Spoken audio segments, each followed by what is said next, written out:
Came out the mud, now we map out the stuff.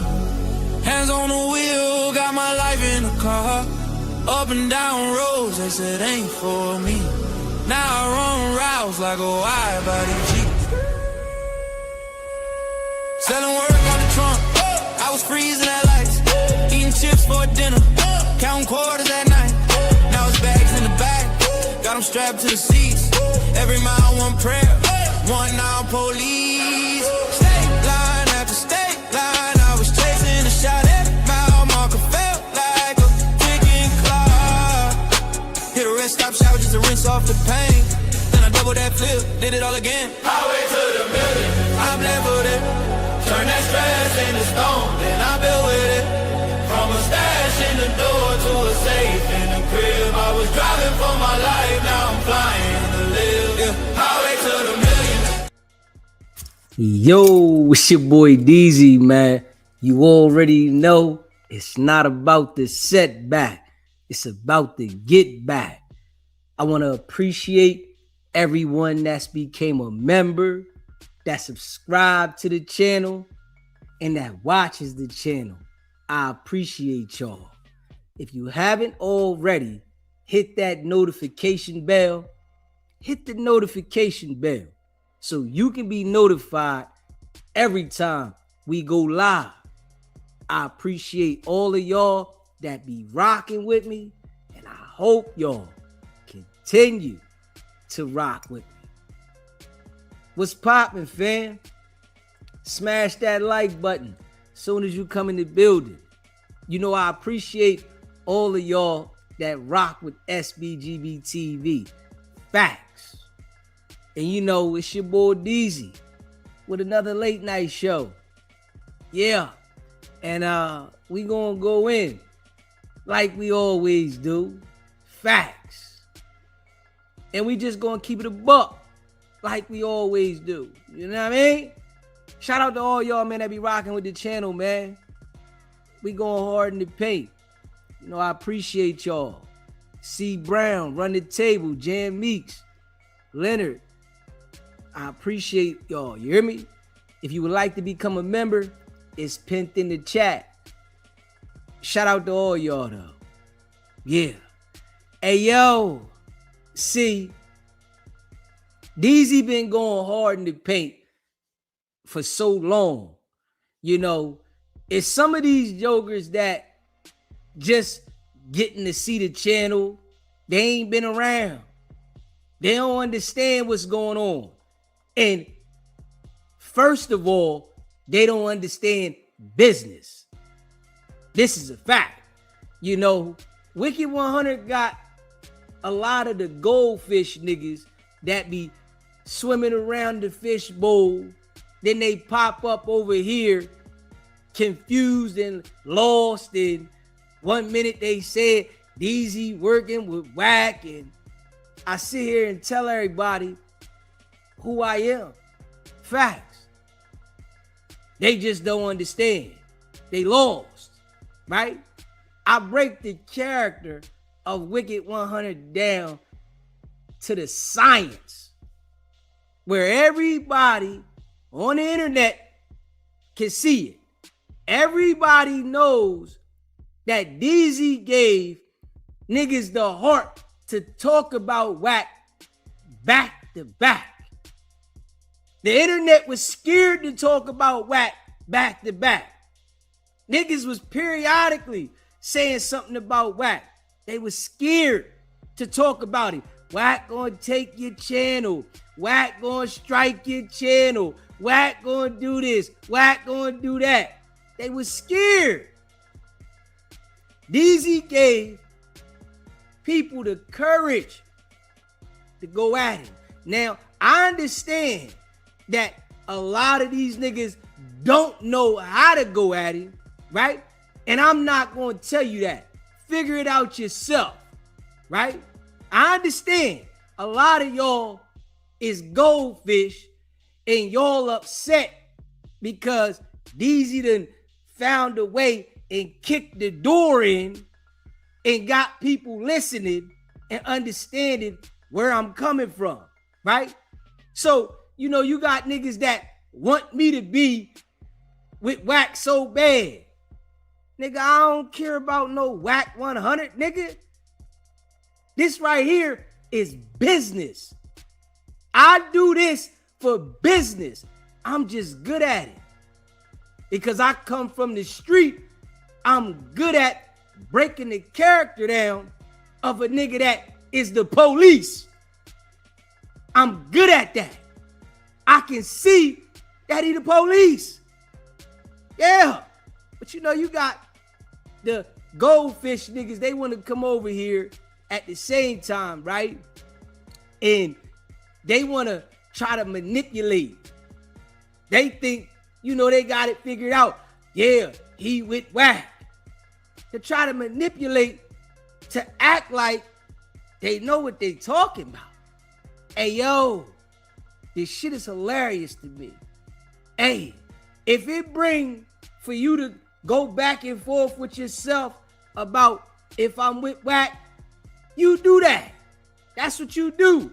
Because obviously, you can't comprehend if we being real.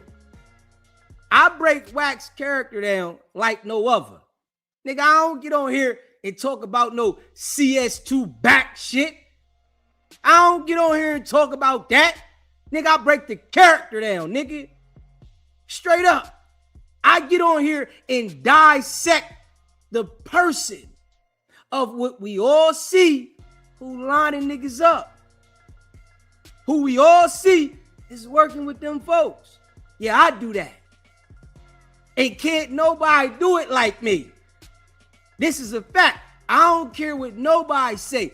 My street experience and my understanding of going to trial 5 times gives me the ability to do this shit. And I know niggas can't understand it. They confused.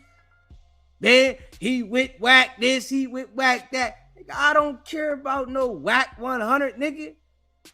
I care about the paper. I care about the business. I'm just able to break the nigga's character down.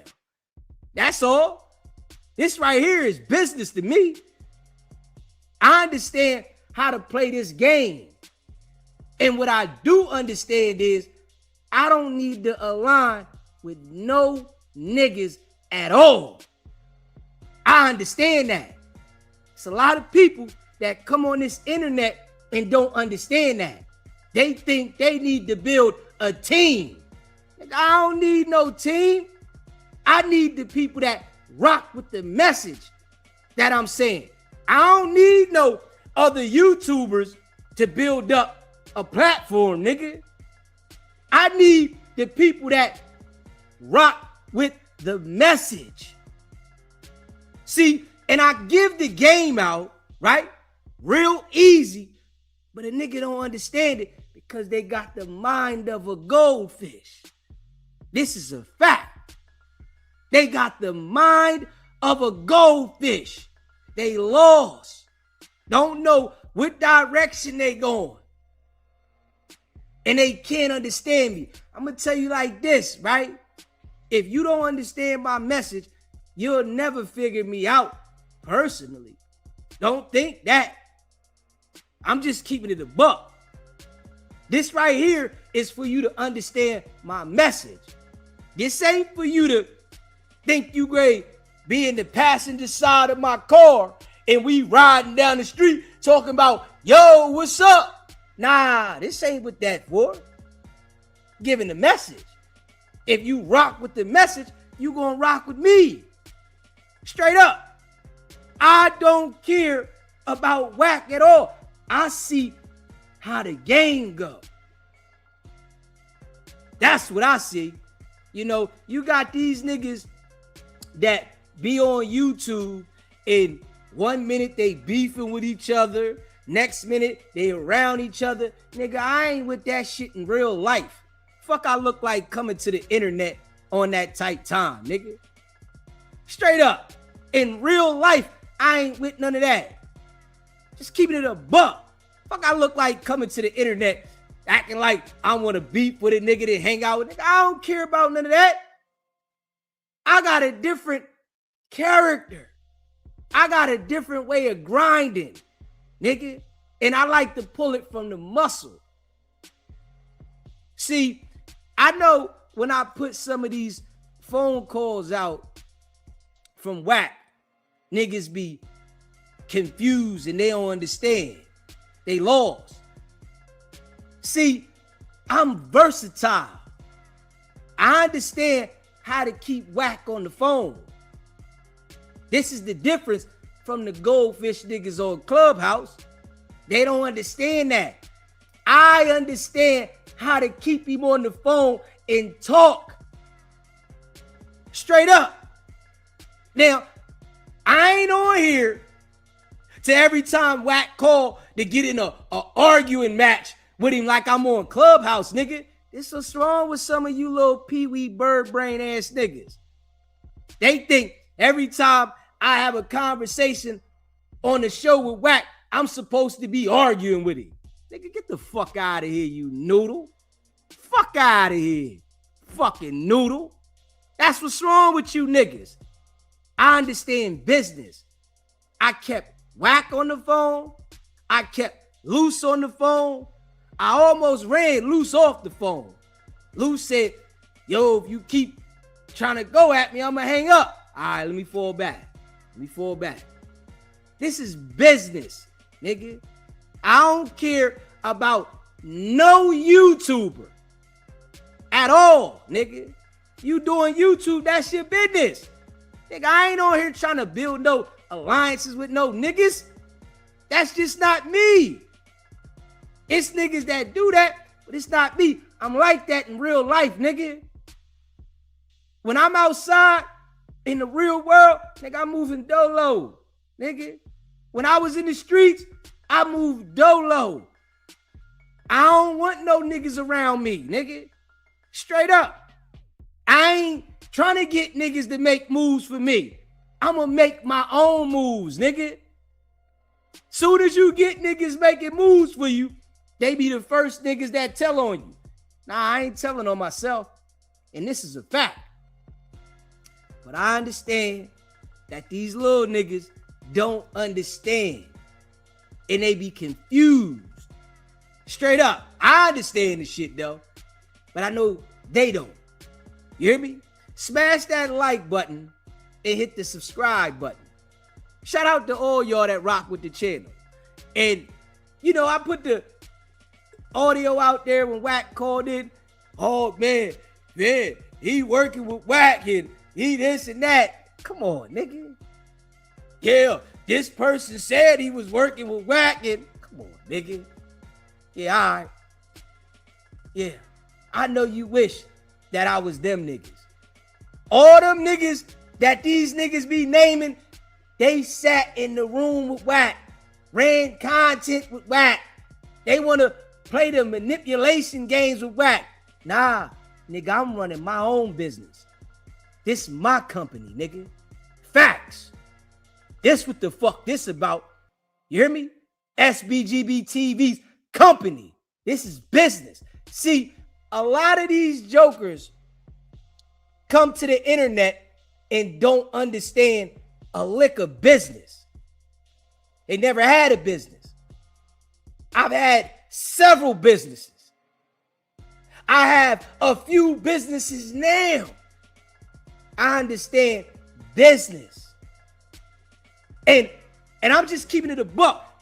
Nothing against anybody that had to go work for somebody. It's nothing against that because some people do good at working for somebody, right? DZ ain't never worked for nobody as an adult. When I was a kid, yes, I've had my own business since I became an adult. I've never clocked in for nobody as an adult. Now, ain't nothing against the people that have to do it. Nah, that's your choice. My choice is to run my own business because I can't take orders from nobody. I got issues. I can't take orders from nobody. That's my problem. I like to run my own shit. Yeah. Niggas that fuck around with Wicked100, they gotta listen to him, nigga. Fuck I look like listening to a nigga. Nigga, I'm a boss, nigga. Straight up. You hear me? Get my shit out the mud, nigga. When I go to the settlement table, I go to the settlement table by myself, nigga. I sign all the documents by myself. Ain't no co-signer. Ain't nobody sitting down at the settlement table with me. Nigga, this is shit I do dolo, nigga. But I know these little niggas on the internet don't understand none of that. You hear me? And I understand that you don't understand that, right? It's for you to be confused, and it's for me to do business. That's all this is. You hear me? It's business for me. I don't care about no Wicked100, nigga. I don't care about no Wicked100, no Big U. I don't care about none of them niggas. I care about getting my money, nigga. This a fact, nigga. That's what I care about, getting my bag. I don't fuck about none of them niggas. This what's wrong with these little niggas on the internet. And I'm gonna keep it real, right? I see why Wicked100 play with these niggas like that. You hear me? I really see why Wicked100 play with the internet like this, man. Because a lot of people that be on the internet, they got pee-wee brains. And it's just real. You know, I know SBGB TV got a lot of like-minded people that have an open mind and are strong-headed. This is why the people rock with Deezy, right? But I understand we get those certain jokers that come over to the channel and they just be lost, you know, like the gangbangers. They be confused, like them type of jokers that are in LA that let Wack line them up. I understand those niggas come over here and they like this nigga talk about Wack, nigga, because I understand the business. You hear me? I understand the business. Now, when SBGB TV hit up here, it's going to be a whole nother ball game when I open my mouth. This is what niggas don't understand.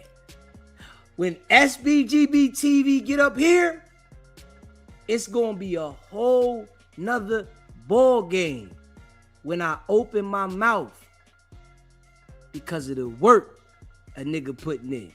And I know they're never going to understand that. It's like I'm talking in tongue to those pee-wee niggas right now. They lost. Straight up.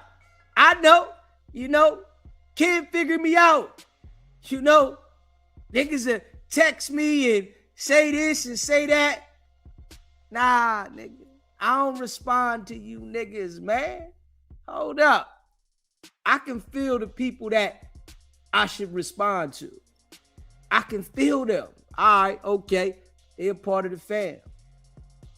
Then I also, right, because I'm so good at dealing with people, I also can see the people that come over and that act like they rock with the channel, but then they be flip-flopping. Now, I'm going to say it again for the people that never heard this, right? I don't fuck with flip-floppy people. This a fact. Once you flip-flop, you can never come back on the side where I fuck with you.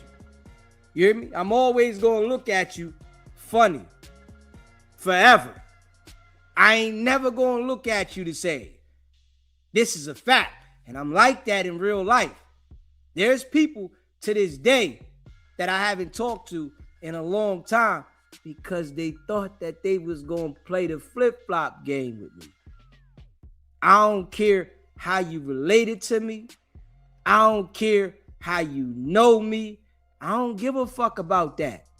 See, and I like to be honest with the people that rock with me so y'all can understand me. I can get on the tight time, right, where I don't give a fuck. I'm that type of guy, right? I'm a genuine nigga. Facts. I'm a solid nigga. But when I don't give a fuck, there's nothing that can make me give a fuck. This is a stone cold fact. You hear me? There's nothing you can say. There's nothing you can do. There's no way you can get my attention. I'm that type of guy. Just keeping it a buck. So the people that rock with me, y'all know where we at with this shit. You hear me? We gonna continue to break down the character of Wicked100. We gonna continue to let the people see who he really is, which we've been doing.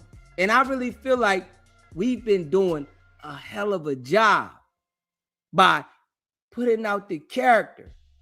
Forget all that CS2 back shit. Nigga, all right, we heard that, nigga. This nigga has a personality that he's displaying constantly. He has a personality that he's displaying constantly. And I'ma just be real, right? A lot of these jokers on YouTube that talk about whack, they don't have the ability to analyze one's personality and character and to be able to break it down and to deliver it to people, whereas though people can understand and relate. They can't speak well. Yeah, they can say whack is a rat and whack is this and whack is that. Okay, but can you break down the character for everyone to understand it? Can you dissect what happens here, what happens there, and what experience you had to understand why this is going this way? A lot of these jokers can't do that shit. If we being real, a lot of them can't do it. That's what get them.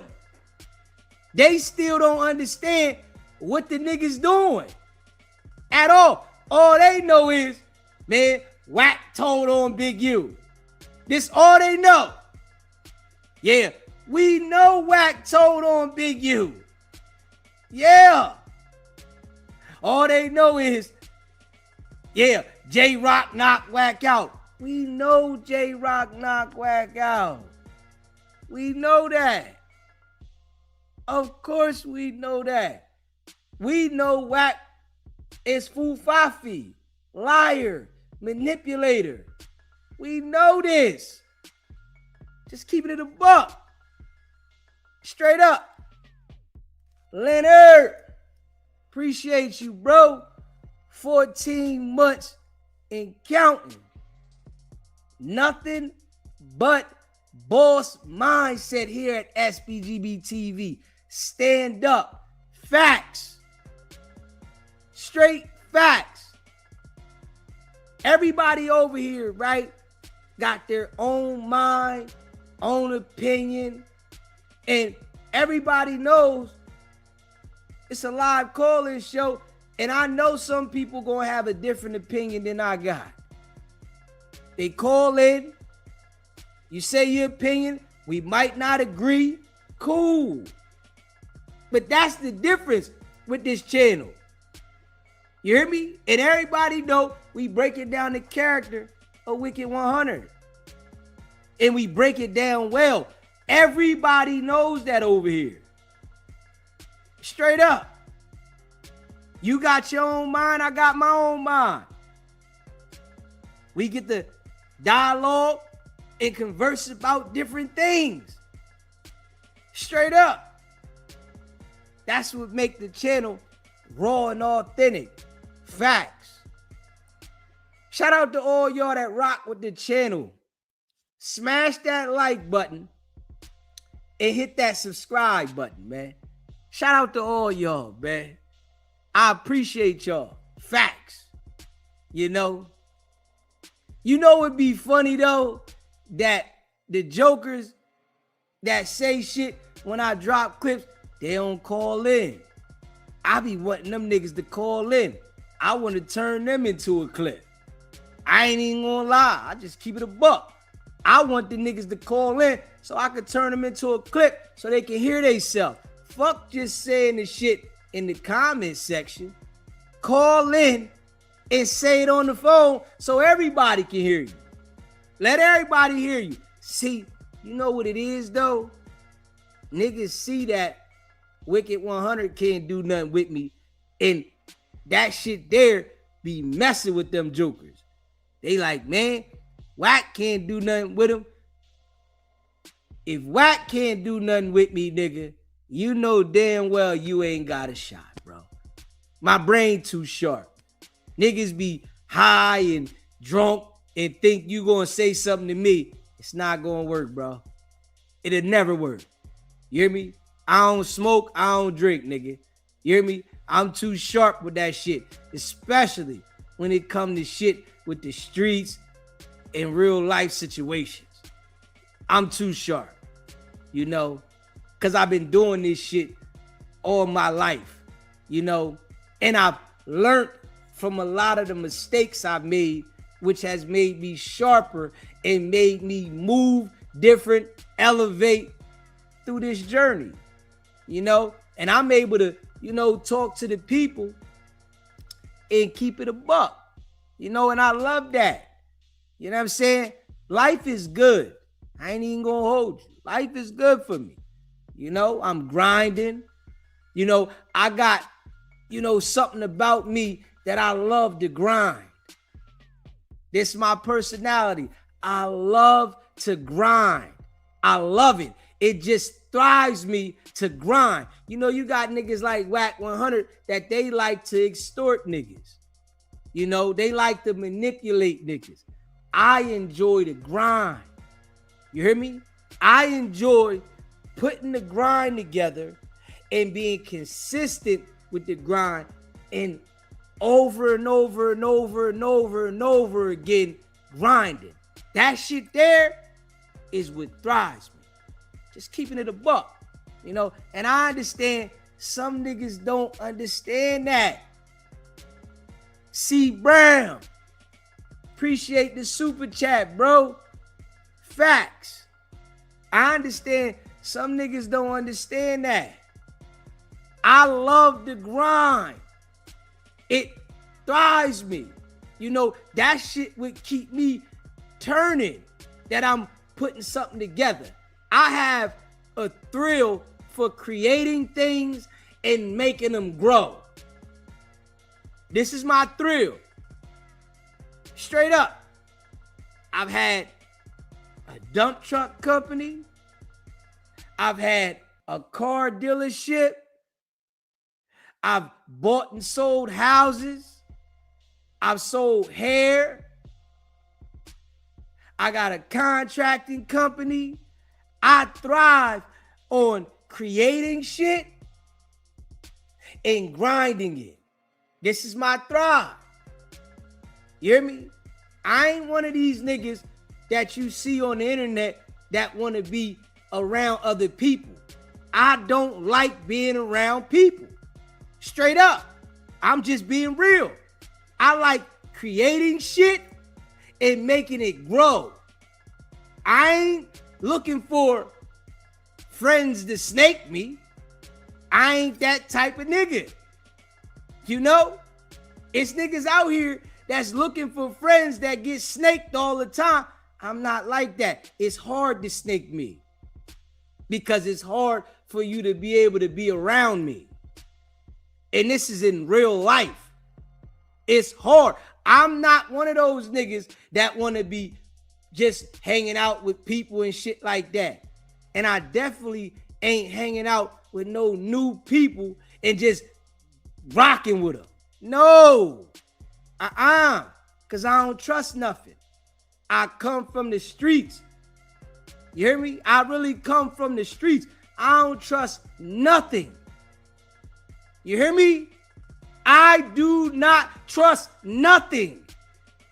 You know, you got a lot of niggas that's trustworthy. This why Wack be getting their ass. Straight up. You got a lot of niggas that want to embrace people. They think they're going to get opportunity. I don't care about getting an opportunity from somebody. I'ma go grind and take mine. That's the difference.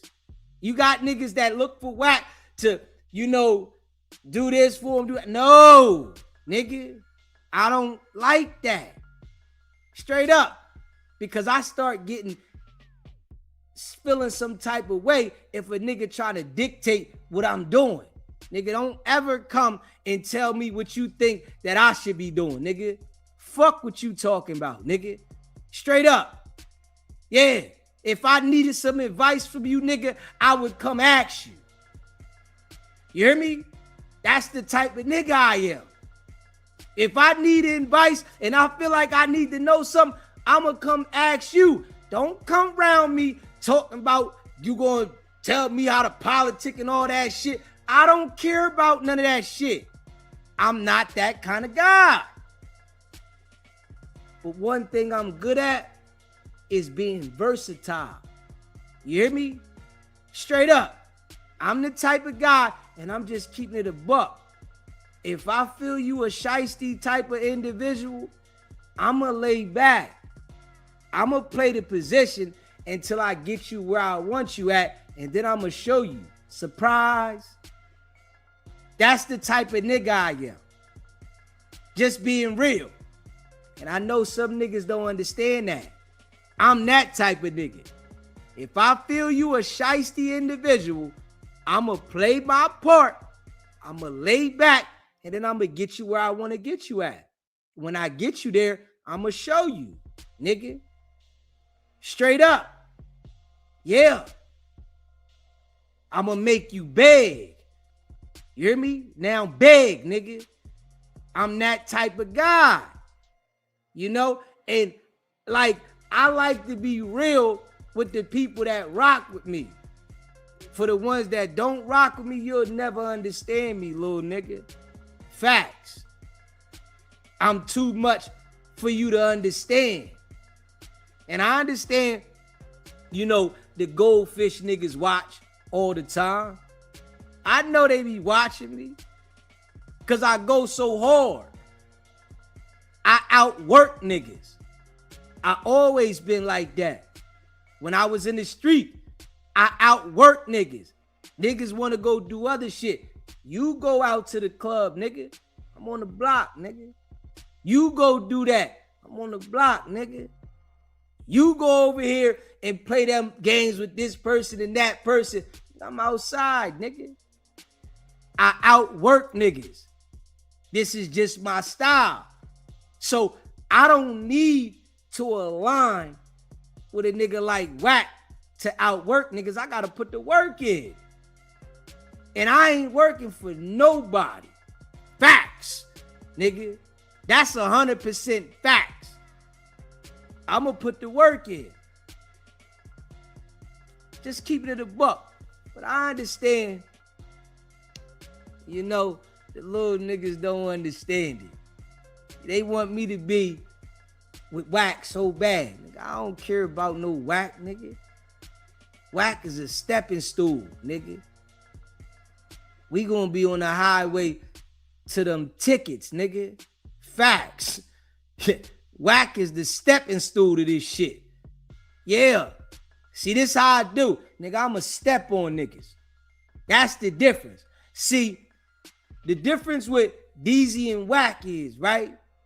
Wack gonna get you around and snake you so you never go nowhere. I'ma step on you from the door. Yeah. Straight up. Nah. I ain't trying to let you in my house and then snake you. Nigga, I'ma step on you from the door. Yeah.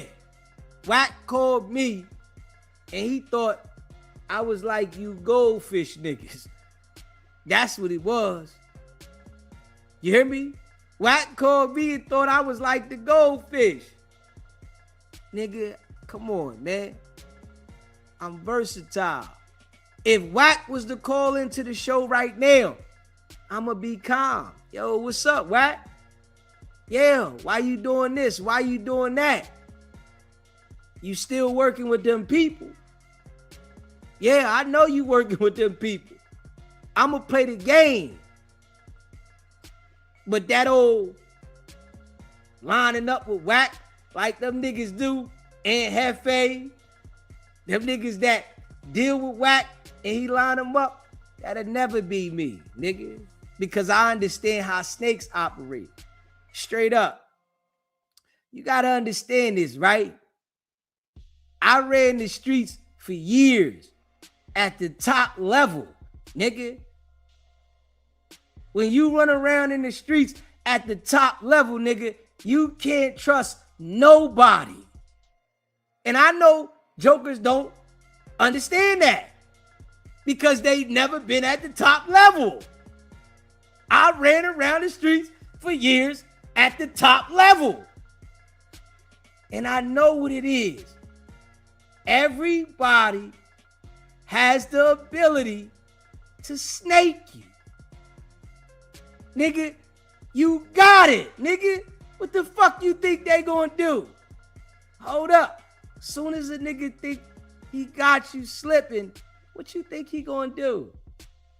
Yeah, you running around, boss status. Everybody know. Come on, man. See, this would make me different and so sharp with this shit. And I'm just being real. Y'all know I keep it a buck with y'all. This would make me so sharp with this shit because of my experiences, nigga. You hear me? I know it's your own homies that'll line you up. I say it all the time on here. It's the niggas that's close to you. They the ones that's gonna line your ass up. This is a fact. You hear me? I know this for sure. Straight up. I know this for sure. It's your own homies that'll line you up. Just keeping it a buck. So if I know it's your own homies that'll line your ass up, right? Why would I think a nigga like Wicked100 is cool? Come on now. But I know the Goldfish niggas on Clubhouse, that's how they think. Yeah, Whack gonna do this for him. Whack, no, nigga, Whack is them people, nigga. I know it. You know, I understand it. Straight up. Yeah, I know what the hell Wicked100 is. The boy ain't right. The nigga been working for a long time. He lining these niggas up. And it's still niggas that go deal with him that be confused. Yes, we got a lot of people that understand it now, that talk about it, you know, that ain't scared to speak out about it. But I'ma just keep this a buck, right? I'm good with this shit that I can flip it around. Everybody can't do this. It's niggas that might say something about Whack and then they stuck. Nigga, I know how to flip it around. I know how to turn it every which way because my street experience exceeds a lot of niggas that run around on the YouTube shit. So I know how to flip it all around. Straight up. I know Whack hate that he called me. It's a fact. I know that nigga hate that he called me. Out of all the people he ever spoke to, that nigga hate that he called me. Because I'm so fucking smart with this shit. And I'm doing business. You feel me? Straight up. Y'all know we got 2 channels.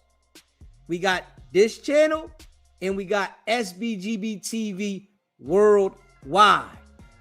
So if you haven't subscribed to the other channel, make sure you subscribe to the other channel because we done already made it mandatory that every day we dropping clips on that channel too.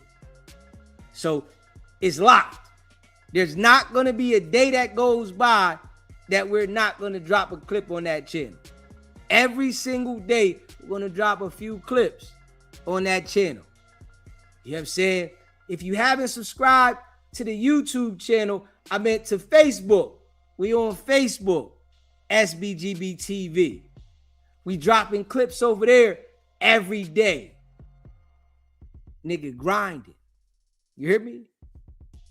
I smell something, you know, and what I smell doesn't consist of lining up with people on YouTube. Whereas though now I'm running with other YouTubers thinking that they my friends. It doesn't consist of that. It consists of me delivering the content, going hard in the paint.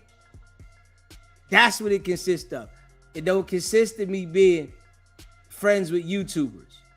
That's just not what I'm on, you know? And I like to keep it a buck. Shout out to all y'all that rock with the channel, man. You hear me? I appreciate y'all. Yeah.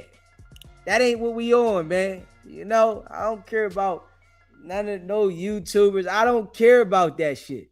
I ain't even gonna lie. I don't care. I do not care about that. And I'm gonna keep it a bean. Yeah, I got the Reddit too. I got Reddit. I just ain't been over there. I put a video or two up over there and that was it. You know,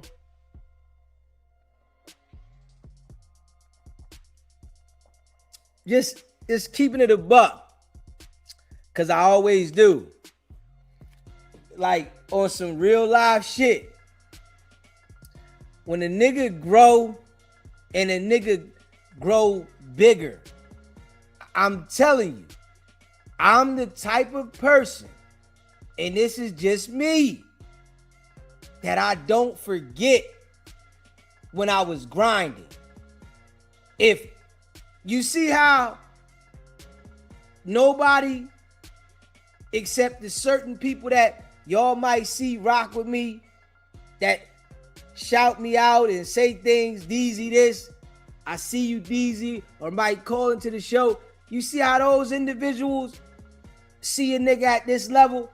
I'm the type of nigga, and I'm just keeping this 100. When a nigga elevate, I'm not embracing niggas that might have been in position and they, you know, act like we cool now. Nah, nigga, I'm not that type of guy. Nigga, listen, I'm going to continue to do me. You do you. I see you in passing. All right. No, we not linking up, hanging out. I'm just doing content, nigga. Straight up. And it's going to come to a point where I am going to get that motherfucking backpack. I ain't even going to lie. And I'm going to be in my own zone with the backpack. Yeah, it's going to come to that point. I'm going to get there. I had a backpack in my own zone, doing my content. You know, the people that rock with me, remember a nigga from this point to that point, and we just gonna go hard in the paint if we being real, you know? So, you know, I'm like as real as they come with this shit. You know what I'm saying? Straight up. And I'm a grinder. You hear me? I grind from the mud, man. I love this shit, you know? And I really like this shit. You know what I mean? I ain't gonna lie. I really like this shit because it feel like I'm building something. You know what I'm saying? A nigga putting the work in every day. I'm setting the schedule. You know, I'm strategizing with certain shit. That shit there is something that, you know, a nigga gotta put together to build it. I like that kind of shit. You know, shout out to all y'all, man. If you haven't smashed the like button, hit the like button, hit the subscribe button. You know, just keeping it a buck. Yeah. And we ain't got no problem with going hard in the paint. Straight up. We ain't got no problem going hard in the paint, man. Yeah. I know it's going to be niggas that be hating.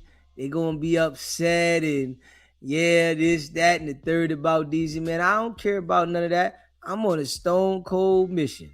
I ain't even going to hold you. I'm on a stone cold mission. Yeah. Whack just so happened to be in the way of the train. That's it. You hear me? Straight up, nigga. This right here, right? Just keeping it a buck. This This how hungry a nigga is, right? A nigga come from the street, right? And when I came to the internet, I made sure that my mind was clear. I wasn't trying to deal with no street shit. So I don't care about no street niggas that act like, oh, you ain't street. Man, get your goofy ass away from me, nigga. You think I care about that? Nah. But I came to the internet with the mind state that I ain't going back to the street, nigga. I ain't come to the internet acting like I want to be a representation of the streets. Nah. I came to the internet with the mind frame that I'm not going back to the street. This right here is going to change a nigga life.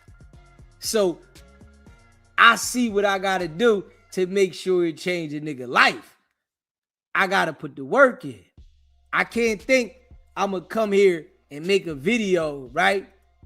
And all right, it's going to change my life. No, I got to put the work in. I got to be consistent. I got to set goals.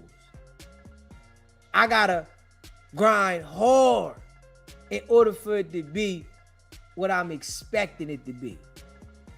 And if I don't do that, it ain't going to happen. You know? Yeah, it's good to, pray in life. It's good to pray. There's nothing wrong with praying, right? But I'm going to tell you straight like this. If you pray and don't put the work in, it's not going to happen. You hear me? The prayer is supposed to give you the motivation to get to it. That's what prayer is for. You hear me? Prayer is supposed to give you the motivation to get to it. Not for you to pray and get lazy and expect an angel to come out the sky and just give it to you. It doesn't work like that. It doesn't work like that. And I'm just going to be real. You hear me? So prayer give me motivation. I prayed to be delivered from the streets, right? As I ran the streets, and I was heavy in the streets, heavy nigga. You hear me? I prayed to be delivered from the streets. But you know what I did? I made an effort to change the direction of my life. And guess what happened? I was delivered from the streets. I prayed to get away from alcohol and drugs. You know what I did? I made an effort to change the people, places, and things, and to do a lot of things different. And guess what? The outcome was what I prayed for. And this is a fact. So, when I look at life, right? Life is what you make it. And this is a fact. You got the opportunity to do whatever you want, however you want.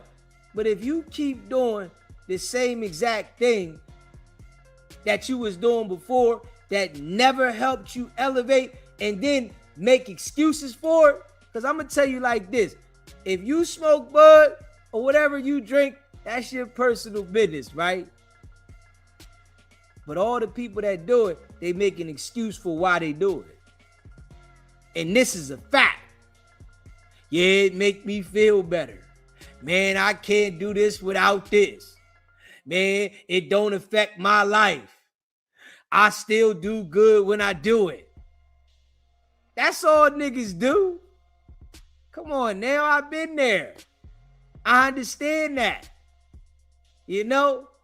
See, and that's why I say I'm able to speak the way I speak because of all of my experiences. A nigga in his 40s and I'm sharp mentally. So that shit there, it's like, it make me dangerous. You hear me? A nigga older and I'm sharp mentally. You know, all the shit that was causing me trouble, I was able to change the direction and get the clarity from all the shit that was causing me trouble. I had to, you know, take that time and reflect and understand what direction do I want to go in. I'm like, okay, all right. Nigga, you got to put this together. Nigga, you got it? Let's do it. And this is what I did. Straight up. This is what I did. You know, I told myself for months before I started going hard on YouTube, right? When I was periodically making videos, that I gotta start going live every single day. Like, nigga, you can't do it if you don't go every day. I'm saying this to myself. Then I put in my mind, I'm locking in. Just being real, you know. Shout out to all y'all that rock with the channel. I appreciate all of y'all, man. Yeah, your boy different. You know, I ain't got nothing against the other people, but they, them, and I'm me. You know what I'm saying? They, them, and I'm me. You do you, I'ma do me. You know what I'm saying? You do you, I'ma do me, nigga. I smell something, nigga. Shit. You hear me? I smell something. I smell something. And when I smell something, my discipline is different. You know, everybody ain't got discipline. But when I smell something, nigga, I discipline this shit. I know what's going on. I'm like, okay, I see what it is. You know, trust and believe a couple years from now, this shit gonna be crazy. I can smell this shit. You know, as a nigga continue to grow, there's gonna be more and more people that gravitate to my style of character and who I am.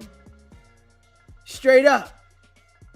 I know this because, and I'm gonna say this for anybody.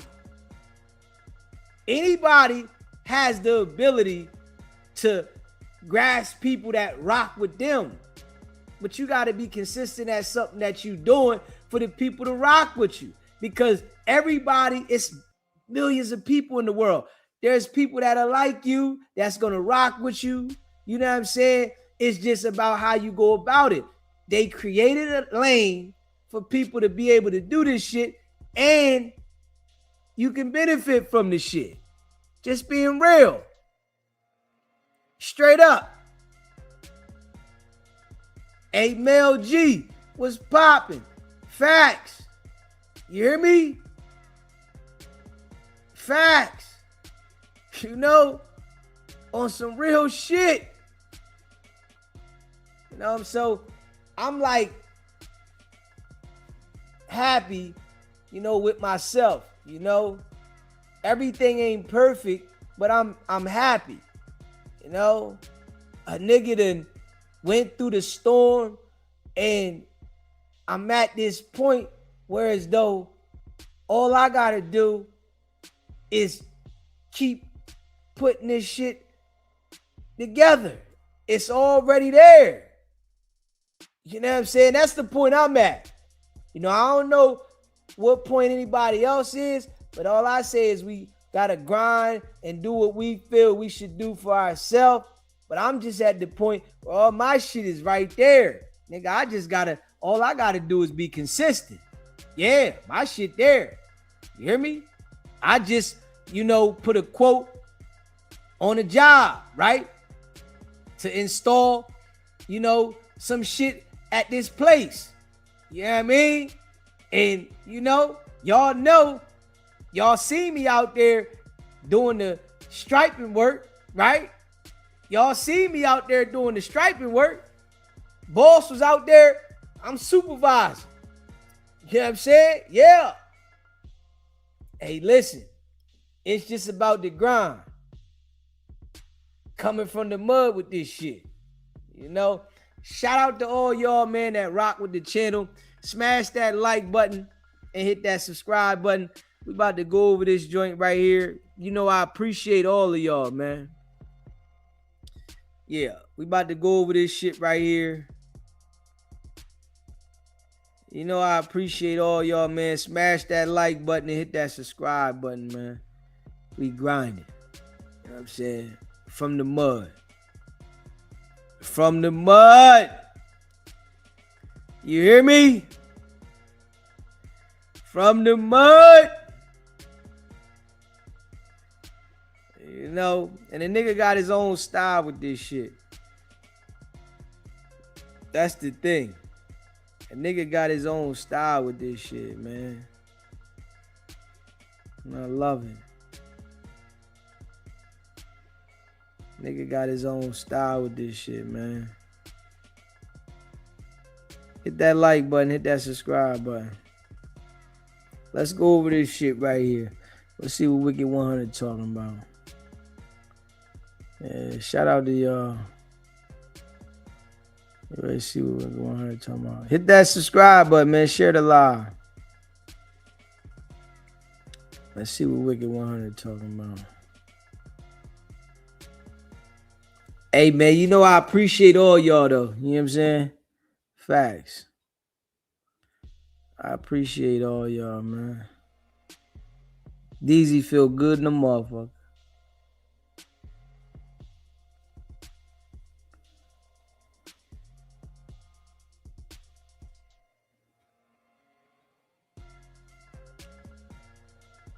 Hit that like button, hit that subscribe button. Let's see. Yeah. All good though, y'all. You hear me? All good. Straight up. Yeah, all good, man. Listen, man. We working. DZ been in the crib, holding it down in this joint. Facts.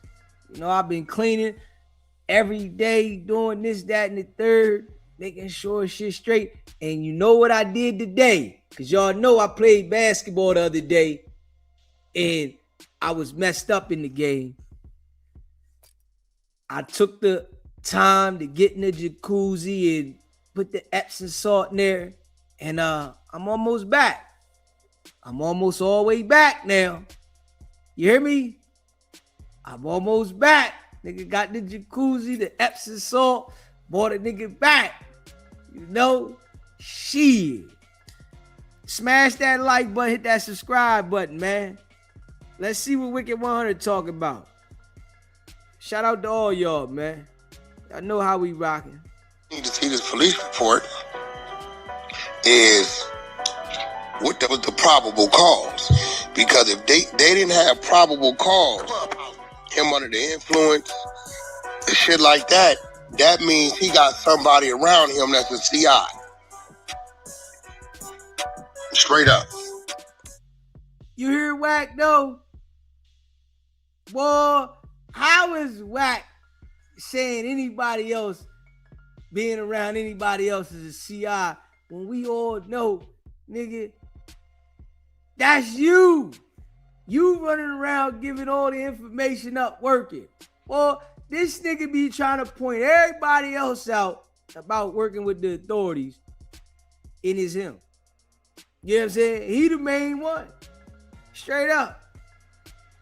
How they put him over and get him out the car? Hey, but why would the feds pick it up? James Harden ain't no felon, is he? No, but if he's under investigation with other shit, they'll use that to move him. Yeah. I've been off the app for a couple of days, so like the Molly Mall shit, I didn't even see it till last night, right? So I was looking at this, right? I'm looking at the Molly Mall thing. I'm like, okay. They're telling me this chick he's been communicating with, and he's in custody, right? So we go check the in custody. He ain't showing in custody. So I'm sitting back saying, we got to remember this, right? Wicked100 has an inmate locator on his phone. We can't forget that. Nigga running around with an inmate locator. That shit is wild. Fuckers, you got that on your phone for? Damn. Everything about Bull tells you who he is. Everything. all right, Molly Moore already said all he knew is what his security knew. Right? That's what he said. Only know what my security know. Now that don't help the feds in court. Now we talking Big U. That don't help the feds in court, because if you just saying what your security told you, then we already got that. You know, in the feds, they like, hey, was you in fear of Big U? Did Big U extort you? Did he use to pressure you? Have you witnessed him do this to people, or do that to people, or do this or do that? Okay, what about loose cannon? What's your relationship? We seen a video of him jumping you, right? Was that loose cannon in the video actually jumping you? See, all this shit, if they could position Molly Mall to where we finna give you 3-4 years in the feds because you violated communicating with this girl, unless you give us this. Now become a character witness against these people and give us the information that you may know. Now I'm looking up saying, they saying he arrested him, but he ain't showing in custody. That only leads to one thing. Molly Mall gonna say, for me to do that, my life's in danger. Now they gotta go to Ricc. Hey, yo, you notice that Wack acts like he knows all the information about anything federal. He's like the source of information for all the federal cases that are going on around Big U, Molly Ball, all them type of dudes, right? But they don't never talk to you. They don't never want to come see you. You the one in the middle of the wiretap. You the one that's running around with these jokers. You the one that's explaining to everybody about everything that got to do with these people catching cases in the feds. But they never, ever, ever, not once want to talk to you. They want to talk to everybody you know. That's some wild shit. They want to talk to everybody Wack knows, but not Wack. Straight up. Because he ain't showing in custody, and his phone is red dotted. When you pull him, When they saying he got locked up, what? Nigga on the 6th. We finished with the 6th this month. How many? That's today. Said Is had what the 11 days. Said they had a Oh warrant yeah, on the that shit fed. would have definitely been in the system by now. Yeah, bro, I know this nigga, bro. That nigga's not answering my call, bro. That ain't gonna happen. Listen to the Goldfish though. Straight up. Like, you know what's crazy about Wack's Goldfish? That they're always on time to sit on Clubhouse with Wack and run the narratives that he want, but they don't got nothing going on. They don't got nothing to do, nothing going on. But every time Wack say, yo, we got a meeting on Clubhouse, be there on time, they there. That shit's crazy. They saying he's in custody. They lined him with the brawl. The broad running her mouth, I guess, for whatever reason he wasn't supposed to be dealing with this broad. I don't really know. I think I got an idea who she is. I got to go check the war chest. Because one of these broads I know that did, y'all might could go find it. They did like a documentary on a thing against Marley Marl. Saying Marley Marl had me beat, all kind of crazy shit. I forget her name, but she had called me about 2 years ago, 18 months ago. Yeah. I got to check my phone. Everybody calls him. She called me about 2 years ago. The nigga says I gotta go check my records and what the fuck? Come on, man. I keep telling y'all, man, this nigga here is them people. The niggas them people. Straight up. You know, ain't no way you gonna sit there and be the person that's in the middle of everybody that's getting indicted. They all know you. They all call you. They all been around you. And the feds don't want nothing to do with you. Nigga, you working with them, nigga. You working with them. When I got the content, I got to check it. But whoever this lady is, they said Marley wasn't supposed to be interacting with her. And she started telling people he proposed to me, we getting married. So I don't know if that was a plot and ploy to like, you can't force my wife to, but if your stipulation was there prior to you marrying her, it's a violation anyway. Yeah. Right? And then if you really pay attention to it, right?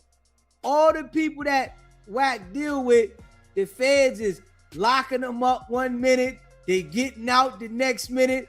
Wack, they ratting, and it's like, this shit is crazy. You feel me? Marley Marl, we all know, is working. Straight up. We know he working. This Wack guy. Wack on here talking like, yo, when I call him, he ain't answer. Like, what the fuck, Wack? Just show your fucking badge, Wack. Pull your fucking badge out. Let everybody see your damn badge.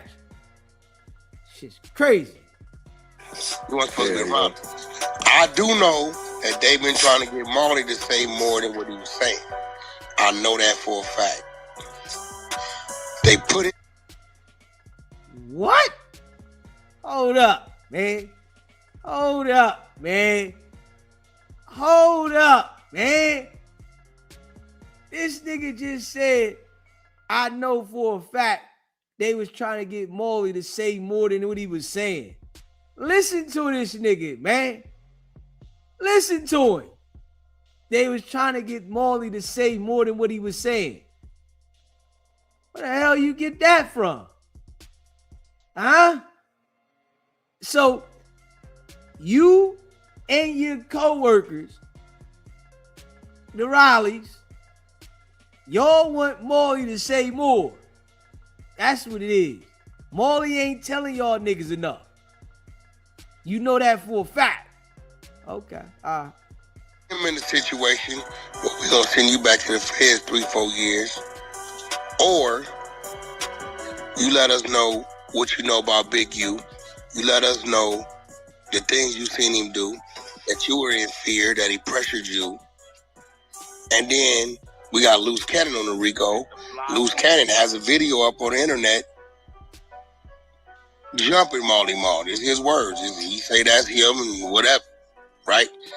On the sidewalk in Hollywood, right? Which Loose Cannon said it's supposed to happen behind Gigi. Gigi, Loose Cannon, Marley Marl, they all done hung out. Loose Cannon shitted all on himself at Marley Marl house in his car. Gigi, no, she was in the car with the nigga. Hey, yo, listen.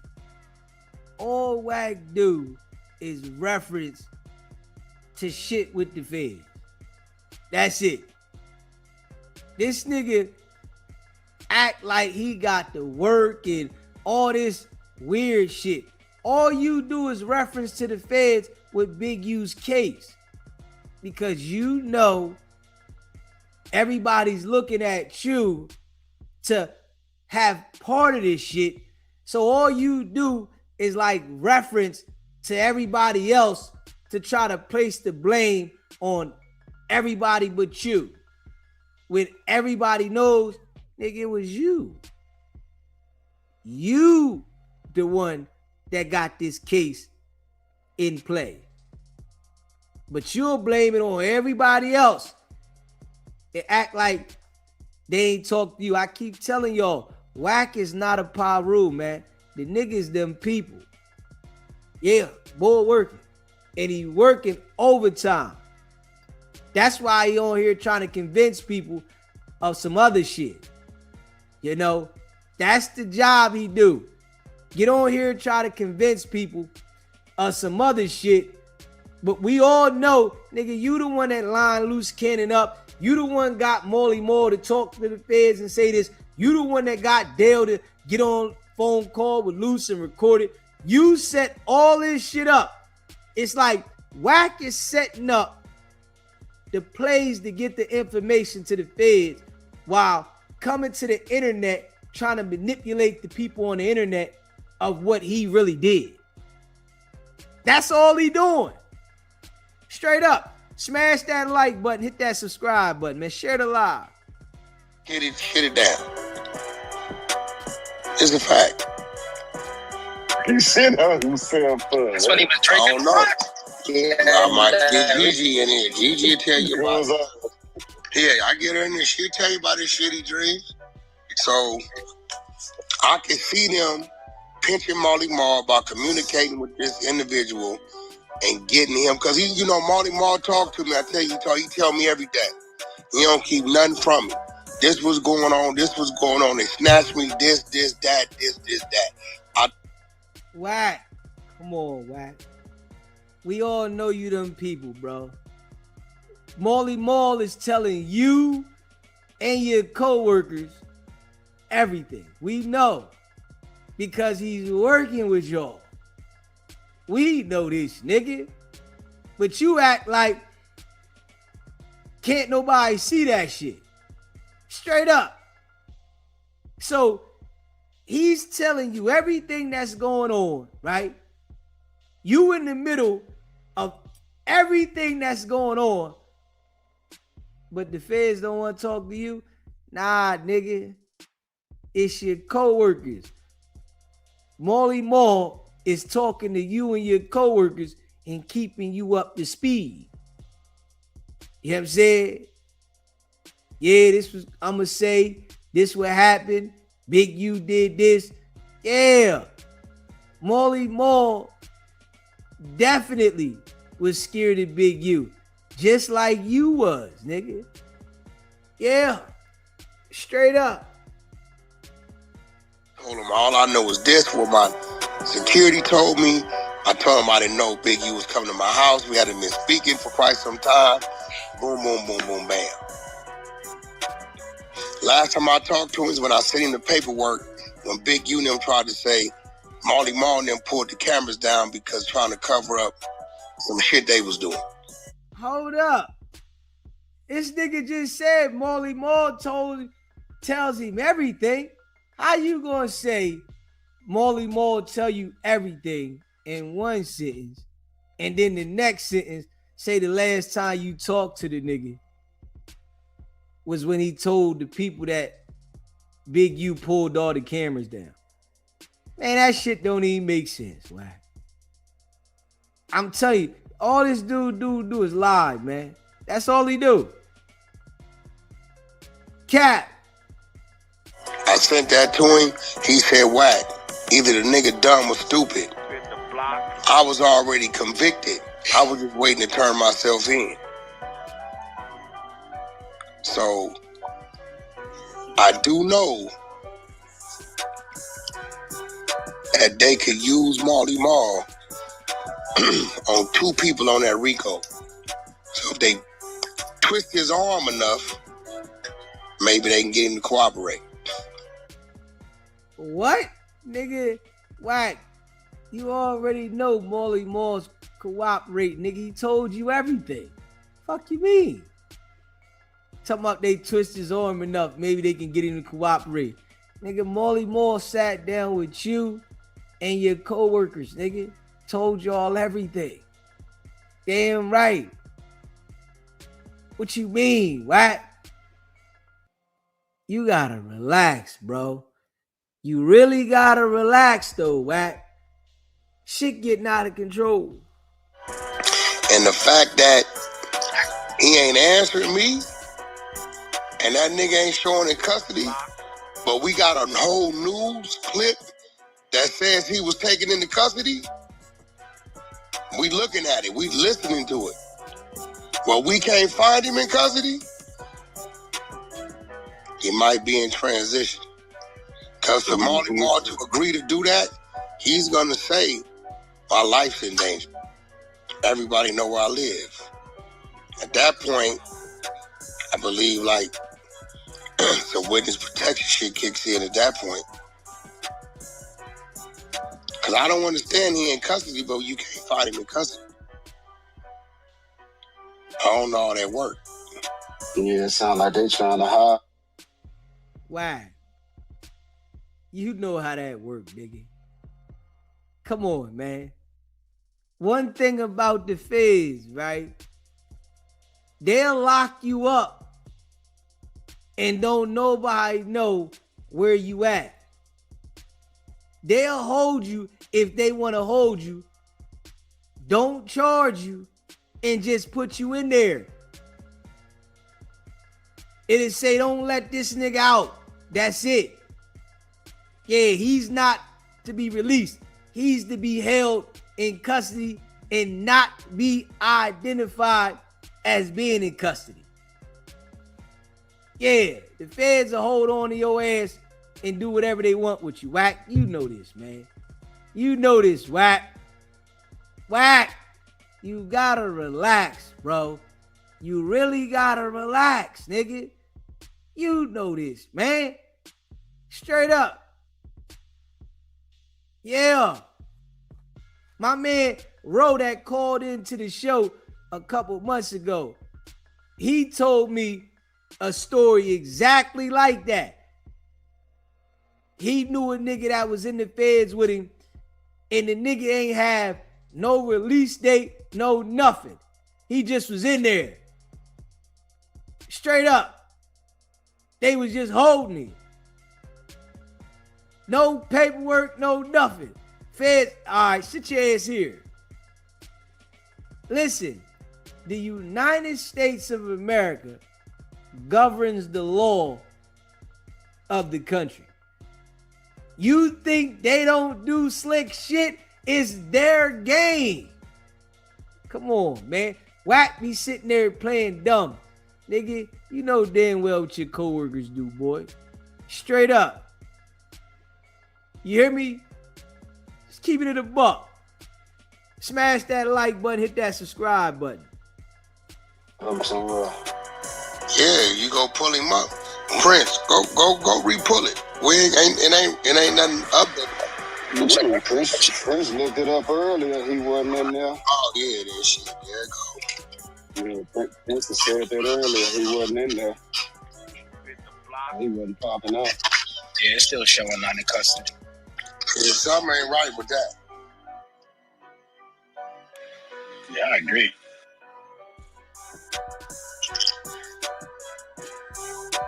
I keep hearing something about a civil suit that the feds use or something like that to get some details. Yeah, but that shit, that clip right there, remember Marley Marl turned himself in when I took that nigga to the airport, 2021, maybe? And came home 2023 or something like that.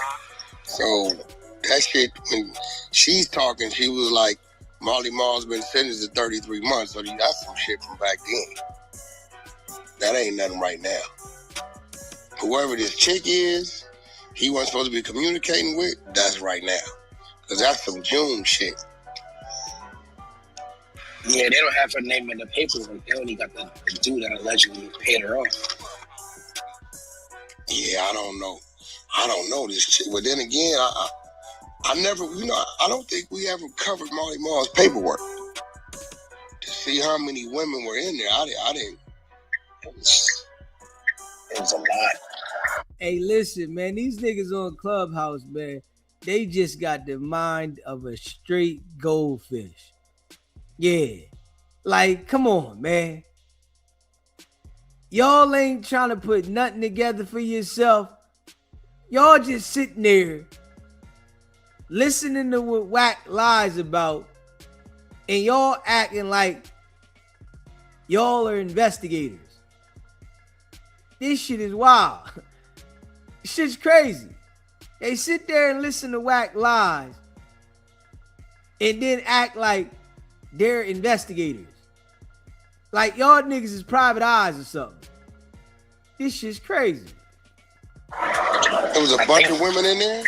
Yeah, I think they said he had over 100 victims.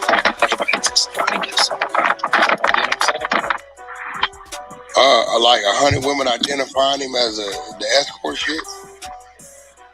Because see, when he went to look, he had a legal escort service. Legal. It was off his licenses, all that. Where he's up is sending them to other states where he wasn't licensed to do business. Cross state lines, yeah, got it. So, you know, you can call him what he want, pimp, if that's what you want to say.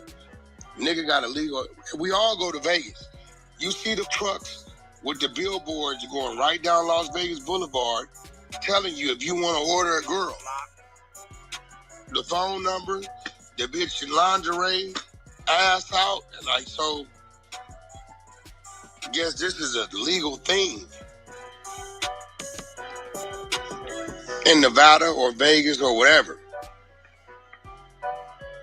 So, that ain't never the. That's why I tell people, I'm like, look, bro, the nigga had a legal business. It's advertising on the strip, bro, promoting exotic girls, you know, hourly rates and shit. Yeah, that shit everywhere in Vegas. Yeah, so I don't, you know, shit. You can't walk down the street without somebody giving you a card or something. Yeah, you know. Where he's up is he sent somebody, I don't know if it was Chicago, New York, something. And he wasn't, and I think he might have been running advertisement there as well. So both of those was a violation. I think in the article it says something called Eros or some shit. I never heard of it. Must be like a little app or a website or something. We can run his work though. I know before this whole situation, we ran it to see if he caught any time reduction. We didn't run it for no other shit. We can go ahead and grab that paperwork and try to run that part.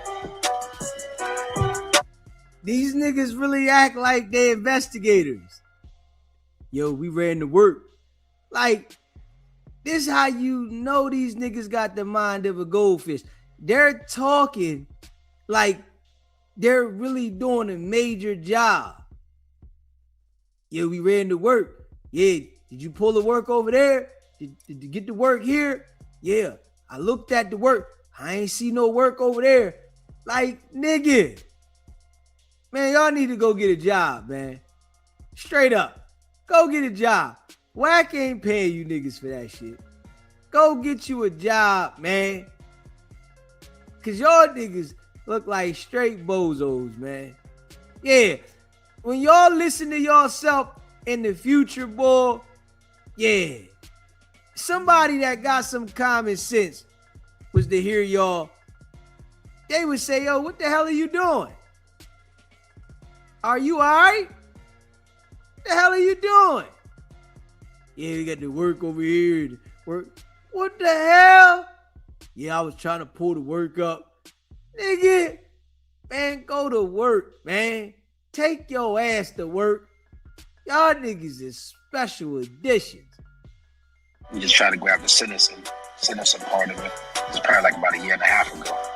Yeah, I think about a year and a half ago, he was either arguing to get out early and got denied for it, but then the paperwork basically said that he wasn't committing no crimes and doing nothing wrong. He was a Bible citizen ever since he got indicted. So like a 3-year period out on bond. So that's what that was. So it was everything in his favor. So I started interested. Now it ain't. Stay out the streets. Hey, bro. Hey, yo. These niggas is reading through the niggas' criminal dockets and they like, yo, the nigga said he couldn't do this. Y'all niggas know everything about all the niggas that's working with Wicked100 and cooperating with the authorities. Y'all know all of their criminal docket information. Yeah.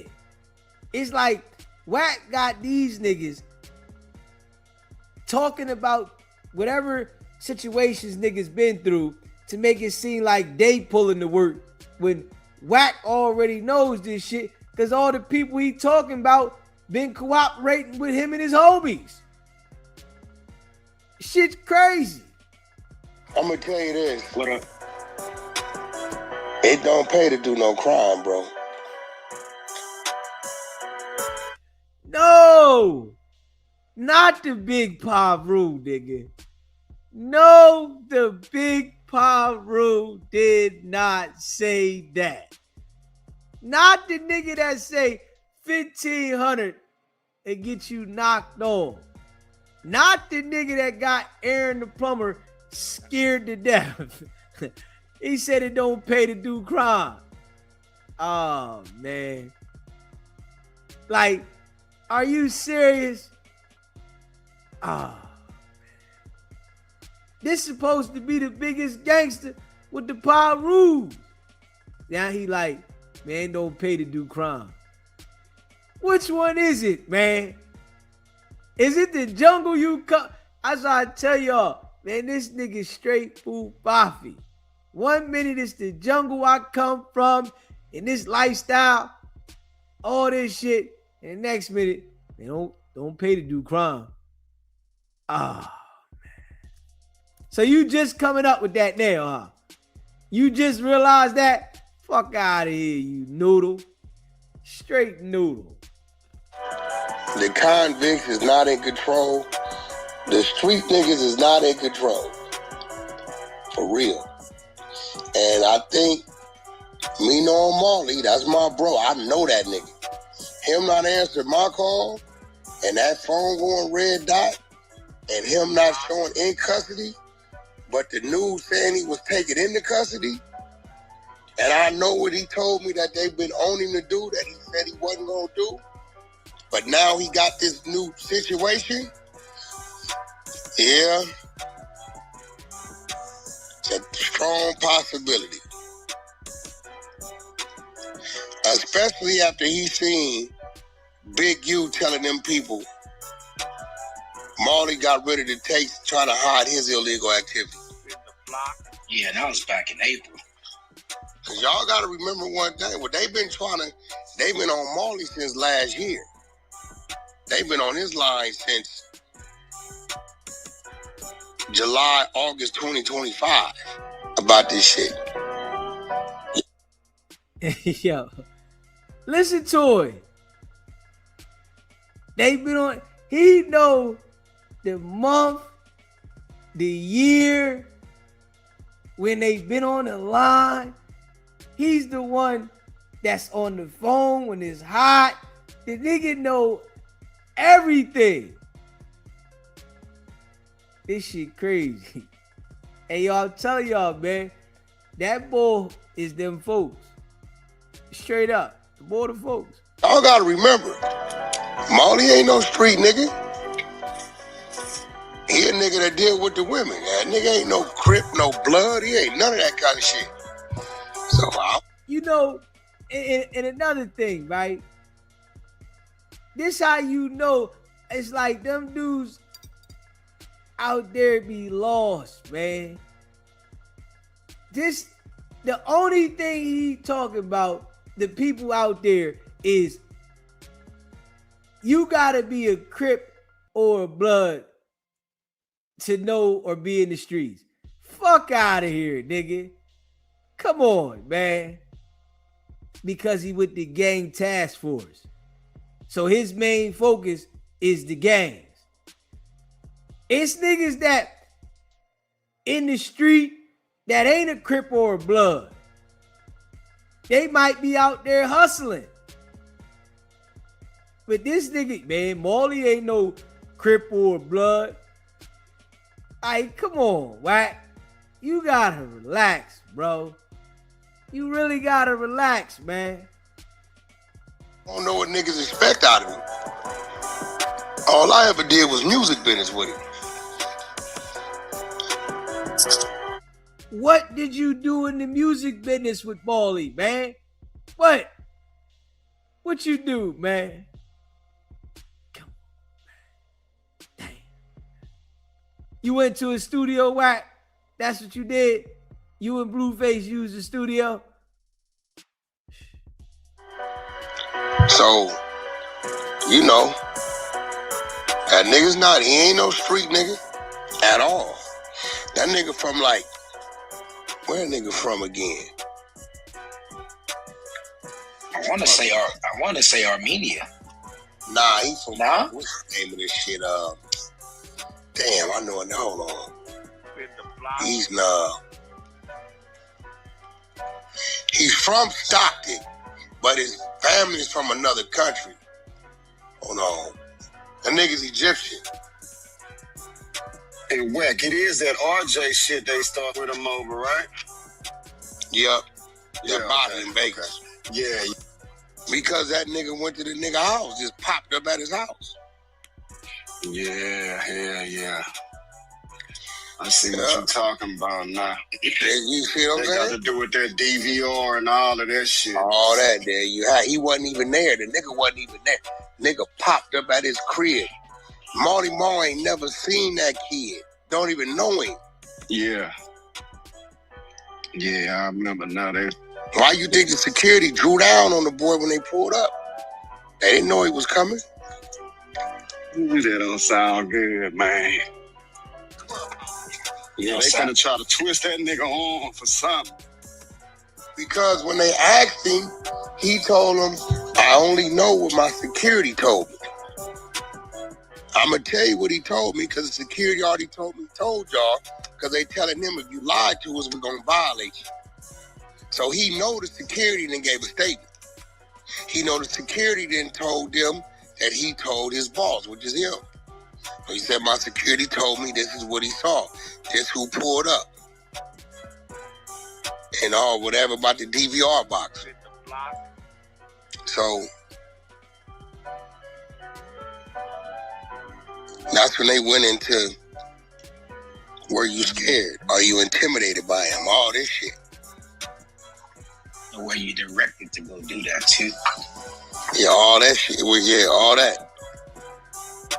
Which he probably was like being tight-lipped about it. But now they find this play. So, all right, we're going to give you another 3-4. Unless you boom, boom, boom. And we need you to tell us about your relationship with Loose Cannon. And was he the one that attacked you? Boom, boom, boom. And all this other shit. Did he do that for Big U? All this shit. They trying to get their shit, you know what I mean? So, and I'm only saying that because the nigga, he ain't. His phone red dotting. The news saying he in custody. But when we pull him, he ain't in custody.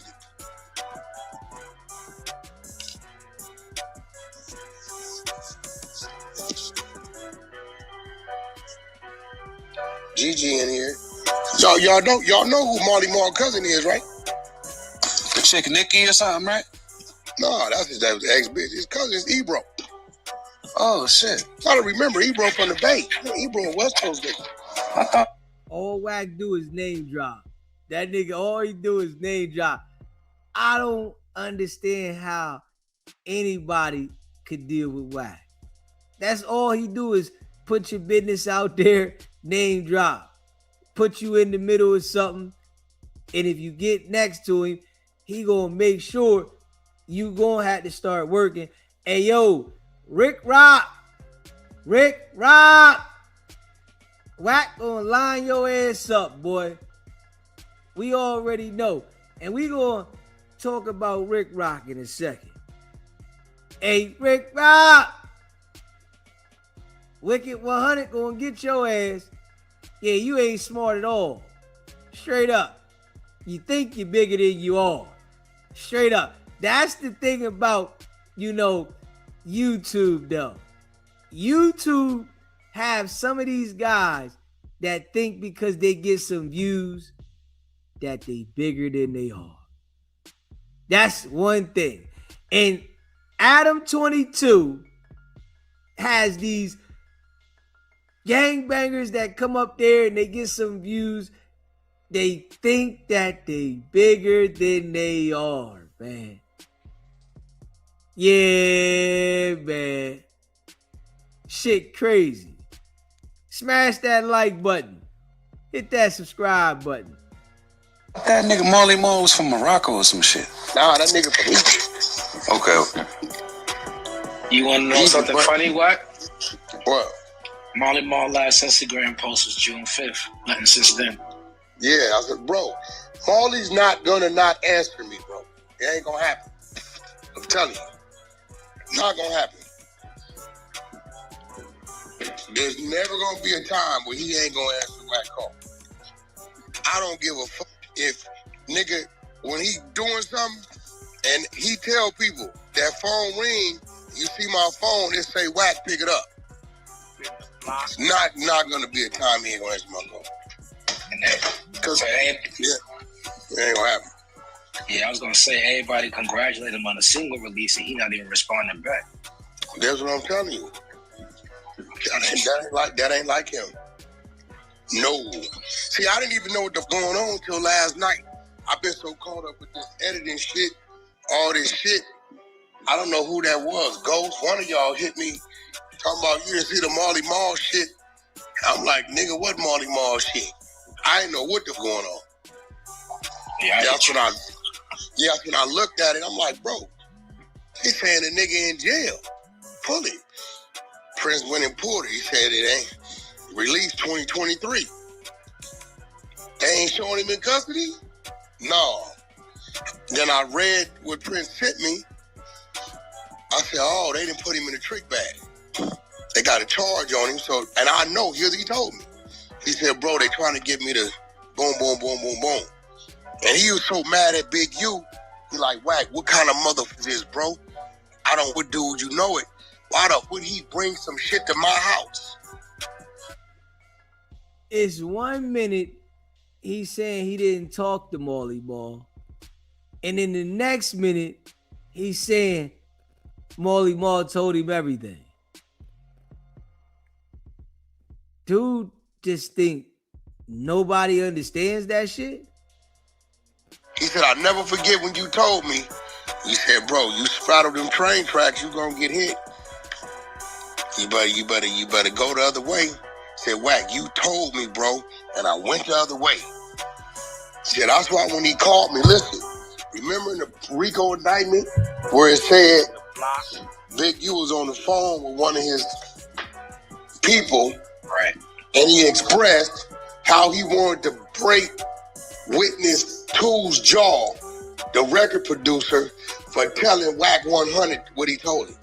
He talking about Marley. Because when Marley called, he said, Wack, what's going on? I said, what's up? He said, Big, you just called me mad. Mad about what? Something about you didn't want to let him use the studio. I said, nigga, that nigga called you with that? He said, yeah. He said, I think the nigga a little jealous on that move you just made with the Cash Money shit. Get off the phone. I called him. Loose Cannon told me he was in the car with him when I called him. He said, Wack, you called the nigga, said, nigga, you called the nigga, questioned the nigga about my place of business? Nah, that bitch ass nigga Marley Marl lying. He said, you told him. Nigga, I know it was you, because I didn't even tell you it was Marley Marl that told. So it must be real. No, it ain't nothing like that. He said, you got off the phone. He said, my nigga, stay out my business, because I ain't in yours. Your business is your business, nigga. I let who I want to let up in the studio. That's simple. And then ever since then, him and Marley Marl was on bad terms. But Marley didn't give a because he was trying to find a way to get away from the nigga anyway. He said, bro, I never wanted to tell you, but the nigga was just jealous of you. Nigga called me. Man, this nigga doing this, doing that, doing this, doing that. And I'm sitting there like, shit, you know, Wack, me and Marty got probably a gold or platinum together. He said, you send me so much business. I'm looking at Big U like, my nigga, I ain't got no complaints about, bro. He said, every time I looked up, niggas was calling my phone. Hey, what's up, yeah, bro? You got studio time? Wack said, you got features and shit, production over there. We want to come spend some money. Wack never asked me for nothing. I think my song, Game and Jeremiah, Molly Marl produced that. Him and Scott Storch. Hey, yo, you hear this nigga, though? It's like he takes credit for everybody's shit. He talked about my song, Game and Jeremiah. Your song, nigga. Like, this how, hey, yo, people like that, I'ma tell you, you have to stay away from them people. People that claim other people's accolades and act like they did it, you gotta watch out for them dudes. Just being real. You got to. Keep it at a buck. Carl, appreciate that super chat. Little change for the campaign. I appreciate you, brother. Facts. Smash that like button, hit that subscribe button. Right. So, you know, he was like, he said, man, this nigga kept wanting me to be your enemy. And I finally just told him, hey, bro, I ain't got nothing against Wack, bro. I don't know what you got going on. But every time, you know, I tell Wack, when he call you, you acting like it ain't a problem. So they had been offline, bro, for quite some time. That was like 2019, somewhere around there. 2019-ish, 2020, somewhere around there. So they was offline. So Marley Marl wondering, why the f would you drive to Vegas and go to my house and send a rapper, a kid that I don't know, to my house? So the kid, I guess, was there before Big U got there. Big U, I guess he called, I don't know, he said, Wack, I was gone, the nigga knew. So he said, one of these little producer niggas must have tell him I was gone. That's how he got the kid in the studio. Hey, listen, man. You hear Wack? I'm telling you, Wack be just making shit up as he go. He adds shit on to other shit. And, you know, he don't want, you know, nobody to understand that he's the one orchestrating everything involved with Big U's case. So it's like he want to blame it on everybody else around that's working with him because he don't want to, you know, be the one that's admitting that he's the reason that this shit is all taking place. I know a lot of y'all saying, how a nigga don't know a nigga at a nigga house? The way Marley Marl house is set up in the studio, you ain't gonna know. It's like his house is one compound, then he got these big ass garages you could put RVs in them. It's like 5 of them. Big ass garages. That's another. And then about 50, 60 yards away from that sits the studio.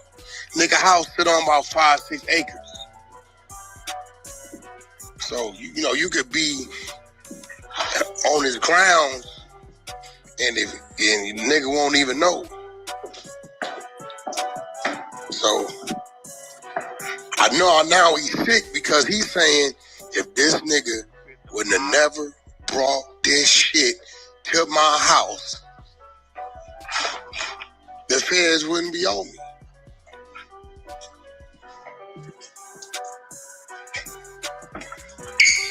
Because when he called and asked me, he said, Wack, if you was me, what would I do? I said, if I was who, you? Marley Marl, the civilian? And if they telling you that your security then told him what he told you? Yeah. Well, and you lie, you going back? Yeah. Well, what you gonna lie to him for? You're a civilian, nigga. If I was you, now me, I can't say that. I gotta just ride it out. But come on, Wack. Hey, yo, come on, Wack. Hey, do y'all hear this dude though? Like, he say, Molly Moore, you can tell, right? Cause you a civilian. But Wack, he gotta ride it out. Come on, Wack. Nigga. So Wack, you a gangster, huh? You a Paru, huh? You gotta ride it out. Nigga, Wack, you telling Molly Moore to do what you did a long time ago. Nigga, get that information up. Straight up. Yeah, that's all. Smash that like button, hit that subscribe button. Nigga, they didn't told you. Your security didn't already told us he reported to you everything. So what did your security tell you? Nigga, I'm gonna keep it gangster. Security didn't tell me nothing. Molly Mall is not a gangster. Sorry, that's not gonna happen. Wack, you not a gangster either, bro. Just keep it a buck. Stop acting like you something you not. You want to be rich, gangster. You want to be everything but who you are, bro. Appreciate the super chat, Carl. Wack, stop the cap, brother. Like, real shit. You want to be everything but what you are, man. That's just not realistic. It's not realistic. That's the equivalent to them saying, hey, Bridget, we already got record that you open up rooms on the 100 side. We got the records right here. We got your profile opening up these rooms. So we just want to know what rooms you opened up. Or else. Oh, Bridget's going to tell them every room she opened up and probably tell them every room she planned on opening up. This is fact. I wouldn't expect nothing less from them. Niggas from the streets got to stop acting like, because you from the streets, the next nigga gonna do what you do. It ain't gonna happen like that. Not gonna happen. Guess I'm telling y'all, it's gonna be a time, right, that Wack come out and just let everybody know he them people. Yeah. It's gonna get there. He gonna come out and tell everybody that he the police. You know what I'm saying? It's gonna come. You know, we gonna keep going hard in the paint. Straight up. He's just gonna come out and just say, fuck it, man. You know, hey, man, he been working with the police. Yeah, he the police, man. Goddamn. Because the shit he's saying, nigga, come on, man. Come on, Wack. Hey, Wack, you gotta relax, bro. You really gotta relax, though, Wack. we'll keep watching it. It's just a little different for a nigga. You got the clip, Prince? Where that clip at? They saying they took the nigga in custody. Yeah, I got it right now. Hold on. See, the difference between me and these dumbass street niggas, they want to act like everybody gonna do what they do. I know what a nigga gonna do based on who he is. You know what a nigga gonna do because you know what you gonna do. Yeah. Nigga, see, I'm gonna tell you like this, right? I can see what Wack doing because Wack been working for so long, right? Wack gets around certain individuals and he get them caught up in some shit and he encourages them to tell. Yeah, man, shit. You a civilian. You might as well go ahead and just tell them everything. You know, you better get yourself out of it because you know you gonna go down. This how he be manipulating niggas to get information for his coworkers. Straight up. Yeah, go ahead and just tell them, man. You know, you a civilian. Best thing you to do is let him know. Why he's acting like he's a gangster when he's really with the force. This shit's crazy. It's crazy. Not expect a civilian to stand in no pocket and take no heat for no nigga. If you do, you's a dummy. Jamal is back in federal custody. The agency now investigators learning he's accused of violating nation again in what started as a sex trafficking case. His probation officer alleging he had a friend contact a victim to offer money so she would not go to court. A hearing scheduled for the 2nd of July. But I see the nigga, he in custody, but he ain't in custody. Your inmate locator ain't pick it up. So you just said, oh, he ain't in cut. Man, you know what's going on, man. Straight up. I don't know. He in custody, but he ain't in custody. Whack, you know what's going on, nigga. Straight up. Smash that like button, hit that subscribe button, man. MX Laker girl. Appreciate you. 14 months rocking with your boy. Hey, Whack. You gotta relax, bro. Salute DZ and SBGB fam. Your favorite girl in the building. We going up. Facts. Laker girl. Appreciate you, baby. Hey, listen. Wicked100. It's like you can see through him like a glass. You see through him, man. I don't know who he thinks he's fooling with this shit, but you ain't fooling nobody around here, man. Nah. You got the Clubhouse niggas, the Goldfish, confused and lost. But nah, we not going for that shit around here. What a court date? Next one, July 7th. But I know, like,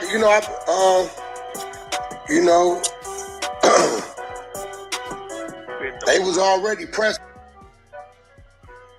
to say more, just him saying, I just know what my security told me. They press the shit out of him. They can put him in a twist and say, hey, nigga, you don't cooperate with what we need and give us that info, we gonna book you. Hey, Whack knew Molly Mall was gonna get booked. Whack knew that Molly Mall told him what he told him. They needed more information. You know what I'm saying? They need more information, nigga. You got to tell them more. What else you seen? Where you was at? What time this? We know, Whack. You gotta relax, bro. You really gotta relax, though, Whack. That's the way to get him to go the other way. Be real. I think, honestly, Molly Mall is tired. That nigga used to say, Whack, I don't want to be around nobody but a few women. I'm going to work out, go to the studio. That's it. He said, when I'm off parole, I'm going to come give you the exclusive interview and everything. He said, but other than that shit, bro, I don't want to with nobody, bro. I'm tired. He said, you can't trust none of these niggas. All these niggas that set niggas up, they lying on you, they backbiting you. So I know how he feel, nigga. He really got the heat on him behind a nigga he wasn't with, bringing a situation to his house. Can you imagine that shit? Yeah, imagine bro, you gone, my nigga. You gone on your motorcycle, nigga. And let's make it a family, man. A brother you don't with. You ain't with him in 3 years. And next thing you know, he done brought some shit to your house. That years later, these niggas want you to tell them what happened. And you like, listen, man, I wasn't there. Whack, you are the one that came to the internet saying Big U's DNA was under the bull's fingernails. Big U had something to do with the bull being unalive. You the one came to the internet talking about this shit, right? Now, you trying to make it look like Molly Mall is why this shit happened. why Big U's being investigated for this case. Nah, nigga, it's you. Straight up. Molly Moore told you, and this is what happened. My security was there, and he told me they pulled up. He pulled a gun on him. He was with this dude. I don't know a kid. My security said it was a kid there. He didn't know the kid. And motherfuckers left. Boom, boom, boom. And niggas is like, oh, nigga, you tell it. And he like, what the did this nigga bring this shit to my house for? I don't know. I don't shoot.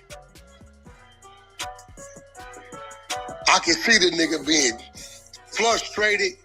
He's sitting back. The nigga just had a great placement. And now, because he wanna be a part of this shit, they like, nah, nigga, we got you doing this, cooperate or else. I'm gonna be real, bro. I can see the nigga at his age, where he at in his life, you're saying, you know what, fuck it, man. What y'all want, man? Hey, Wack is the worst kind. I'm telling you. Dude is the worst kind. And if you listen to the way he talk, you can tell he been with the people for a while. Because he thinks that the way that he says certain things confuse people. You know what I'm saying? The police do that all the time. They try to say things a certain way, thinking that it confuses people. But people that see that you're trying to confuse them understand what you're doing. Straight up. Swear to God, I can see the nigga doing that, bro. Molly Mall is not a gangster. You'll never see him proclaim to be a gangster. He a man, he ain't no punk. I remember when Suge was over there trying to put him, he called me and said, Wack, Suge been with me for no reason. I ain't did nothing to the nigga. I don't owe the nigga nothing. I've been in the gym training with my trainer. I think he was training with Ray Wizard at the time. He went around with Wiz Khalifa. Tell that nigga Suge, if you want to get down, we can get down, bro. Calling you, because I know you'll make it right. Swear to God. I ain't no punk. I ain't no... Does anybody believe that shit? Does anybody believe that? Come on, man. Come on, man. Ah, man. So Molly Moore, he was going to get down with him. And he was ready to go to war. He ain't no punk. But Loose Cannon beat the shit out of him. And he ain't do nothing. Oh, man. Who you think you fooling with this story, though, Wack? Real shit, though. Who you think you fooling, man? The niggas on Clubhouse got the mind of a goldfish. Shit's crazy. Gangster, but I ain't no punk. Yeah, I'm no punk. Sure didn't want to fight. He said this nigga keep popping up on people where I hang out and do business like he looking for me, and he got down to people is nervous. Molly, man, we don't know if it's cool for you to be here. What you mean? Man, Suge ain't gonna do shit to me. Came through looking for you, bro. Did all this shit, so. Man, we already know Molly soft as drugstore cotton, nigga. Straight up. We all know Molly was soft as drugstore cotton, nigga. You act like Molly was like that. He gonna get active. Come on, Wack. Ah, man. Molly was going to go to war with Suge, huh? I bet you gonna say you was too. Both of y'all. Y'all ready to go to war with Suge. Okay. All right. Well, I tell you. Hey, yo, This nigga, all he do is lie. That's all he do. Again, I know what's going through his head because the nigga told me, yo, Wack, this nigga got me in the middle of some shit and I don't talk to this nigga. What the f he bring this shit to my house for, bro? I don't know. So them saying he in custody and we can't find him in custody? Hit the block. Yep, there's a good chance. He might be. Where Gigi? Gigi in here? I bet they asked Gigi about Loose Cannon whooping Marley Marl ass. I'm sure they did. Because I believe the nigga tried to tell Marley Marl was over Gigi. Yo. Marley Marl tried to stick a dick in you, or Loose Cannon was just capping? Nah, that's not even what happened. He slid into my DMs. Remember when we went to his house and we was hanging out with him or whatever, and we had spent the night. Come on. Hey, yo, this is why I don't know why I feel, any type of sympathy for GG. Like, real shit. You jump on Wax bandwagon instantly. Every time Wack get the call and say, yo, Gigi, I'm going to get Gigi in here. The whole time he was on there, he texted Gigi, yo, need you to come up on Clubhouse. This is why don't nobody feel no sympathy for what you went through with Loose Cannon. We see what type of people you gravitate to. You gravitate to niggas like Loose Cannon and Wicked100. So can't nobody feel no sympathy for you, baby girl. These the type of niggas you like. So when you show people the type of company you like to keep, a nigga going to analyze the type of person you are and see, oh yeah, baby girl, boo-boo. Kind of shit that was after he shit, after something, whatever. And then, Gigi, did you clean the shit up? Tell the truth. Molly Marl had made. You tell us, Gigi, did you wipe this shit up? Nah, hell no. Molly Marl had made. Did you have shit up under your fingernails? We would know. Nah. Okay, we listening. He had maids to come clean up, but he slid into my DMs and was just, all he said was like, you seem like a boss, beautiful woman. What are you doing with that nigga? Oh, he was out of line. Marley was that's out what of said. That's what line. Luce went through my phone. He was out of line, Gigi. So what did you say? I stand with Jamal. That was a good question. What did you say when he said? I didn't even get a chance to respond. Luce went through my phone and he was right there next to me when he DM'd me. So you wanted Loose Cannon to see it. How was I supposed to know Molly was going to DM me? Bitches know how to hide that shit. No, I didn't know he was. She'd have been hiding all her little shit. We hung out with him. You saw the video. We hung out with him and his girl at the time, or whatever. No, I know. Not too much ball head. So now here go the thing. Cause Luce tried to come with the shit talking about he beat him out of verse or some money or some shit. So it wasn't. So he was mad about that. He had a right to be mad about that.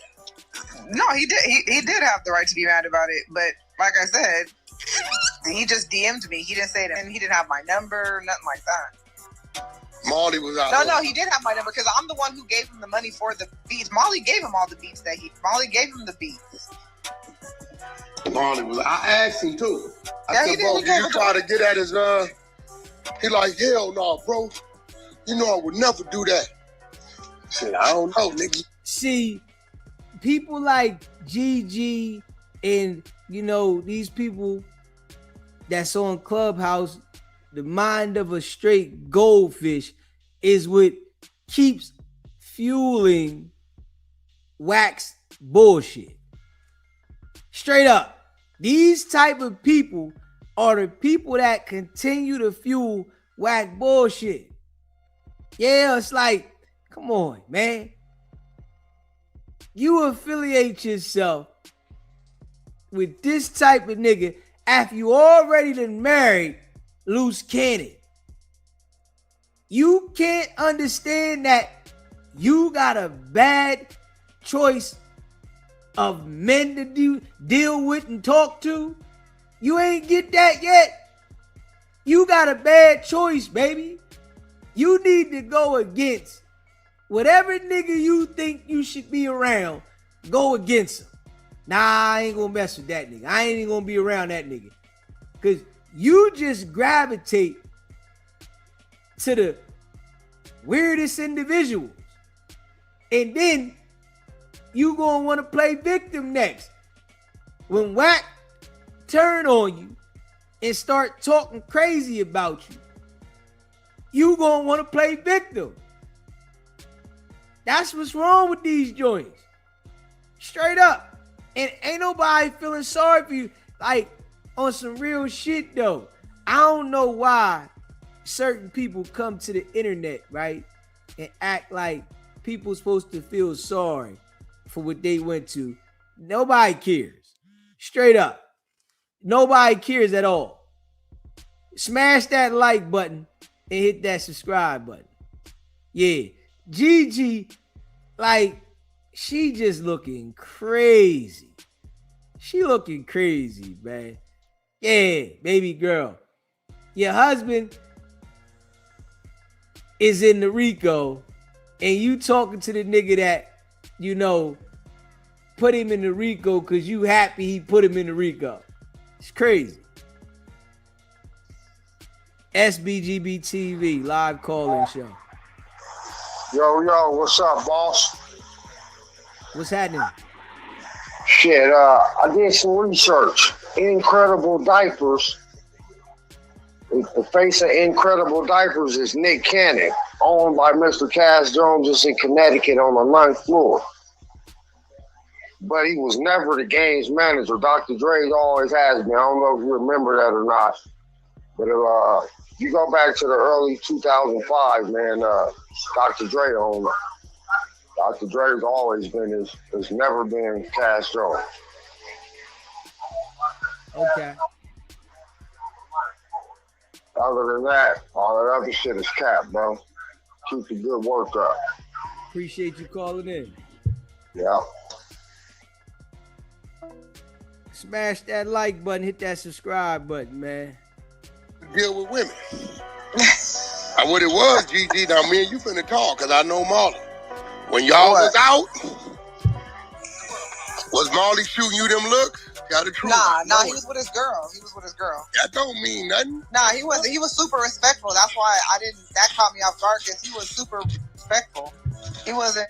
I ain't even gonna lie. Like, women like Gigi, they don't attract me at all. You know, you want to be in the mix with messy shit with niggas and then play victim later. That shit's crazy. You hear me? Yeah, you want to be in the mix with the niggas and then play victim later. Nah. You know, ain't nobody dealing with you delicate and then you thinking that they not going to do this and do that because you a female. You inserting yourself in the business with these men. So all that female shit go out the window. Just being real, why are you inserting yourself in this shit with men? That shit crazy. Take your nut ass and go deal with what you got going on. You keep inserting yourself in men's shit and then act like you a victim. That shit crazy. That shit wild, man. Smash that like button, hit that subscribe button, man. Hey, listen, man. Boy, you can tell, you know, it's like, I don't know what it is, man. These people are just wild. You can tell, though, they special. They special. Being disrespectful, he wasn't trying to come on to me, and it was strictly business. We went out with him and his girl after we, paid the money or whatever. He had his girl with him. We all went out, had drinks with dinner, and that was it. And then the days later, he hit you with that. Yeah. Uh-huh. Yeah, what you was wearing, Gigi, when y'all went out? You had on the skirt? I had jeans, I had on like a Ferragamo dress. I suit. just had on like a dress. Not even a tight dress. It was a loose fitting, like flowy dress.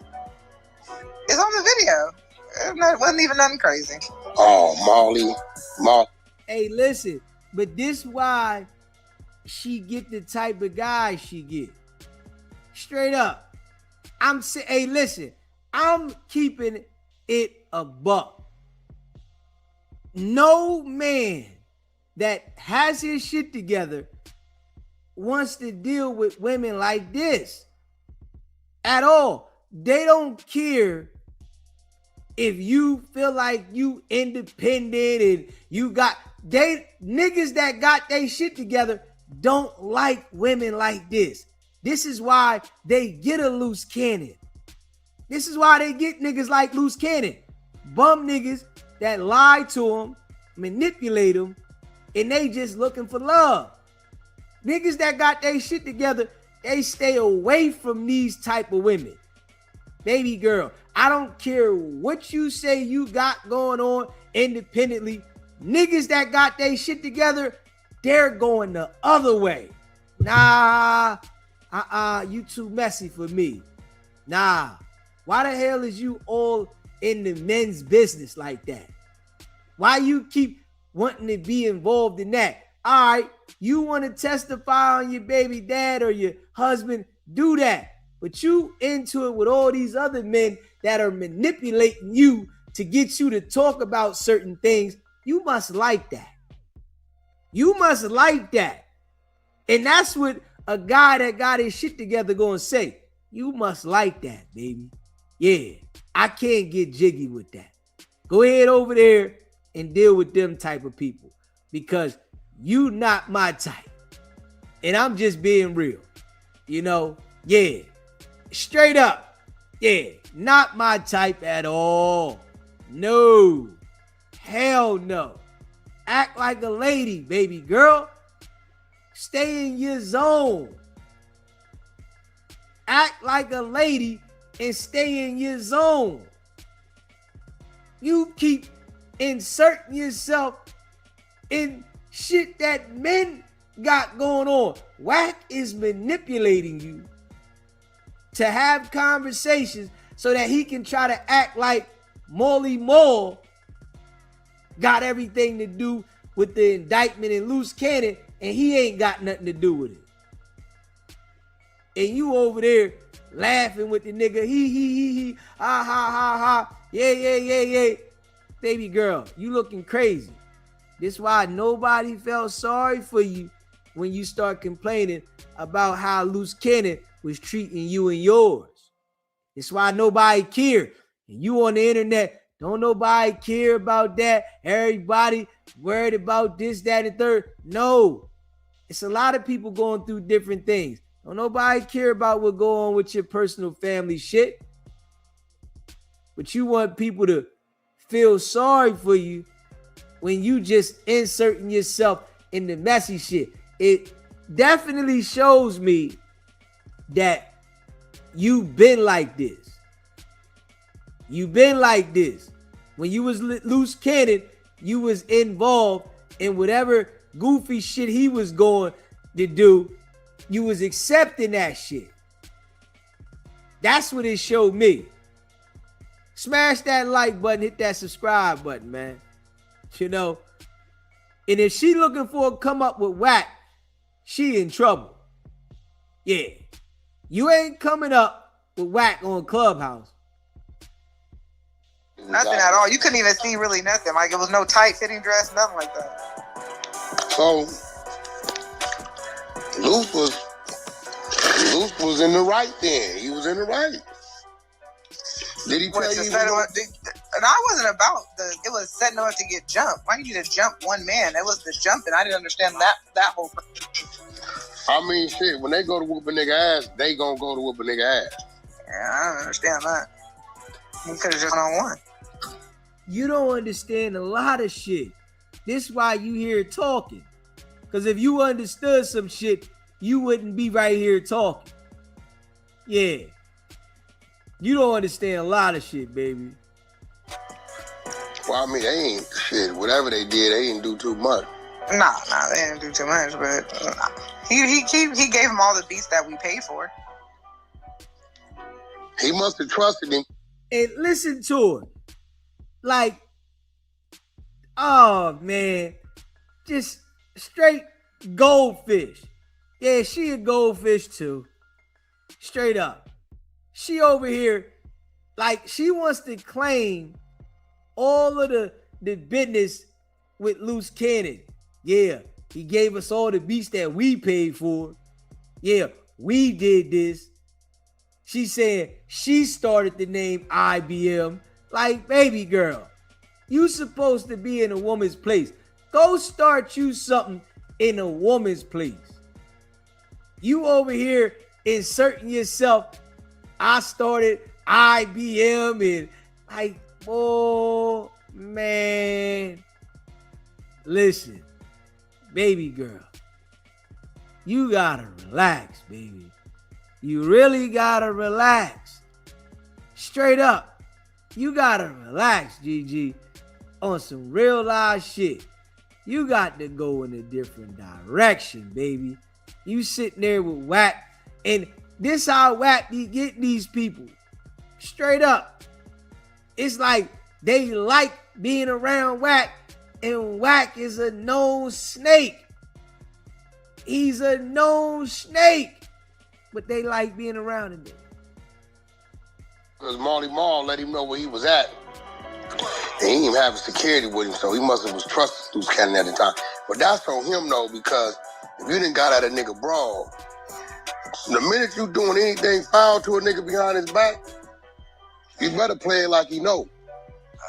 That's why Cannon was pissed, because he DM'd me, even though he DM'd me, and then Cannon happened to see it, so that's when he confronted him or did whatever he did.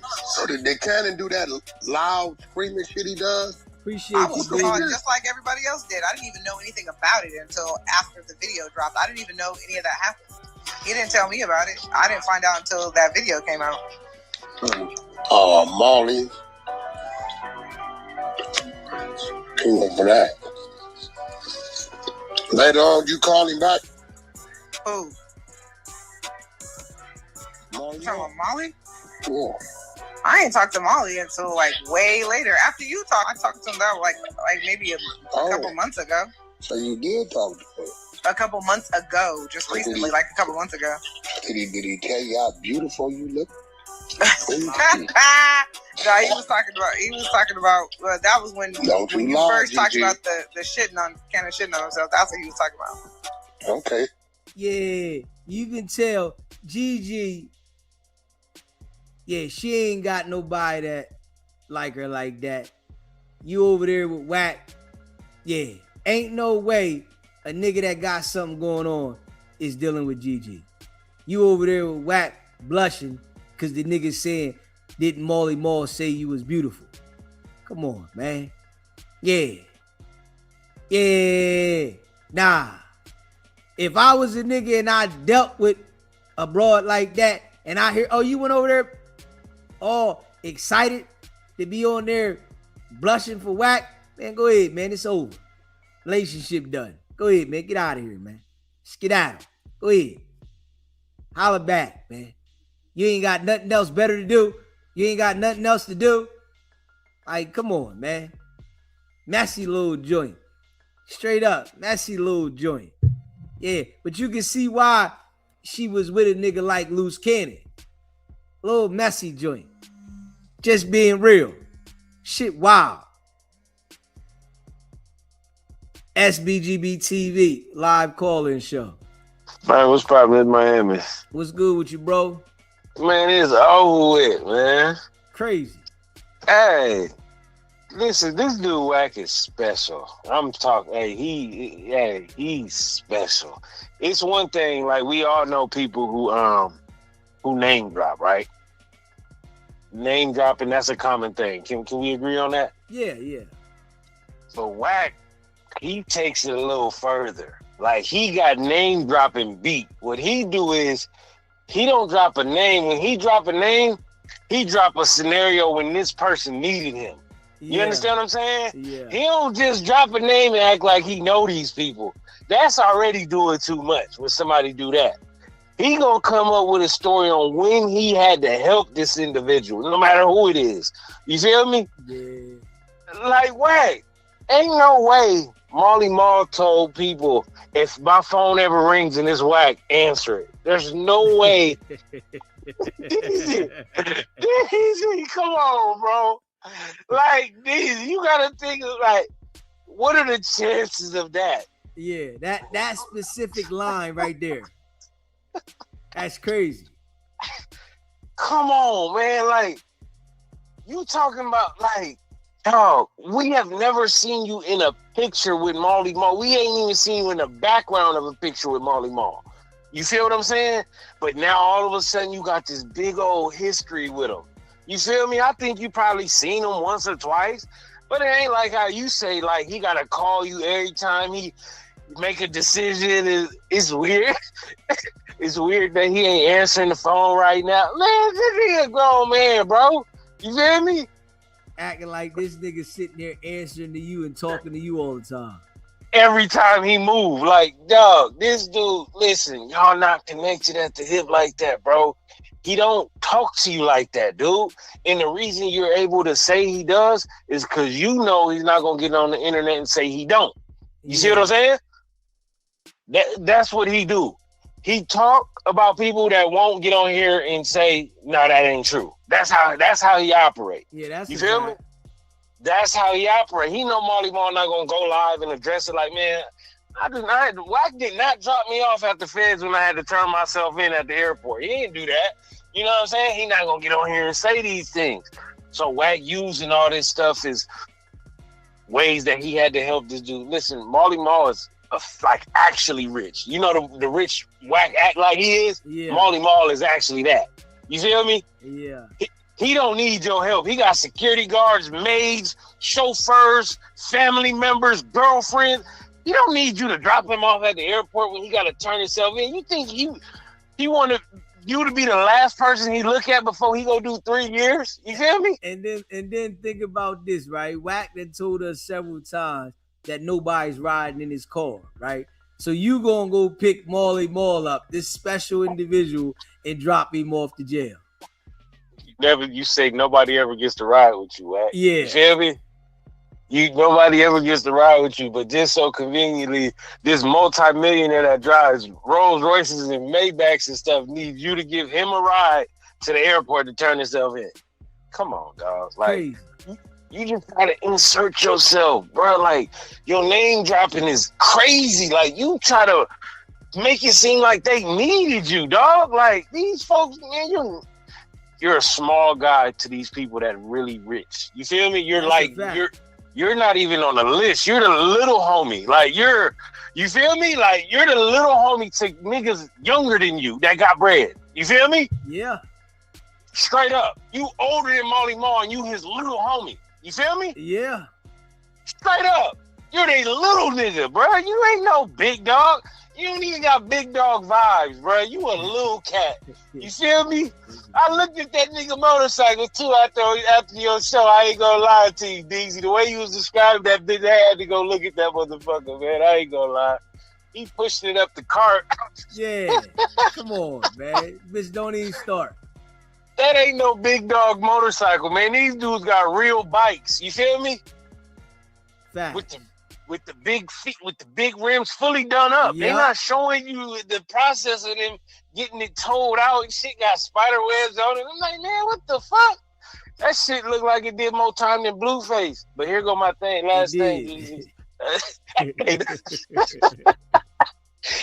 Here go my last thing, DZ. You was all the way on point when you said this before Blueface got released. You said Wack ain't gonna start doing nothing financially until Blueface got out. Yep. You feel what I'm saying? You said this is way before Blueface got out. You said Wack ain't gonna be able to do nothing financially, make no moves until Blueface get out. And watching Blueface get out, he gonna start doing all this little. And now you starting to see him do. He trying to fix his backyard. He done pulled the cobwebs off the bike. He trying to show off that dusty lowrider. You feel me? Fact. He just rinsed Blueface off the tour. You feel me? He gave Blueface 20 bands to go on that tour. You feel what I'm saying? He rinsed him, and now he chipping away off his little, you know what I mean? So I'm like, damn, that is crazy. That's his only source of income for real. That's you his feel only me? source of income, bro. The little Vlad and all that shit ain't getting nothing done. You know, we ain't seen the nigga take R&B at the Chanel store, none of that shit. Like, you know, you see the people that got it, nigga. We ain't seen Wack in no Rolls Royce. We ain't seen Wack in nothing that was like that to even show and implicate that the nigga is living like that. Now, he's one that's in the backyard dancing. He got people working in the backyard. And now you saying I'm fixing my motorcycle, nigga. You ain't like that, nigga. You's a P-Way. Why you just now getting to all this stuff? You know what I'm saying? Like, you supposed to, as a boss, as a California West Sider boss, your lowrider always, you supposed to have that thing jumping every Sunday. You know what I'm saying? That's what they do. You know what I'm saying? You like you Foo Fafi, we got you figured out. In Blueface, he's starting to wake up to it, but he don't got no options, DZ. You feel what I'm saying? He feel trapped. So he working off of acceptance right now. He just got to accept the fact that Wack is all he got. You know what I'm saying? When really Wack is holding back. He could have had a real deal with a real company. You know what I'm saying? Because he is viral. You know what I'm saying? He's a viral cat. But he owes so much money that he can't go do no legit business. It all got to go through Wack. You feel me? And that's what Wack wants. Wack it's by design. Wants to have him in debt and have all of these people that, you know, got liens and shit on him. So he got to funnel all the money through Wack, and Wack can just give him a percentage. Exactly. He did the same shit with Game. You feel me? Yeah. He did the same shit with Game. That's his MO, but that's my call though, DZ. Appreciate you calling in, bro. All love. Yes, sir. Smash that like button and hit that subscribe button. Shout out to all y'all that rock with the channel, man. So what did he tell you eventually after he got your mind and thinking about how much of a weird nigga he was? Did he shoot his shot? Nah. He still ain't never shot a shot at me like that. Never. He already tried to shoot this shot in the DM. No, I'm saying, but he ain't tried to shoot a shot after that. That was the only time he ever said anything like, "Oh, you seem like a." Look at Wack though, right? Gigi done told Wack about Molly trying to holler at her, right? And Wack go right on the internet and reiterate it. Let everybody know, yeah, Molly try to holler at you this time and that time. Like, this is why I say Gigi Goldfish too, man. Straight up. Goldfish. Niggas dealing with Wack, man, they got the mind of a goldfish, man. Well-rounded boss woman. What are you doing with, you know, a nigga like Kenneth? He ain't ever asked me out on no date, nothing like that. That was the shooting of the shot right there. No, I'm talking about I'm talking about after that. That was the only time he ever like mentioned anything about it. I want you to keep it real, because you ain't never lied to me. You pretty straightforward. No, of course not. What? Peter said, I want to get to know you a little better. Let me fly you out. Let's go out. Was you took him up on that? No. No. No, I'm talking about as a recent, not back then. No. Molly, no. Well, you just about to say no shade. Molly's cool, but he's not my type. But you about to say you was there? She about to say I was married? Is this? You see what Wack doing, right? Wack is saying that because he's thinking about trying to go at her and do something. Yeah. So, you know, Wack one of those type of dudes. Use other people to see what the response is going to be so he can see what angle he should go at. Yeah, Molly Moore in a situation right now, and Molly Moore ain't thinking about Gigi. Wack is thinking about Gigi. Straight up. Wack is thinking about Gigi, but I already know Gigi brain don't operate like that. She can't see it. Straight up. No, I'm talking. I thought you meant like when he did. Yeah. But I was in a relationship, so of course I'm not. First of all, I'm not no cheating ass bitch. I don't get down like that. That's just not my forte. But even recently, like even when we talked, like if he asked me out, he's just not my cup of tea. We cool though. Like dude, I wouldn't date him. That's just not Okay, my... you wouldn't date him. Nah. Would you give him some? You ain't gotta date a nigga to give him some. Nah. This how you know Wack is a kid, nigga. This sound like an elementary conversation. Let's just be real. What type of nigga is asking a woman about would you give another nigga some coochie? That's some kid shit. Like, hold up. Would you date him? Would you do this? Would you do that? That shit sound like some elementary shit.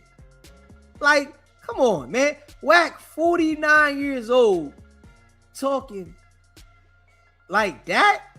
Would you date him? Would you give him some coochie? Come on, Wack. You gotta relax, bro. You really gotta relax. You gotta grow up, my man. You gotta grow up, my man. Straight up. I'm telling y'all, boy brain is a dud. I ain't even gonna lie. The boy brain is a dud. He got the people on Clubhouse confused and manipulated. But the boy brain is a straight dud. Yeah. Straight up. Smash that like button, hit that subscribe button. You gave that white voice up. No, I did not. Why you keep lying? Nigga, you got one date and talk about I gave him some. Get out of here. Nigga, that wasn't even a date. That's an AI picture. Was one date. I met him on Hinge and we went on one date on Valentine's Day and you is running with it. We met him on. She meet niggas online? Oh, man. She meet niggas online. Smash that like button and hit that subscribe button. Hinge? What the fuck? You asked me this last time. Why would you be on an app called Hinge? Because I'm in a state where I don't know anybody, and that's where Gigi, why would you like, oh, try to go on here and go on a date. So I did. So you were trying to get unhinged? Is that what's going on?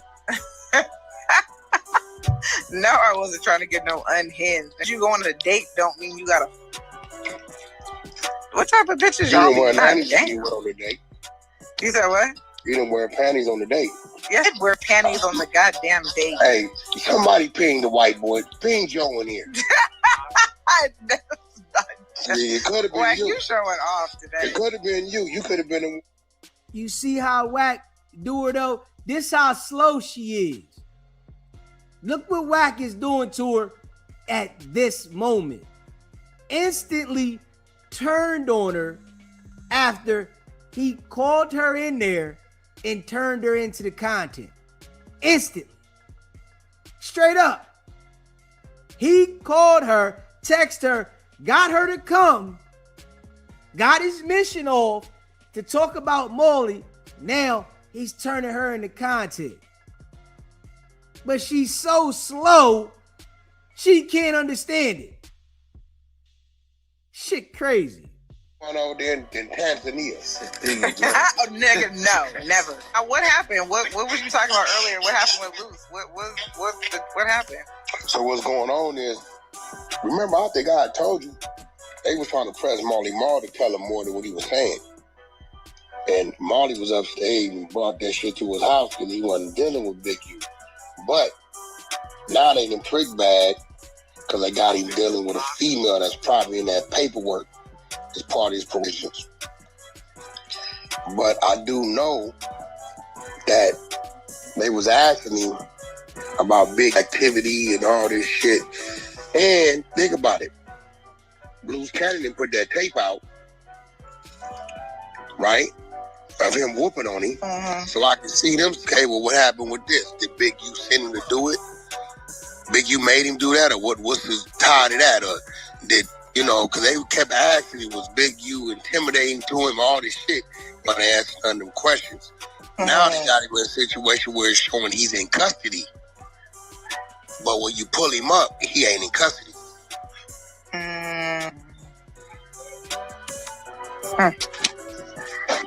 Is that what Cannon told them? Well, it's all tied into the same shit. Cannon ain't got that happened in the last couple of days? Yeah. Oh, no. No wonder why. Okay, that makes sense. Oh, no wonder why. What? He ain't called you? I don't know. I keep getting a bunch of calls from the jail, from the prison, but I ain't answering. You better answer for your husband. I'm not answering the phone. Hmm? I told Prince. That's why I was asking him questions because I've been getting just the last couple of days, just a bunch of calls.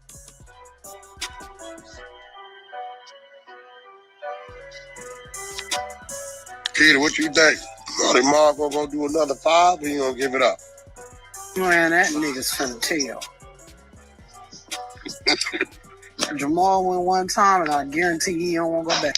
The fact that the news said he was taken into custody, and when we put him, and when we go pull Pooh Shiesty, he in custody. We pulling Molly, it ain't showing no custody. Well, where did they pick him up at, in Vegas? Vegas, he went into court. Oh, yeah, you know they don't got no facility out there, so it's probably going to take time. Yeah. No, they don't have a jail out, like a holding jail. Yes, they do. That's where my baby daddy was in Pahrump. So it's probably going to, if he ain't what we think he is, it's going to take him a minute to get in that system. He get been 11 days, nigga. Oh, yeah, he right where they, yeah. Yeah, that's what I'm saying. That's too much time. Been 11 days. With the block. Cause that Pahrump shit far than motherfucker.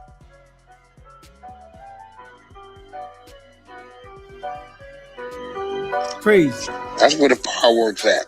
Crazy. Yeah, they have my baby daddy there. It's like immigration, like federal immigration shit. But you know, they hold regular inmates too. That's where they held Loose Cannon when they picked him up in Vegas. He was right there. That shit far to get a bitch. I used to hate driving that motherfucker. Yeah, so. Yeah, 11 days processing sound crazy. They probably just trying to keep his ass safe. I definitely see why she married and had a baby by Loose, Leonard. I definitely see that. Yeah. Definitely. Yeah. Yeah. And I say on some real shit, any woman that gets in a relationship with Loose Cannon, you know something wrong with him up here. You know that. And I mean that, any woman. Because the boy is special up here. Special. Oh, man, that shit would have took 24 hours for him to get 11 days? Yeah, nah. Bro, that nigga still He ain't didn't processed. For him to do that, he in fear of his life. And they Now, I cannot see Molly Mall in Wicked. That's gonna drive that nigga crazy.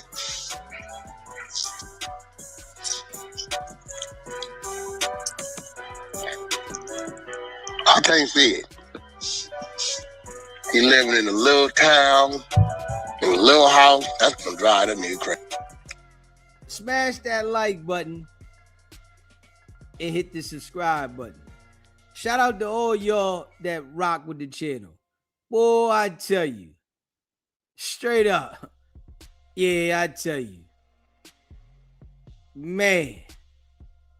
Yeah, Gigi, she's special too.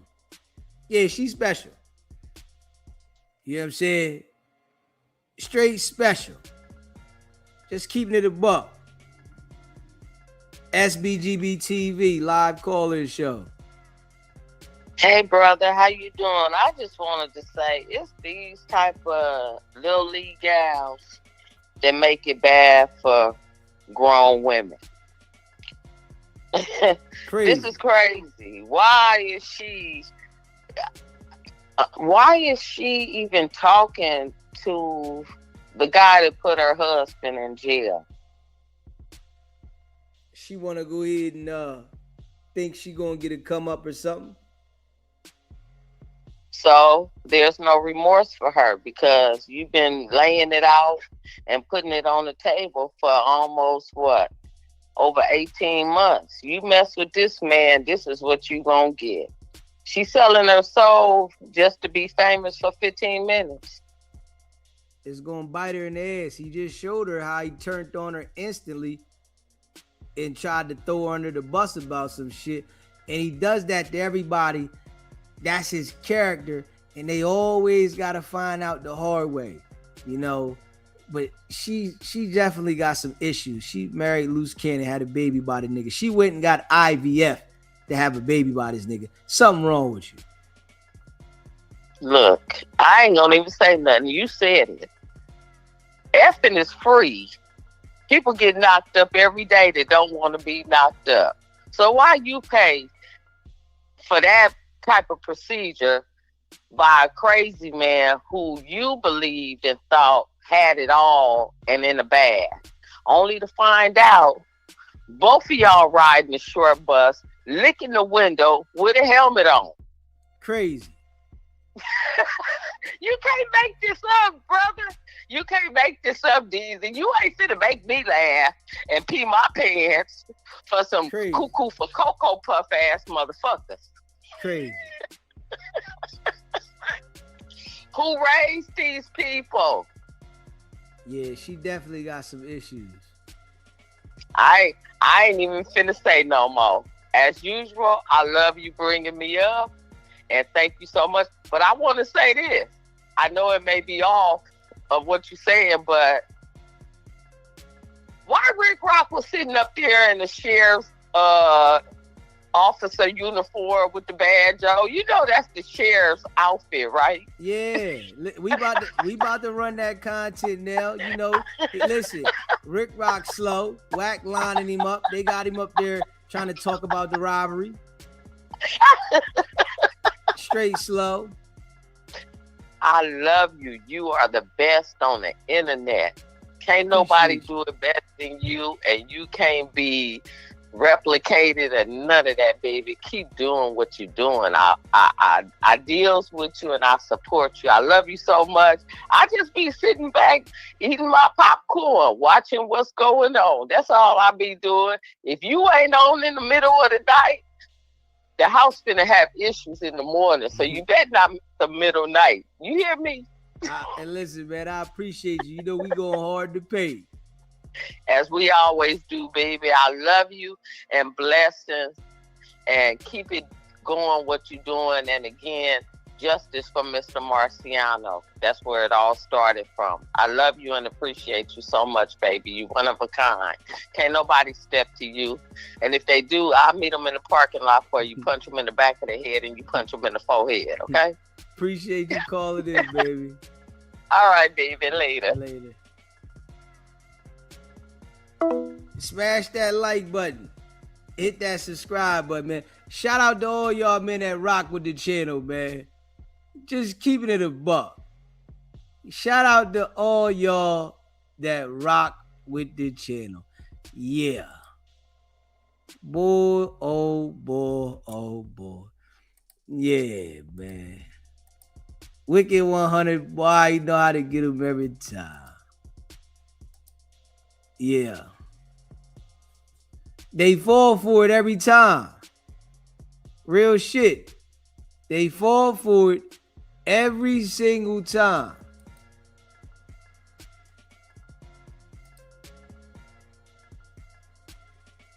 Smash that like button and hit that subscribe button. Shout out to all y'all. They fall for it every single time.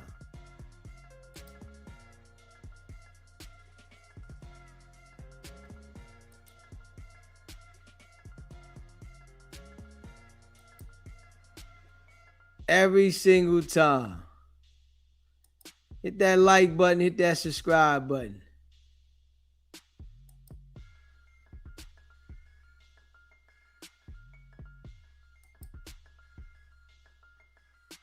Yeah, shout out to y'all. Yeah, we ready talk about this joint. Rick Rock went up there, man. Rick Rock went up there to No Jumper, right? And was Adam trying to get Rick Rock talk about the robberies? Was Adam trying to get Rick Rock talk about the robberies, man? Yeah, because Wicked100, see, and this how slow these jokers be. Rick Rock think Wack is homie. Wack done already said it before You know what I'm saying? Ricc had something to do with the dispensary robbery. You know what I'm saying? He already said this shit before now. You hear me? Smash that like button, hit that subscribe button. Yeah. You know what I'm saying? Real shit. They got Faison Love again. He done got locked up again. He can't stay out of jail. Big Worm get locked up all the damn time. You know what I'm saying? Can't stay out of jail. Ricc think Adam got him up here and Wack got him up there for, they want him up here. Nigga, listen. Nigga, they gonna line up and taper your ass straight up. Boy, I'm telling you, niggas be slow as hell, man. Yeah, these niggas be slow as hell. Hold up. Smash that like button, hit that subscribe button. Man, these niggas be slow as hell. Real shit. They niggas be slow as hell. Hey, see, hit that like button, hit that subscribe button, man. Let me see.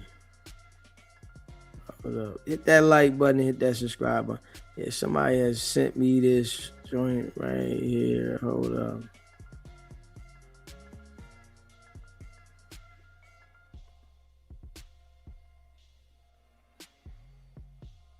Hold on, somebody sent me something. I gotta find it now. Hold up, y'all. Yeah, I wanted to play that before we play this joint with Ricc in the morning. I wanted to play this joint. Yeah, Ricc think it's a game.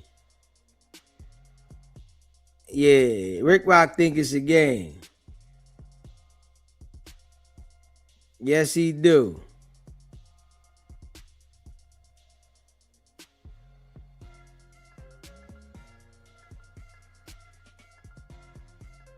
Yeah, Ricc think it's a game.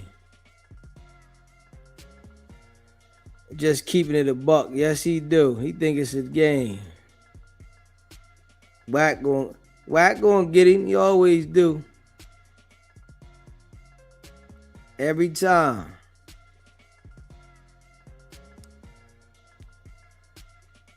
You know what I'm saying? Wack get these niggas every single time. It's like these niggas is easy. They easy to be got. You know what I'm saying? They easy. Easy work. Hold up. Smash that like button, hit that subscribe button, man.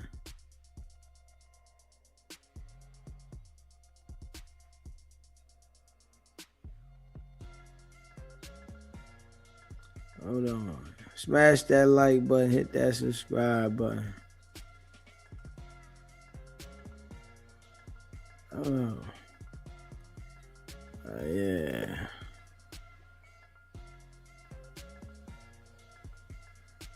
I'm trying to see who sent me this. Somebody sent me this joint. I gotta find out who sent me this joint. Hold up. Yeah. Miss Hill for real. Appreciate you gifting the membership, baby. Appreciate you. Hold up. Yeah, somebody sent me this joint. I gotta try to find it real quick, y'all. Hold up. I gotta try to find it real quick. Somebody sent me this joint.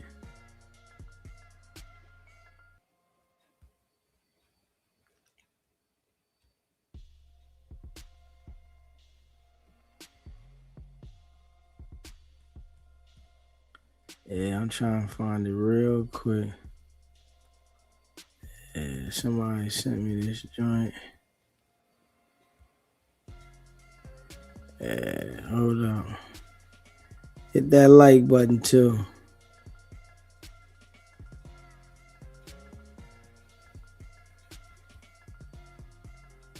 Hold up.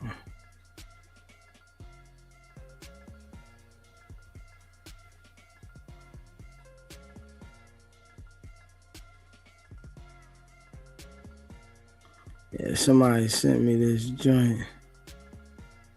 I'm trying to find it. Yeah, I don't know. I don't know who sent it to me. But I know I got sent it. Got sent to me earlier. Yeah, with Ricc talking. Not Ricc, but Wack talking. Wack talking about Ricc and the dispensary shit. Who sent that to me earlier? You know what I'm saying? I can't remember who it was. But somebody sent it to me earlier.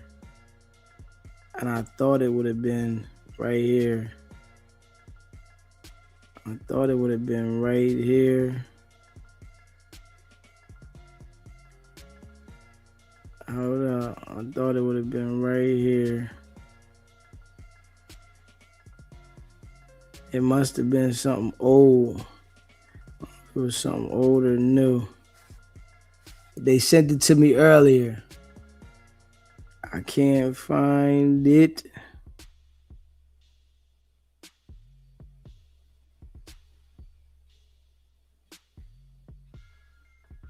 Yeah.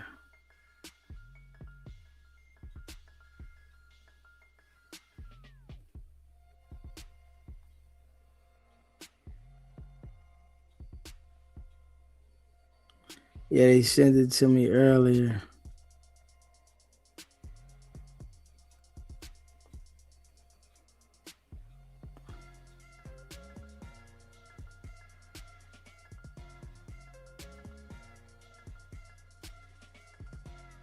I don't know.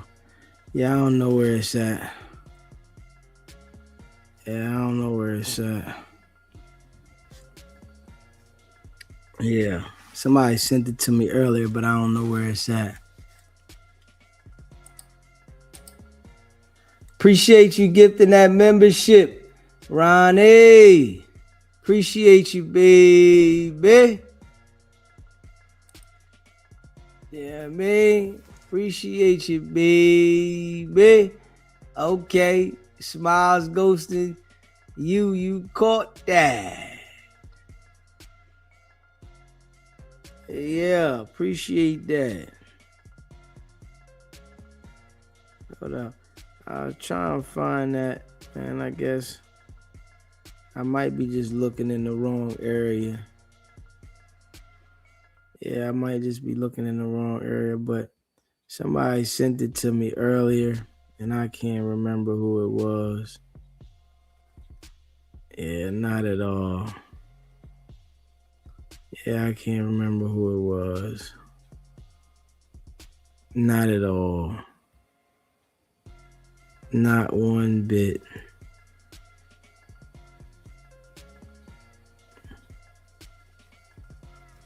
Not one bit. We're going to go over this joint with Ricc in a second. But I was trying to remember who sent that shit to me.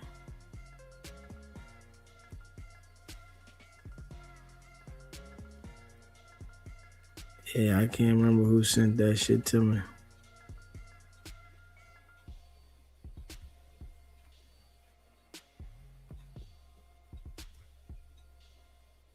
Damn.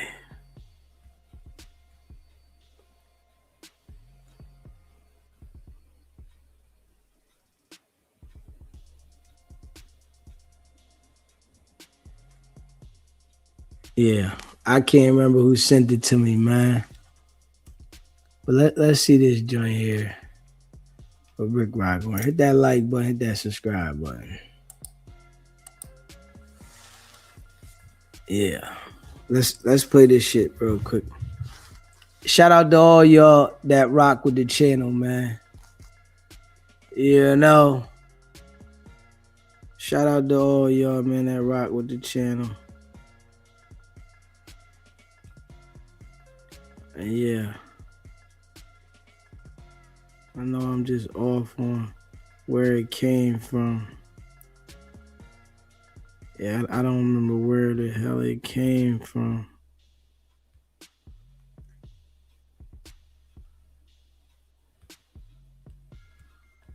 Yeah, I don't remember where it came from. Yeah, not at all.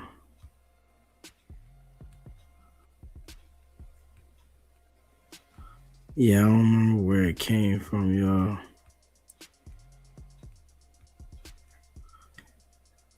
Yeah. It was a good one, too.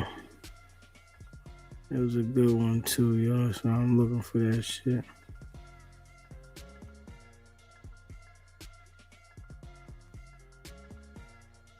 Yes, it was.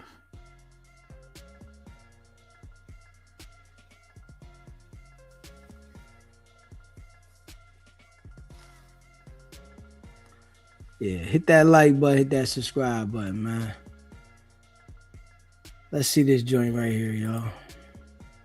Yeah, y'all see him? But you gotta think he did. He said I bullied him into us being together. He said I forced him for us. First off, this man met me. He been stalking me since our first hood vlog. I never even knew him, and I told him that.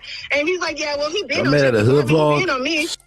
Your father name? Probably changed the diapers. You know my dad. He's from Carver. You know my dad. Okay. Well, this is one of my homeboys' daughter. We ain't gotta say his name, but yeah, you know my dad. He had given me a number to hook up with you. I mean, to call you. Not hook up with you like that, but to call you. All right. Well, let me get my man. Y'all not about to be talking about my motherfucking homeboy daughter. We're not about to be doing that. We're not doing that. We ain't doing none of that. All right. He's fucking lost. That was amazing. That was amazing. It's kind of his world is probably. Entire life has been known for finding shit. But we've never seen it. I mean, motherfuckers, everybody done seen it. Well, we saw that's Journey. why everybody We saw got Journey. pictures. That's got pictures. But yeah, they're just do it. If we do a live show, we'll find. Given that we did all of that, and people still just weren't buying tickets, I'm forced to just be like, okay, apparently this was not meant to be. It's kind of amazing to me that we could have, thousands of people watching the live shows on any given day, that like everywhere I go, I feel like I'm fucking famous as shit and people are just coming up to me everywhere we go. And that, we on the average No Jumper show or whatever, we might have like 100,000 viewers or whatever. And that still somehow those people did not find it exciting, the idea of going to a live show. And one thing that the promoter told us, the person who was like helping us to manage this and everything, is he said, believe me, you're not alone. I guess like the market for the live podcast experience is really not great. And that they've. See, Adam don't understand that, yeah, you put the work in on doing these podcasts, but, YouTube pushes you around the algorithm, and people will watch some shit on YouTube, but that don't mean that they're going to support you financially on something you putting together. People be stuck in their ways. Man, I'm gonna watch YouTube. I might hit the like button or you might not. Adam might have a lot of views on some shit and then they ain't really got no likes. Niggas just be watching the content. No Jumper is known. They go live all the time. They making videos. So it's like, I feel like Adam expects more from people than, people are giving to him. You know what I mean? So they watch No Jumper, yes. No Jumper's on all the time. But, people ain't buying no tickets to sit down at the event because, the people that was going to be there, Sporty Face and Munchie B, they not there. It might have sold more tickets if those individuals there. But, just being real, Adam gets these, gang members on the podcast and people want to see the gang members. They don't want to see Adam. They want to see the gang members. Actually had to cancel a lot of these. So I guess that made me feel a little bit of like, okay, I guess it's like kind of not too out of the ordinary at this point. But I mean, the promoter even said, because it's the same promoter who did the Back on Fig Live show. And he told us, he's like, one option you have is that you could do a sale. Like you could do 2 for the price of 1 or 3 for the price of 1 or whatever. At that point, I was like, okay, I think I'm okay with like coming out of pocket to do the show. I think I'm just going to cancel it. I thought that we had enough momentum to sell it. Turns out not so much. So I got to wear that. I do know a popular narrative is going to be like, oh, well, Spotty Face and Munchie left. So that's why it didn't really That's why the tickets didn't sell. The tickets weren't selling before when, like, you know, we all did those Instagram reels together. The tickets already weren't moving. So as much as I'm a little bit let down, I thought that it was going to be a good way to sort of galvanize the community and everything. It turns out that the audience is just not really there for the live experience like the way that they were a couple of years back. Do you feel like ultimately that is a indicative of where No Jumper overall is as a platform, or do you feel like it's just the live shows are not cracking in general for people? I do feel like live podcasts are not as cracking as they used to be. I do feel like a lot of podcasts like Joe Budden that used to go on tour all the time, that they're just really like not doing it anymore. Definitely like partially you have to kind of attribute it to No Jumper and say, well, you know, like, but like from my perspective, it's like, especially when we announced it, it felt like we had a ton of momentum, that things were going. But you know, you also got Whack there causing all the BS between the hosts. Yeah, Whack's energy is bad. You know what I'm saying? Whack got bad energy, man. That should bring the bad juju on the business. You know, it might spark some numbers in a certain situation, but not everybody wants to be around that kind of energy. Going very well, that there was a lot of energy on the podcast and everything. And, you know, the ticket sales really kind of told a different story. But realistically, I mean, like 30 ticket sales prior to the point we had done that first reel is not terrible. That's like, I think a few months out. In the eyes of the promoter, it was pretty terrible. It was that really was already bad at that point. It was not good. It should have been more. You know, if we had sold like 100 and we had a month and a half to go, I think that it would probably have been a lot more realistic. I mean, there could be a lot of factors. You know, somebody just pointed out in the chat, it was like a Wednesday. It definitely is. How much were the tickets? You know, that's a good question. Donnie was just saying in the chat that they were like $80 or like $75. I thought they were cheaper. I thought they were like $45. That 80 does stand out to me. $80? Yeah, if the show was $80, man, nobody's paying that, man. You know you got to make it affordable. You know, you got to just be real. The No Jumper crowd, they're not spending no $80 to go see. They might spend $15, $20, $25, but you try and make it whereas though like this shit here is a red carpet event.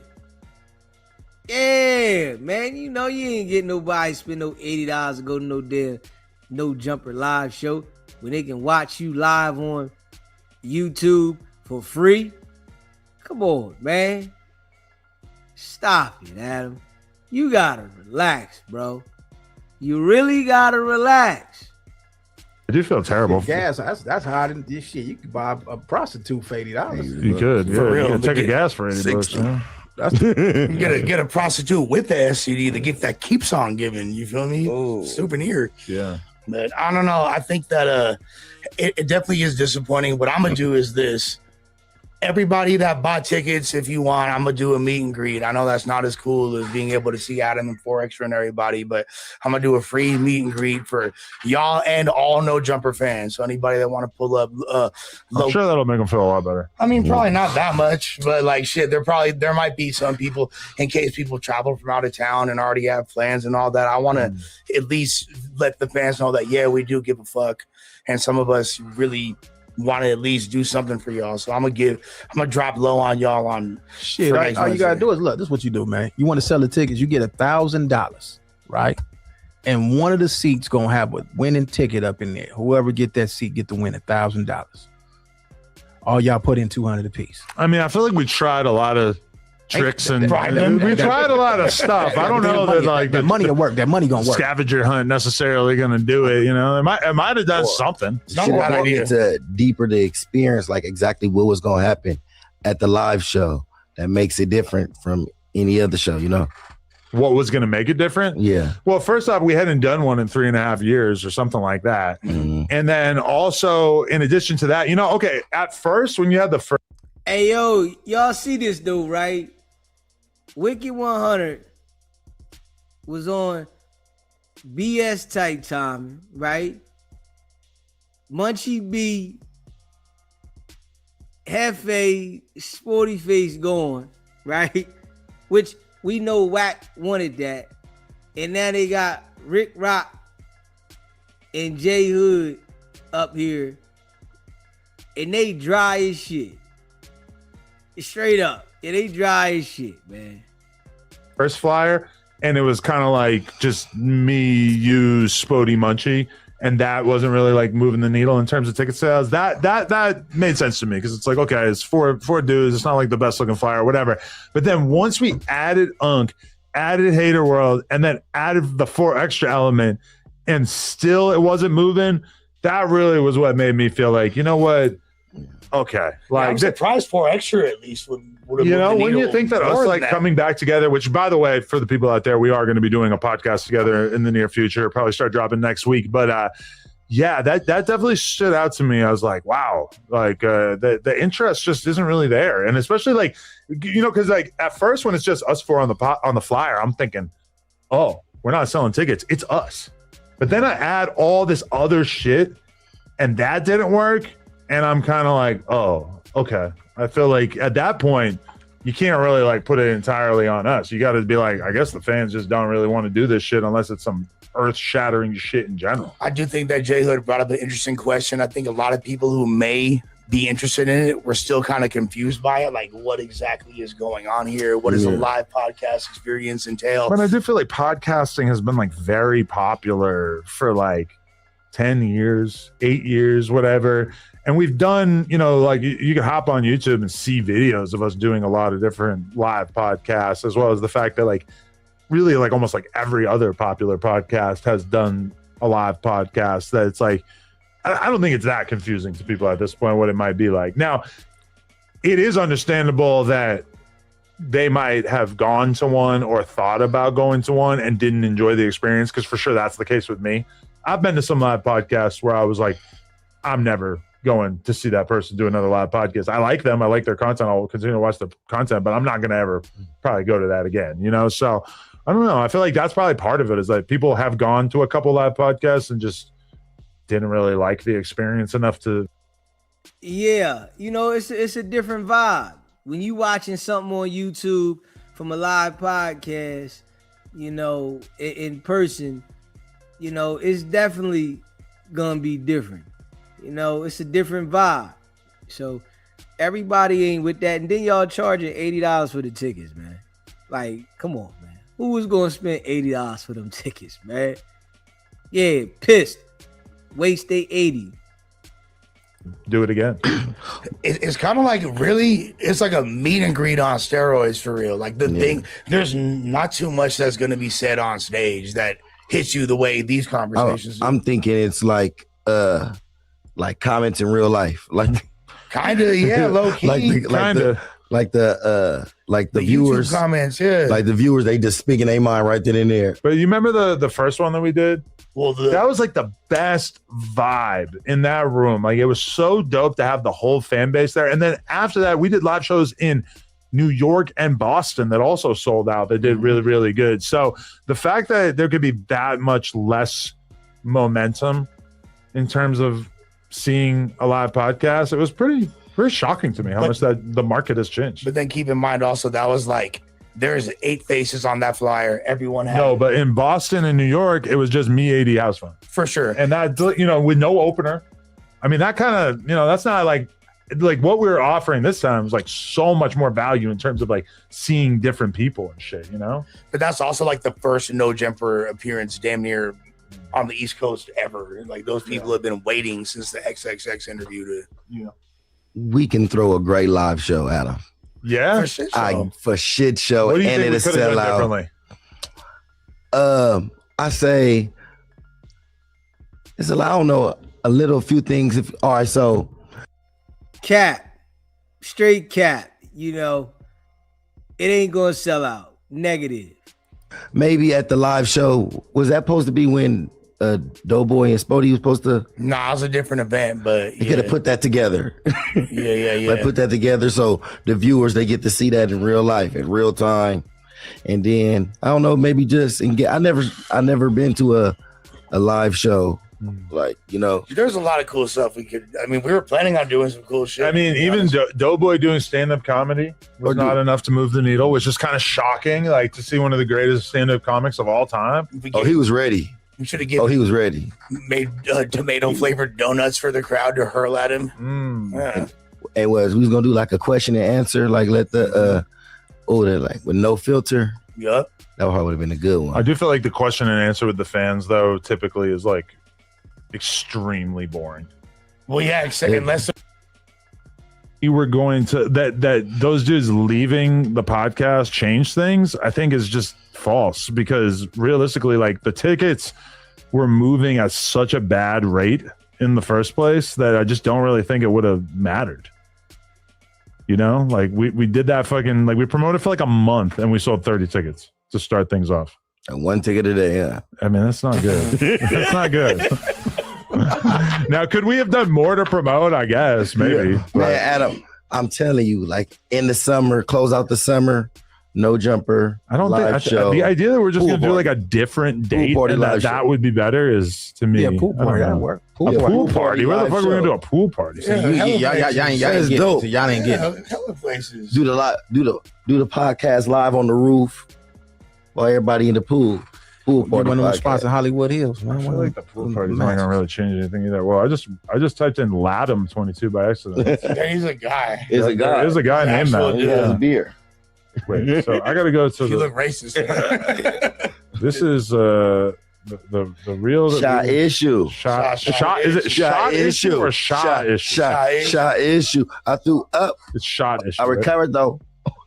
Yeah, we should talk about him in a second. But okay, the first, I'm trying to find the dance video that we did. Damn, I posted a lot of reels. Where is it? How are we still going here? No, this is before. Bro, what happened to that reel of us dancing? There's no way I scrolled past it, right? Mm-hmm. I'm You got so baffled. many scooms on your page. It's so tight. Yeah, whores. All right. I don't know how the fuck it's not on my page anymore, but yeah. I'll tell you why. Because somebody who's never done podcast, you're overruling me telling you it doesn't it's matter. cool. It's fine. I won't. You think people are gonna like your podcast if you're fucking shoving? I think my favorite thing about the script is just the glimpse into the psychology of Doughboy, like what he thinks about all of us, because so many of that comes into play. Really? Like my favorite thing is like him writing what he thinks you and Josh talk about. You know what I mean? Like the conversations. What kind of stuff? Well, I think it's funny that he thinks that you're like and I like how it. How long did it take you to read it? I'm still reading. Like It's this shit like- is. Show people better I can tell. To put it in perspective, motherfucker low riders up in there, motherfuckers crip walking and blood walking up. Hey, bitch, go in and roll me up a cigarette. none of those things are gonna make a podcast get more views. And I like how it. How long did it take you to read it? I'm still reading. Like this It's shit like is really long. I mean, it's a bit of an arduous read, but I'm trying to give it. No, it'll probably have 20 minutes. I've never read a script. 20 minutes? I mean, if you For like, sure I have 20 minutes. You're just like, if you're like quick with it, if you don't do like, you're bringing it up on the screen. This is it. Yeah. Y'all got to get a barbecue pit up in this motherfucker. Son, we need some food up in this bitch, man. Usually people don't eat food on podcasts. Yeah. Watch when I start my shit, man. I want some nigga shit going. I want barbecue pits. I want. You think people are gonna like your podcast if you're fucking shoving food your down your ass out. throat? If you don't like it's it, a get out. weird idea that You know- people you know think that what's you should eat food on a podcast. I like hate it only too. people who think that are people that don't do podcasts. I don't like it either, but I tell you what, it's people that like bullshit. I watch people sit up there and watch motherfuckers eat all day. Yeah. See the shit that you saying ain't gonna work. It'd be a motherfucker like me that give me a couple of million a few years from now, and you'll see motherfuckers a whole stripping on poles and shit with clothes on since they can't get naked. Barbecue pits in this motherfucker, low riders up in there, motherfuckers crip walking and blood walking up. Hey, bitch, go in and roll me up a cigarette. None of those things are gonna make a podcast get more say views. that. You say that. Well, I've been doing this for 10 years. Yeah. Okay, well, I'm gonna do. Listen, don't count nobody out. Don't I'm think not counting you out. I'm just saying why I personally am not going to install a barbecue pit in the middle of the Well, office. that's you. I'm doing it. When I get my shit, you gonna be welcome on my shit. Hey, bitch, go in there and cook up some motherfucking potato salad, some ribs. I'm gonna have my shit cracking. Yeah, I'm at my sounds like shit a crack. great I'm gonna time. show. I like to show people better. I can tell. To put it in perspective, every time somebody's eating a bag of chips on the podcast, it's like resoundingly negative feedback from the audience. They get super. Somebody chewing gum. Yeah, I don't like. They're furious about it. They hate me. The idea that like people want to see us like eat fucking brisket. That's why I want all ghetto people watching my shit. All white, black. I don't give a fuck what race you is. I want nothing but the ghetto hood folk. Listen to Rick Rock though. Listen to Rick Rock. It lets you know Rick Rock don't know nothing about no damn business. I tell you, some of these people be getting these views on YouTube and they feel like they know business. You don't know no business, man. Everything you saying is backwards, nigga. If the man telling you that from his experience, people don't like certain things on the podcast, and you saying your podcast gonna be this, that, and the third, nobody wants to see it in the middle. It's either you gonna do a podcast directly about food reviews, or you gonna do a podcast talking about current events, different things going on. But to mix it in, it's like you can't stay focused on the topic. So, you know, I think Rick Rock don't know nothing about no dead business. Even ghetto people don't want to watch people shove food down I'm telling you, you don't see them shows where I watch people eat all day. They doing more numbers. Yeah, than but this that's shit. like a produced show where they're able to like edit out the parts of them actually like eating. Yeah, you hear the shit. Maybe like for a second. But no, like, for the whole shit. Like I watched Guy Fieri, Diners, Dives, Yeah, they smack and they do more views than this show. Yeah, but I feel like you're mistaking a podcast that's 100% raw from like a TV show that's like produced with a crew of probably 20 people. Man, I want ghetto shit. I want hood rats and I want barbecue pit. I want all that shit. I don't on think my you show. do though. Like, don't you personally want to not be like relegated to just making hood shit? I want to be different. This hood shit said, why you think you do hood shit all day? Why you think this motherfucking show cover all street shit? Because it works, right? Because it's a hip hop podcast. Nah, this ain't no hip hop podcast. Yes, This gangbangers, Bloods, Crips, Power Rules, Bloods, Mexicans, everybody on this motherfucker. But we haven't talked about any like gangster this shit is shit full today. of no. This show is full of street shit. We talk about street shit, but really it's like rooted in like hip hop. No, it ain't. culture, We ain't right? talking about no hip hop shit. So I ain't seen no we ain't hip-hop talked shit. about any gangster shit all Look, day. all right? the shit I react to on your show is gangster shit. Right. Because that's what you are interested in. And that shit works. Right. Do you know that's that what nigga- you're look, interested in, but we make do a you lot of know content that- outside of that. I know, but listen, but do you know all the people that do reactions on your shit is helping your shit? Is it in a way, yes, it do. I would agree that it helps, but in such a microscopic It doesn't level. matter. It still works. Everything counts. Right. But I mean, I've been doing this for a long time, and I can say that I don't really think it matters that Yes, much. it do. Yes, it do. But so you're going to overrule me? Yes, I am. I'm gonna tell you why. Because somebody who's never done podcasts, you're overruling me, telling you it doesn't it's matter. cool. It's fine. But what I'm saying is, And the reality is a lot of people basically like watch the podcast through other No, they channels, do which watch. absolutely does not benefit us in any You don't way. consider your channel a podcast? No, I No. don't. I don't. I'm not a podcast. I'm a hustler. You hustler. Okay. I'm not no motherfucking podcast. I never dreamed. I never said, please God, But make me hustler a doesn't podcaster. describe the type of content that you're making. Yeah. Well, listen. Do you know what I should do to make money? What? If you knew what I used to do to make money, this shit is a hustle to me. Exactly. You see what I'm saying? You So already anything is a hustle. I don't, But listen, everythustle is a hustle. Being a garbage man's a hustle. But like, Everything's a hustle. but This is making hustle. content is I'm not necessarily defined by I'm not just a like being a podcaster. I'm a hustler. hustler. right? I never prayed. I never told God, hey, God, I want to be a podcaster. I never said that. I said, hey, God, look, I need a couple of dollars this month. Nigga. And he said, nigga, I got you. Don't worry about nothing. Go spend $10,000 on the camera, which I did. Go buy you some G Master lenses, which I did. Go buy you some Shure mics, which I did. Go get your motherfucking PC, which I did. I spent racks on my shit. I ain't one of these niggas on here filming from a phone, and it works. Everybody that count, whoever supports your shit, you can't look at a nigga and say, oh, nigga, what y'all doing don't do shit for us. If we supporting your shit, Right. every bit count. We the people. Without the But motherfucking I'm telling people, you won't that work. it doesn't All really- right, well, nigga, I'm gonna stop doing reacts to your shit. How about that? What the fuck do you think I care? You think that's gonna hurt the yeah, channel? yeah. Like, oh no, Rick Ross isn't I'm promoting lying like us a anymore. motherfucker. Listen, I don't want to blow off Lying this. like a motherfucker. I don't want to blow off this 10,000 this nigga about to give me. So I don't want to fuck that 10 racks off. Listen to Rick Rock. He said he gonna stop doing reactions. Adam said, man, I don't care. Stop doing reactions, dude. So what? But listen, what I'm saying. But that is you just like actually cornered yourself so bad. No.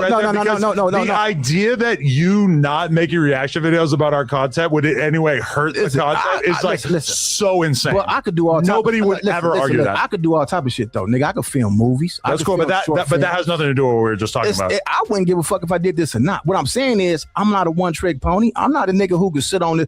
Okay, but that has nothing to do with what we were just talking about. That doesn't change the argument that we were just having. You know why I never sitting in one spot for these many hours? Y'all good at this shit. I give y'all a props for this shit. Sit in this motherfucker for 4 and 5 hours. That's podcast. I'm not doing it. I'm not doing that. I'm not doing it. I mean, you do most of your content by yourself anyway, right? You know, your content. I don't even know what this shit called. Listen, to keep it above. It's like reaction podcast. I'm talking about what I do. I don't know what that shit called. Yeah, reacting. I guess it's reacting. Do you know how long it take a motherfucker to do a reaction video? Not that long. 10 minutes. 15, exactly. 15 minutes, I'm gone. I get up, knock out 3 videos in about an hour. That shit out. Set them on a timer, I'm gone. So what point are you making? We know that. But your content is. But what I don't think anybody watches your content is like, oh, this must have took hours to put together. I don't give a fuck if they watch it or not. Just as long as I make some money, I go fix my low riders and have fun and send my son a couple of $1,000. I don't give a fuck who watching that shit. I'm not that interested in this shit. This never was my goal. My goal, the reason why I spent all that money on camera equipment was to shoot short film. That was my whole plan. I got caught up in this shit. This wasn't my plan to sit up here. Yeah, came outside with the camera. Yeah, that's it, nigga. Caught up in the YouTube. No. This how I started. I was clowning. What's his name? China Mac and Crip Mac. I was doing it on my phone. I was just clowning. Like, man, look at these niggas walking through these dudes' hood without no strap. These niggas crazy. And they came back and said something to me, and they struck my channel. And I wanted revenge so motherfucking bad. I started clowning, and then the shit started doing numbers, and I started seeing became natural. I started seeing money from this shit. I'm like, damn, you can make money off this motherfucking shit. But you're never gonna make any money off short films. Yes, you could. How? On Tubi, Netflix. But how are you gonna promote it? You don't see Big John? I just did a short film with Big John. Pull it up. They make money off that shit. Hey, but how much? A lot. How much? They made like $300,000 on them movies. You made $300,000? No, not me. I'm saying the motherfuckers are Big John. Them niggas make money, man. They the best at this shit. Right. Them dudes in Detroit, hell yeah, that's where the money at, man. But okay, the type of thing that you're going to be able to sell to Tubi is going to cost like, a lot of money to produce. But I got all that. Right. Don't listen. Don't sleep on. Don't think I'm just no nigga up here with a motherfucking police. If I took you to my spot right now and show you all my shit, you be like, damn, Rock, you got some shit up in this motherfucker. Rick Rock sitting there with this police uniform and badge on. It's like we already know big homie is them people. Why is you up there with this police uniform on, trying to represent Wicked100? Like, come on, man. That shit right there, you couldn't find another outfit. Got some shit, man. That's fair, but all I'm saying is that the reason why you're doing like low-brow reacting content is because it's easy to monetize in the short run. Whereas like making a short film is obviously like far more difficult. It takes startup capital to even get it going, and then it's hard to monetize. No, I don't. Yeah. No, I don't. Well, you haven't done it yet, right? You shot one before? No. I've looked into it a lot. Yeah, everything 420 coming through. That shit easy, man. That shit ain't no hard work. If it was easy, then everybody would be doing it. No, everybody can't do it. Why? But for a nigga like me that can edit, I got editors. I got people that can do the sound. But you haven't done this yet, right? Excuse me? But you haven't done it yet, right? Yeah, I done it. Where? Let me show you something, man. What? I can tell you ain't been paying attention to me. God damn, you're right, man. But You over here doubting. Right, you're just like you're making like creating a profitable movie business seem like it's this really, really easy thing to do, and I just don't really buy What's your Wi-Fi? You ain't got to buy it. You ain't got to buy shit. They gonna buy it. Okay, but I'm trying to get you to like justify it. What's your Wi-Fi, nigga? My shit fucked that. I don't know. It ain't coming out. But I'll show you some shit. I'll send some shit to you. I'll send some shit. I'll let you check it out. I personally am allergic to people acting like things like this are easy when in reality they're very difficult. For me, it's easy. For everybody else, it might be hard. Yes, I have. You got. Hey, cuz, what I done? Tell this nigga what I do, man. Cuz I don't know what the fuck. He don't know what I do. But shouldn't we be able? Sound like whack, don't he? Sound like whack. They never whack do. Every time whack sit there in that same seat, he asks, Third, Lil John, hey yo, what I do this and what happened there and you remember this? Same thing. Same exact thing. Crazy. Smash that like button, hit that subscribe button, man. Pull up like a link on YouTube. I'm trying to show you some shit. It's on my. Just tell me what to look for. No, it ain't on YouTube. So it's secret? Why is it secret? Because this ain't for everybody. This ain't for everybody. So it's available to the public, but it's somehow not available to everybody? I like the element of surprise. I like when they come out, motherfuckers say, damn, Rock, you did that cut? Yeah. But you're talking about it right now. Man, you don't know who you talking about. His movie. I'm just asking, how do we find it? No, you gonna see. You gonna see. Just tell me what to look up. Now look, go to let me see, man. Go to what's that movie that we just did? What's the name of that shit, man? Menace to Society. You did a movie with you should know, not me. I don't be keeping up with this shit, but I got a movie. I'm in the movie, man. What's your Wi-Fi? I don't know. I'm gonna show you right now. Hey, listen, man. The whole podcast energy is off balance. Yeah, this shit is just off balance, man. J Hood sitting there like he lost. You got Ricc over there talking crazy. And then you got Adam and Lush on the other side. Lush in his own world. And Adam sitting there telling Ricc, man, you don't know what you talking about. You ain't got to Go to my Instagram. Also, Ricc, you know, you was talking about like, hey, I want to have like a man. I got like 50,000 in the equipment. You was talking about I want to have a street podcast platform, which I do think is a really dope concept and idea. Don't you think also that that's kind of fulfilled by a community? Is that kind of what that is, or not? They not cooking barbecue on the show. Mm-hmm. Go down. They do have people pulling up all the time. Yeah, they do have a food show, and I ain't never seen no cooking barbecue on the inside of it. Not like cooking barbecue. No, to be fair, they have a food show that they started here. Yeah. Oh, okay. I haven't seen it. Oh. Keep going down. Okay. Keep going. You get there. That go me right there. You just told him, Adam, look at my. No, not that. That's Snoop shit, man. Right there. You don't see me right. No, go down. That's me and my lowrider. Go down. That's what I thought. Come on, man. You pass it up. What the fuck? You're telling me to click it? I don't. Look. Go down. Look. Go down right there. Look. You these ones? Yeah. No. Go to the last one. The first one. Right there, man. That's your boy, man. Come on, man. So this is a scene from. Yeah, this is the same from the movie that we just did. I think it's done. Okay. We can't hear it. Okay. This looks like it could be cool. What's the sound? Why you think? Who the fuck knows? Maybe your wife holding the pussy hostage or some shit. You say about my wife? I said you should be fucking your wife instead of fucking with us. Wait, thought you said. Get your ass in the fucking truck. For what? I ain't do shit. Yeah, you did. You insulted my partner's wife. Get in the car. Hey, we y'all taking the homie? Man, I don't even fit this motherfucker, man. Squeeze in, bitch. Fuck. You got a problem too? Yeah, fuck you. To the max. Bro, the collapse. That's some good shit on there, man. Some good ass shit, man. Come on, man. Hey, listen. Yes, whole movie. I gotta check it out. Yeah. And to be fair, like everything already. Yeah, you can produce like quality productions that are at least comparable to the platforms that we've been talking about.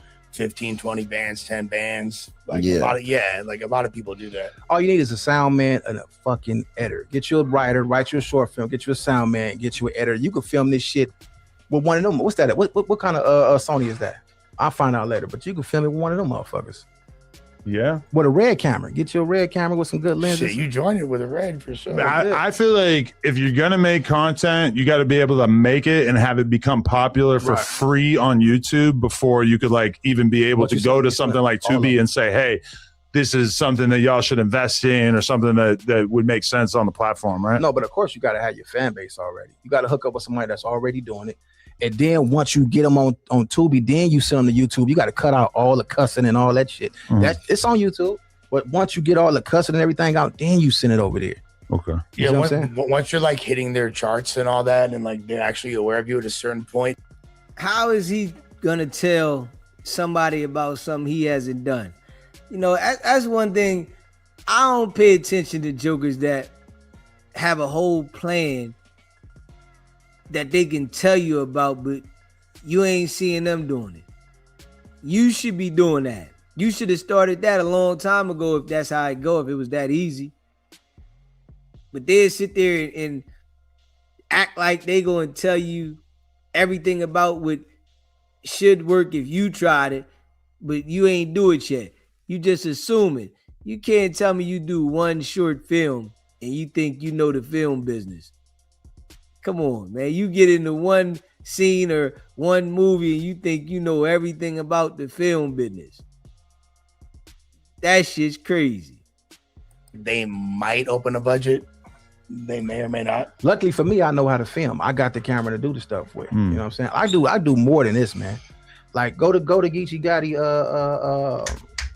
What's that video we shot for the homie, man? Free Geechee. Yeah, what's that movie? What's that video I shot for Geechee Gotti?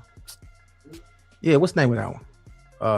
Damn, I'm getting old. Nigga. From Letter to the Block. Okay, yeah. Dope Yeah, song. Letter to the Block. I shot a few of them motherfuckers. Luckily for me, I know how to film. But that's what I was gonna say. Like what I know of your production quality is based on your music videos and all that. Like because you have your videos in the beginning, all your but that's shit, easy shit though. Like yeah, but I was like, okay, but that showed me at least like there is like yeah. a production value there. You understand a degree of cinema. So I was like, all right, but yeah.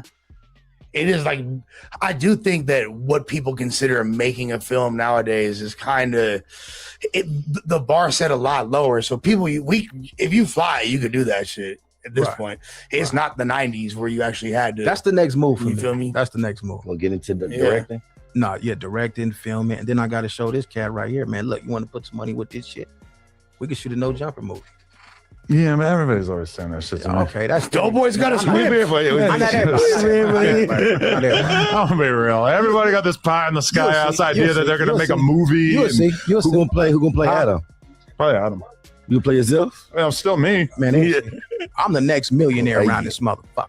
Rick Rock. They gonna see. I just feel like when it comes to content, generally speaking, the people and myself, it's like the people don't really want to hear about what you gonna do.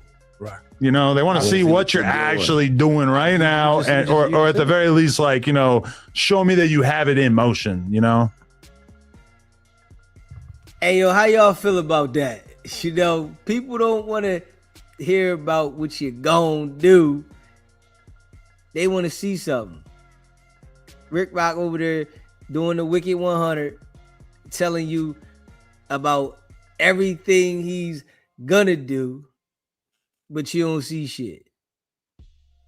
Right. So for me, like, I don't know, just like, I already know how hard it is to like run like a YouTube business. The idea that it would be so much easier to run a Tubi business to me is just like, what? How could that be easier? YouTube's free. You think Snoop Dogg calling me if I didn't know what I was doing, man? But that's we don't know. You think I ain't watching? It don't matter what you know. Do you think he'd be calling me if I didn't know what the fuck I was doing? What is he calling you about? If you don't know, you don't need to know. Just watch. You can't say that on a podcast. You will watch. You will watch. You can't be like, oh, you already should know. They know. You got to ask a question on a podcast. Know. I got the biggest dog. You should already know. The biggest dog of them all. Watch. Contact Rick Rock. But you said they had like y'all were having like the biggest entertainer in the world calls Rick Rock, man. Yeah, the most famous entertainer in the world. But you won't tell us what he calls you about? Yeah, it's top secret. Why would it be secret? It's top secret. Why would a conversation with Snoop Dogg be top secret? Top secret. Top secret. Were you like making something for him or something? You helped Snoop start his podcast? No, not this. This is top secret shit with Rick Rock, dude, man. I'm telling y'all, man. Does Snoop Dogg have a podcast? Nah, man, Snoop Dogg don't need no podcast. He's the biggest nigga in the world. Snoop Dogg is a walking podcast. What are you talking about? Nobody's bigger than Snoop Dogg, man. What are you talking about? Speed. Nobody's bigger than Snoop Dogg, man. No, there's tons of content creators who are way bigger. We're not talking about content creators. We talking about the biggest period. What, just fame? Yeah, nobody bigger than Snoop. Are you crazy? Fucking famous. No, like Snoop Dogg is at like peak fame, but in terms of like, it don't matter what he is. It don't matter. If Snoop Dogg does a live stream and then Kai Cenat does a live stream, Kai Cenat might have like Snoop just did the Olympics, man. What are you talking about? You think so? Right, but okay, but no. But you're talking about something completely different. I'm just talking about he's famous enough and brand safe enough that you can get booked at the Olympics. But if Kai Cenat does a stream, Kai Cenat do the Olympics? I mean, he realistically probably not that big enough. But if Kai Cenat, but okay, listen to me. Kai Cenat does a stream, or I Show Speed does a stream, and then Snoop Dogg does a stream.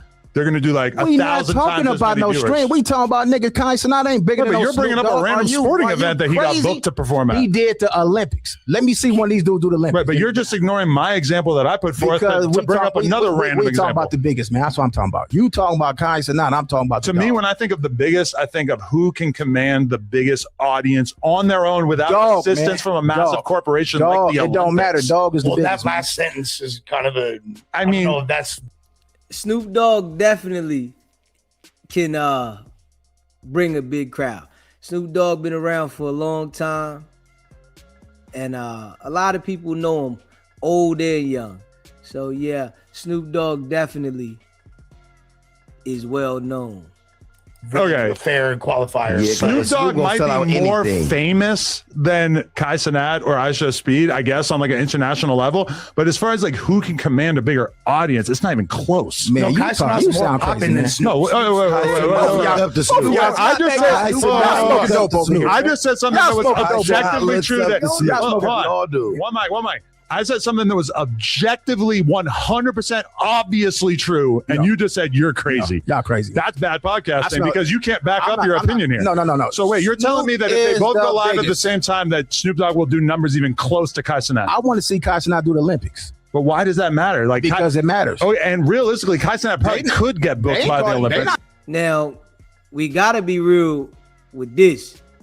If Snoop Dogg and Kai Cenat go live around the same time, Kai Cenat is gonna blow Snoop Dogg out the water with the numbers because Kai is a streamer and everybody knows that he streams. He got all the young people and he got it popping. So of course he's gonna blow Snoop Dogg out the water with the streaming.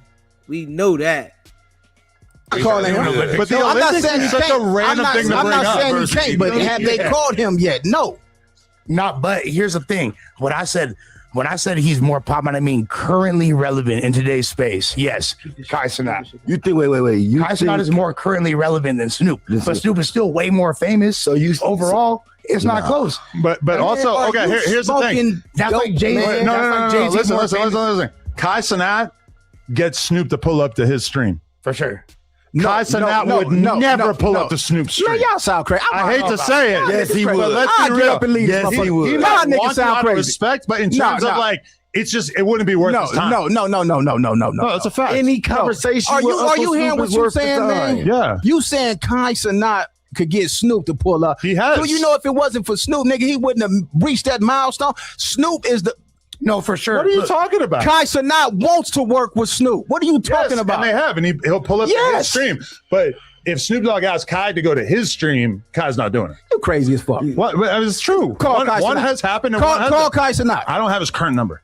Look, I'll say this, and I've said this on this pod several times. Snoop Dogg in 1993 is he's still the man right now. No, for sure that he's more the man now. But in 1993, when he was first coming out, and then when Doggy Style dropped, I think it was in 94, or maybe that was 93, tail end in 93. Hey, put it like this. When the album came out, though, there's never been, maybe besides when 50 put like this. It's nothing y'all can say.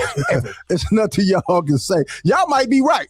But I'm gonna tell y'all like this: it's nothing y'all can say that's gonna make me say none of these cats is bigger than the dog. Man, until they do that, I'm not saying that. They're not bigger than the dog. Man. Can you accept that is a liability for you as a podcaster if you're not willing to have a serious conversation? You're just going to default to no. They're not bigger than the dog. Endorsing somebody who's shown you love. They are not bigger than the dog. Okay, so we just asked Gemini. Gemini says Kai Cenat would command a significantly bigger live audience than Snoop Dogg. You talking about an AI system? While Snoop, see, like. Rick Rock is just being biased because Snoop Dogg has been around him.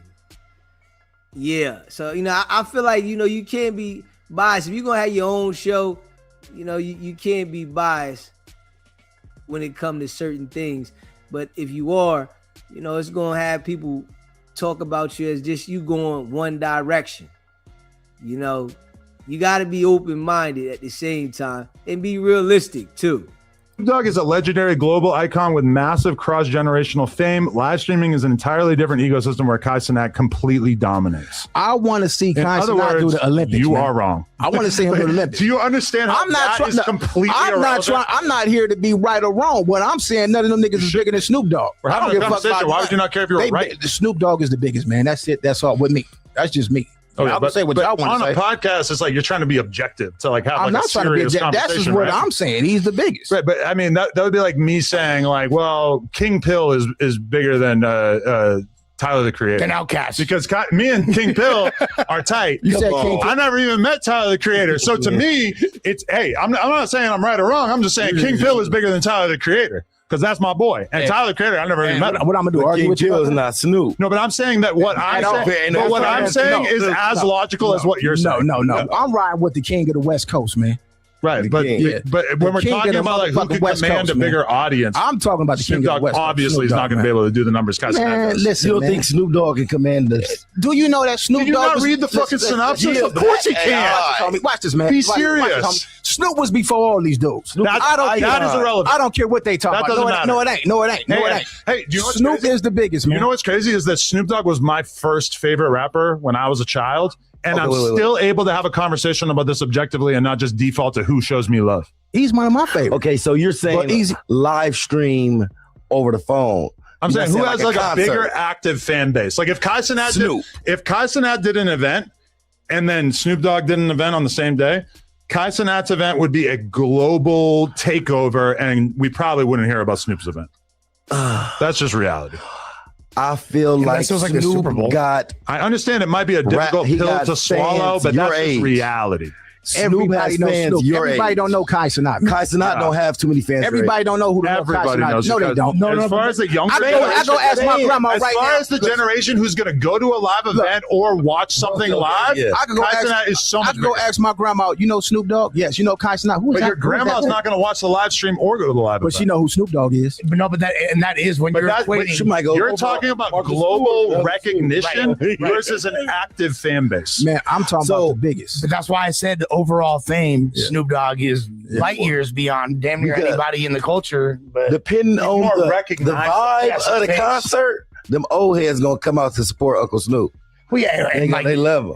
But Snoop got fans your age. No, for sure. Look. Nobody your age want to watch Kai Cenat. Your parents know who Snoop Dogg is for sure. You feel me? I'm pretty sure. If not, I don't know if your grandparents are. Man, how the hell we get on this anyway? Some of them might know who they are. You were saying and your kids' generation. The biggest call you, so you know what you're doing. You got something going. Oh yeah. See, I'm getting old. I know what this nigga. Because you keep using like Snoop Dogg calling you as like justification for everything else in your life. No, because you said something about movies, and I said you think I don't know what I'm doing if I got the biggest in the world calling me, and you brought I'm up just saying that I wouldn't sit there and act like I'm like a star movie director if I've never met. Listen, it doesn't matter. Just because you think Snoop gonna be calling me just because I'm a nigga that's listen, man. He's calling me for my work. But when we're talking about like making a movie, he's calling me for my work though, bro. He might call you. He's not calling you're me a cool dude. No, he don't. He don't have any. If he wanted to talk to somebody about making movies, I'm sure that there's people that are more qualified than Spike Lee. Like people who have made one or more movies.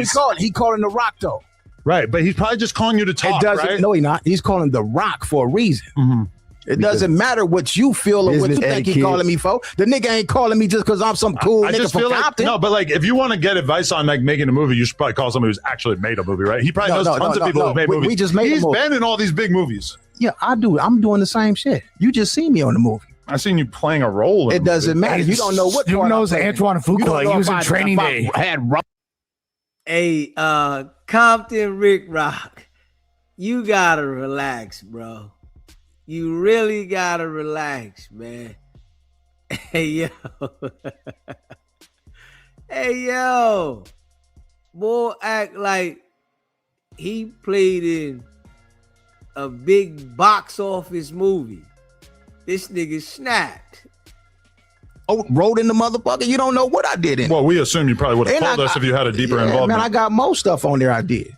Okay. Just next time just be like, man, check my IMDb. I ain't got time for this bullshit. I need to get me. I gotta get. Yeah. This nigga just want to argue. You want to go back and forth. No, but it's not that I want to go back and forth. It's like if you're going to be a podcaster, you need to. I'm a hustler, man. You need to be willing to be checked on your bullshit. Man, I'm not no podcaster. I just told you that an hour ago. Well, you're on a podcast right now. I'm a hustler. You got a hustler on here. But see, okay, that is another default that you keep saying is like, I'm a hustler. Like, we're trying to have like real conversations about real shit. So when you default to like, I'm a hustler, you a everybody podcaster out there in the audience you is a thinking, podcaster. oh, that's some bullshit. You a podcaster. I'm not a podcaster. You called me up but here. You're on a podcast right now. Yeah, I'm on a podcast, but I'm a hustler. But when you're on a podcast, like people expect you to make sense.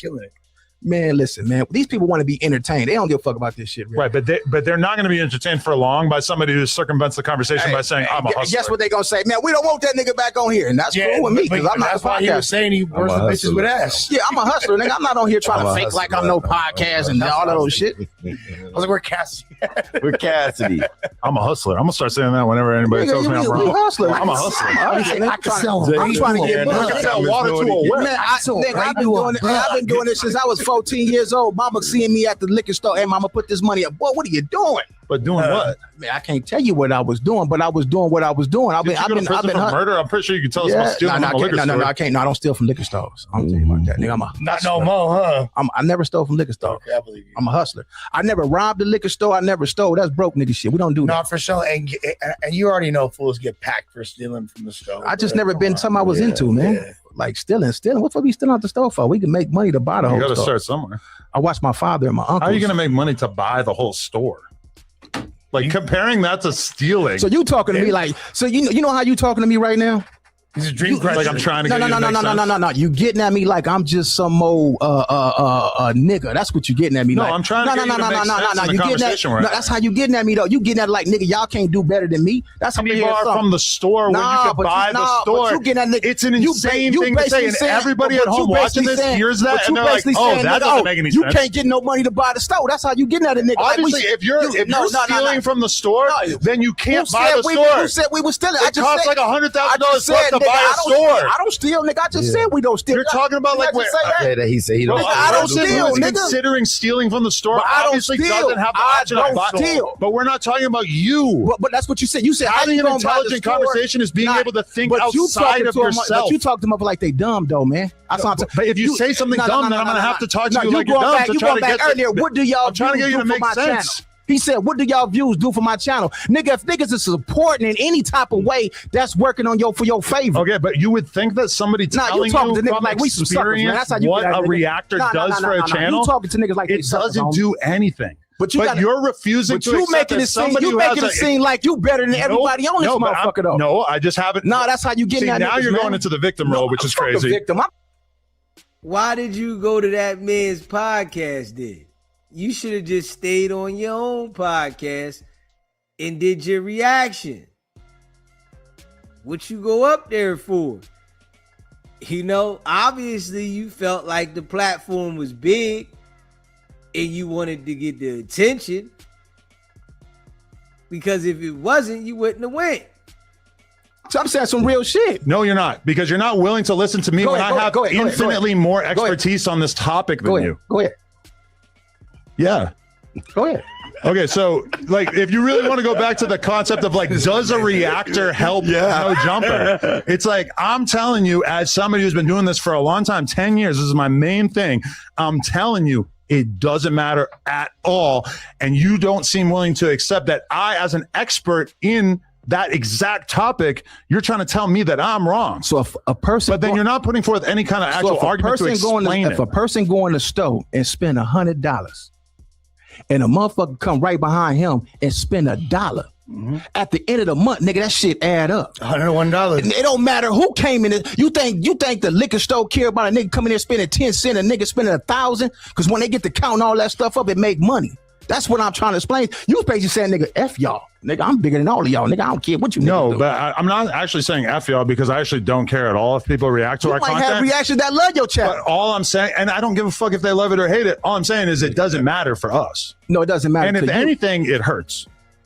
Because obviously, like, so now you sound like Gucci, who don't want niggas to wear their clothes because it devalues they value. That's what you saying. You say anyone in charge so of Gucci has ever said that. No, hold up, homie. No, so hold up, cuz, hold up. Because what you saying, if a nigga do a reaction to your shit, is hurting your channel. That's like Gucci saying, I don't want you niggas wearing our clothes because it's making our shit look cheap. Do you think that's Man, come on, cuz. You know what you doing, homie. You want to fact check those? Rick Rock should have stayed home. Yeah, Rick Rock should have stayed home, man. Yeah, he should have stayed home. This is not for you, homie. Yeah, this ain't for you. Boy, this what happen when you be around whack. Your thinking just be out of whack.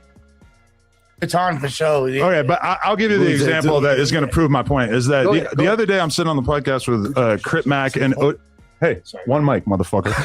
I'm sitting on the podcast with Crip Mac and ODM Slim. And ODM Slim, we're kind of arguing about like our content or whatever. And he said, man, you talking about nigga that do dope, man. I don't want to talk about that. That's Talking about the dope totally thing, irrelevant. But I said, ODM Slim said, I don't even watch your shit. I watch your shit through Neem. Which I'm not striking fucking Gangland Neem's channel. I don't give a fuck if he reacts to it. That was. From what I heard, he actually does like relatively positive reviews of our content or whatever. I don't really know. I've only really watched like one or two of his videos. Check him out. Who is that? But he's a reactor who does the exact same thing that you do. And what's his name? Gangland Neem. I thought you was going to mention him. There's your shout out, Neem.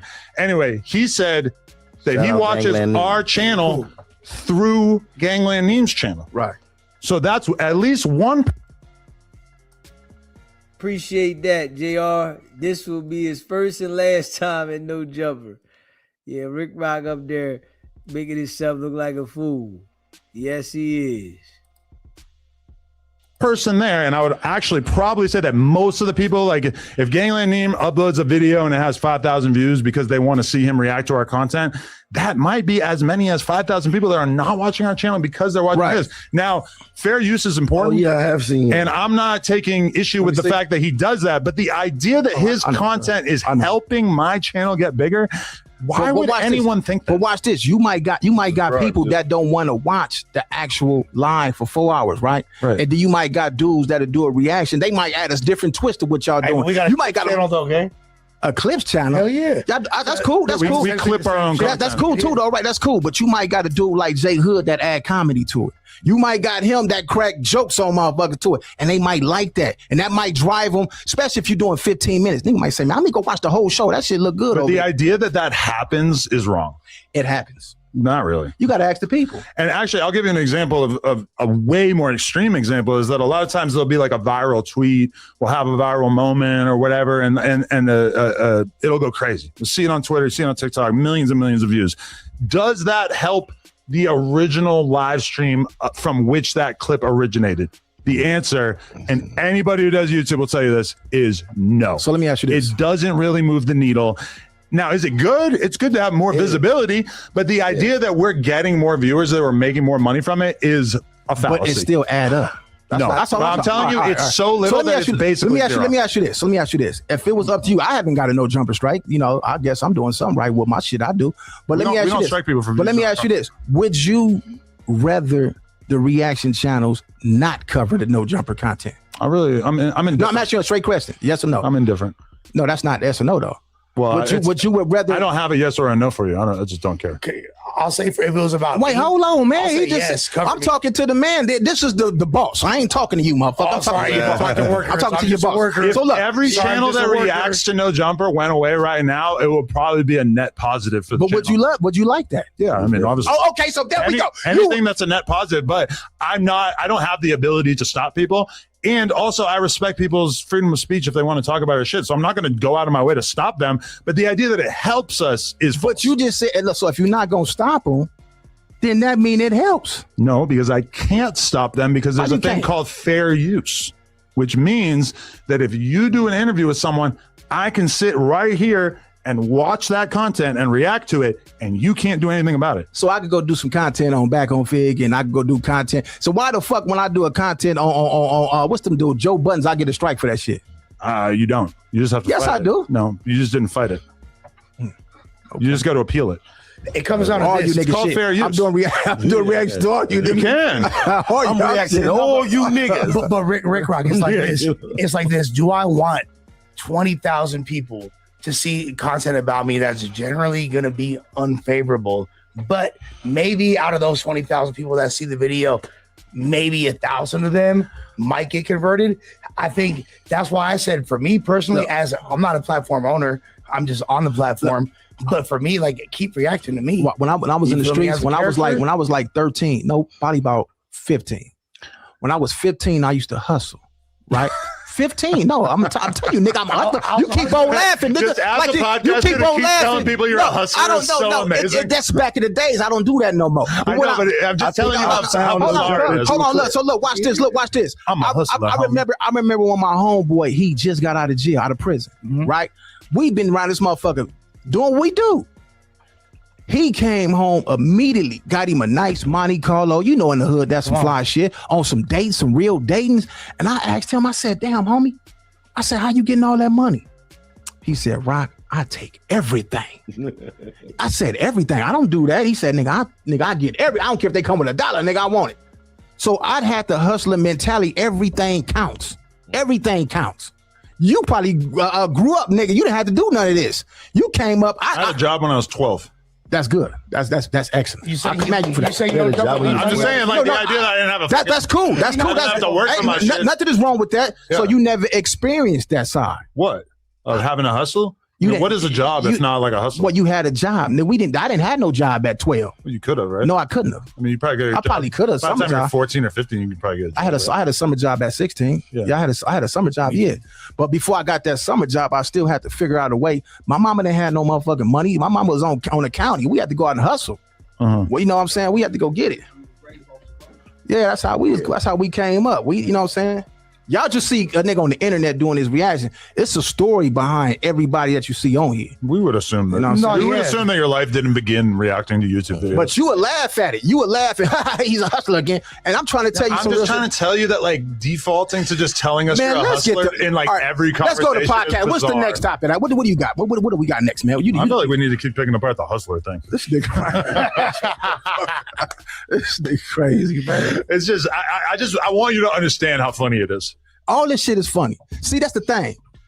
This is what I'm talking about. This is entertainment. It is. This is what I'm on here for. Get me some bread, entertain these folks, crack some jokes, delope with the jokes, have fun, and I'm out of here. That's all it's about, man. I don't know. I feel like I feel like there's a deeper message that you got that you ain't even I haven't tapped into. That's what I'm saying, bro. Like I feel like there's something there though, you know? Because you ain't just I don't think I smell you smell dope. The camera guy's smoking weed. What, you getting triggered? No, I'm like, what the fuck? You like weed? Nah, I don't smoke. Oh, okay. I'm like, man, what the fuck is that? Okay, here I'll give you a topic, and you can just go off the top of your head with it. Basically, what is this? This is something that is very, very polarizing. Okay. These are kids reacting to it, but basically, the UK has banned social media for anybody under the age of 16. That's good. And this is a very polarizing conversation in the culture. What's your immediate reaction to that? I'm going to tell you what I think about it. I like it because I didn't spend countless hours scrolling through my phone, right? And if I'm addicted to it, I have addiction to this cell phone. I know the kids are addicted to it. You know what I'm saying? And imagine a kid at school trying to learn, but they on their phones while the teacher ain't. This is addiction, man. This is a drug. And it's like they did alcohol, like they did cigarettes. They had to put an age limit on it. I think that's good. They need to do that here. They need to ban all this social media stuff for these kids, man. But at what point are you no longer a kid and you should be allowed to be on social media? Well, they got. You think 16 is what fair? They say the ban is 16. What do you think? I'm wrestling with it because I do feel like on one hand, I mean, I don't let my kid on social media. I don't let my kid watch TV. I don't let my kid have a tablet. You know, realistically, probably slowly let her start to be on those kind of things as she gets older. But, you know, why do I not want her on it now? Yeah. Because I think actually there's a lot of like really, really reputable studies that show that a child's brain doesn't that tablets are bad for the development. I see the way it is with my kid where She comes home after a day of school. She doesn't look at the TV. She doesn't think about the TV. Sometimes she'll tell Alexa to play some music that she likes, but she's playing with her toys. She's reading with books. She's drawing. She's putting together puzzles. She's doing Legos, doing all these things that I think are like dramatically more cohesive and beneficial for her upbringing. And when I see kids her age, 5, who are sitting on a tablet looking at YouTube shorts, and it is just straight dope being fed into their brain, and they're skipping through the TikToks one after another. And like, I feel like if anything, like I'm around a lot of sort of ritzy, upper class valley parents, right? And almost none of them allow their kid like serious access to screens and tablets.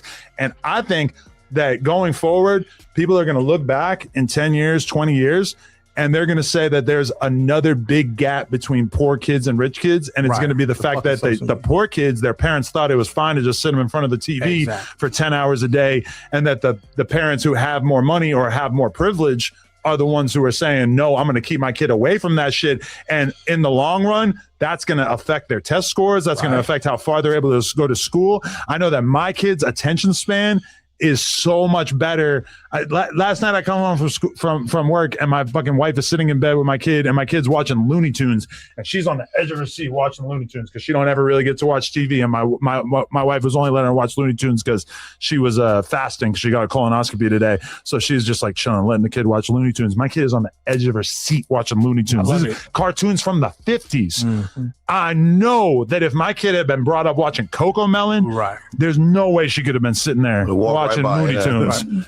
So I feel like you gotta preserve your kid's attention span, because I know how fucked mine is. My kid is going to be addicted to her phone one day, just like I am. Right. But I think as a parent, you got to do everything you can. The question is, should the government be the ones who are making the rules about when a kid should or should? And I assume that they did it with parents can override this, right? They did it with tobacco. They did it with liquor.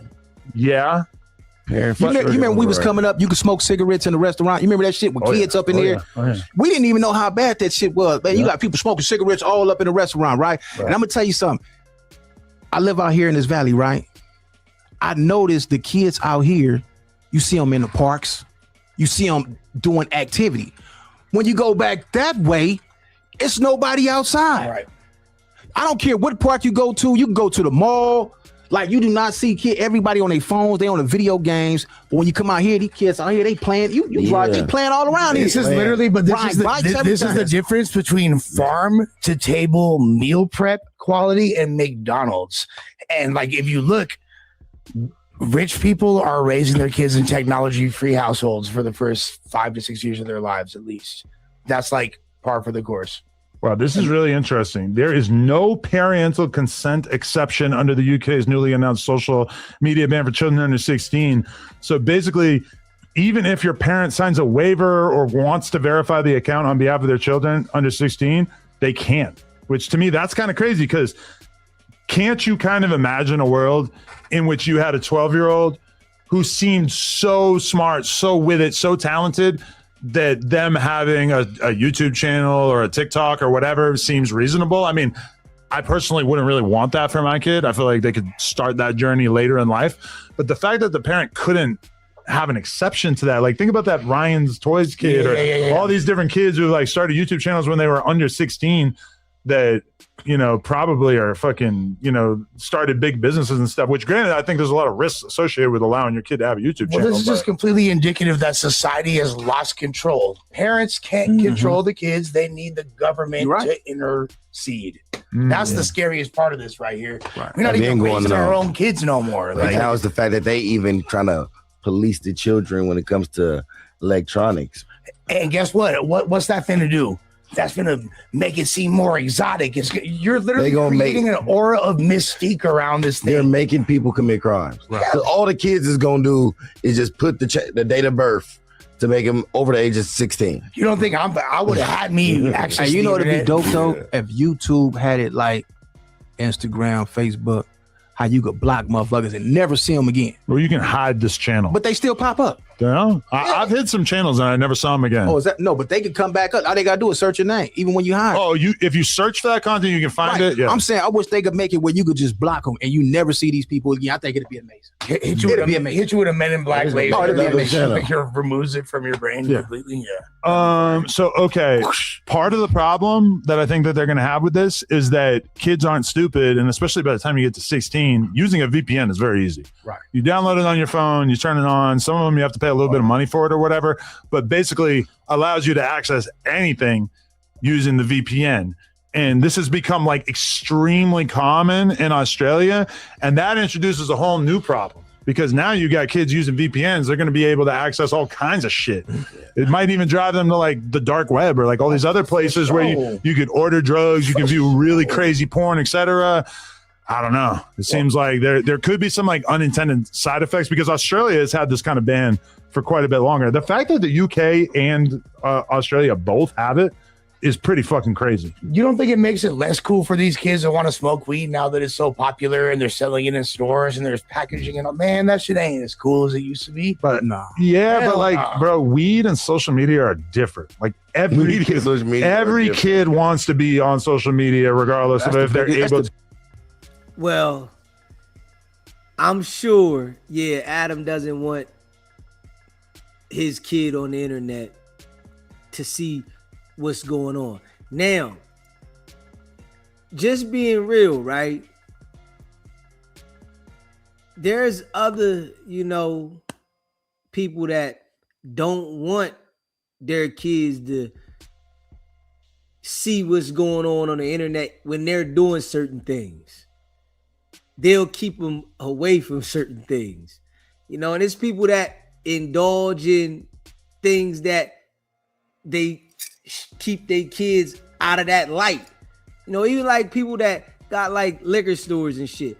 People that own the liquor stores, they don't drink, but they sell all the liquor to everybody. I think that, people get involved in shit that make money and they try to keep their kids and certain people out of that from being involved in that, but they want the money. So it's like, it's crazy that people will sacrifice themselves, but try to shelter their kids and others from being involved in certain things. But it's real. Social media is the biggest drug in the world. Why you think you got millionaires off social media? Straight up. Why you think, listen, this is how you know social media is real, man. You got people that's in the comment sections, they talking about all of us, right? But they don't even know that they addicted to commenting. They addicted to being in the comment section. They don't even want to do no content. They just want to come on here and get in the content. That's addiction. This shit is addictive, man. Just really anything you do in excess could be addictive. And so, Adam, how old is your child going to be before you allow her to get a social media? I mean, realistically, like the exact age would be hard to figure out, but it's like that's the problem is that you want to give them a phone at some point. But now they have all kinds of like basic ass phones that don't really have any functionality. Yeah.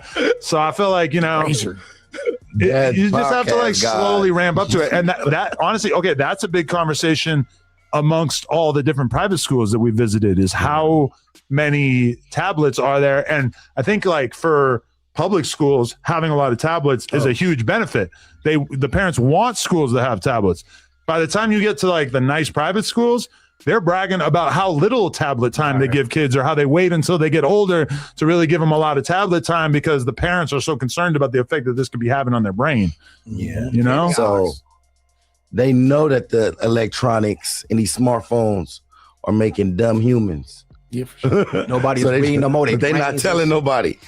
And that's why they're telling everybody now, but they shouldn't even have them in the schools. Then if they know that this is a problem, they shouldn't even have them inside the schools. Yeah, think about how beneficial it is because like the other version of it is like you're printing out pieces of paper and then you're giving it to the kid and giving them a marker and saying, hey, fill this out. Whereas like, I mean, think about having like all right, we used a fucking an app to teach my kid to read. Yeah.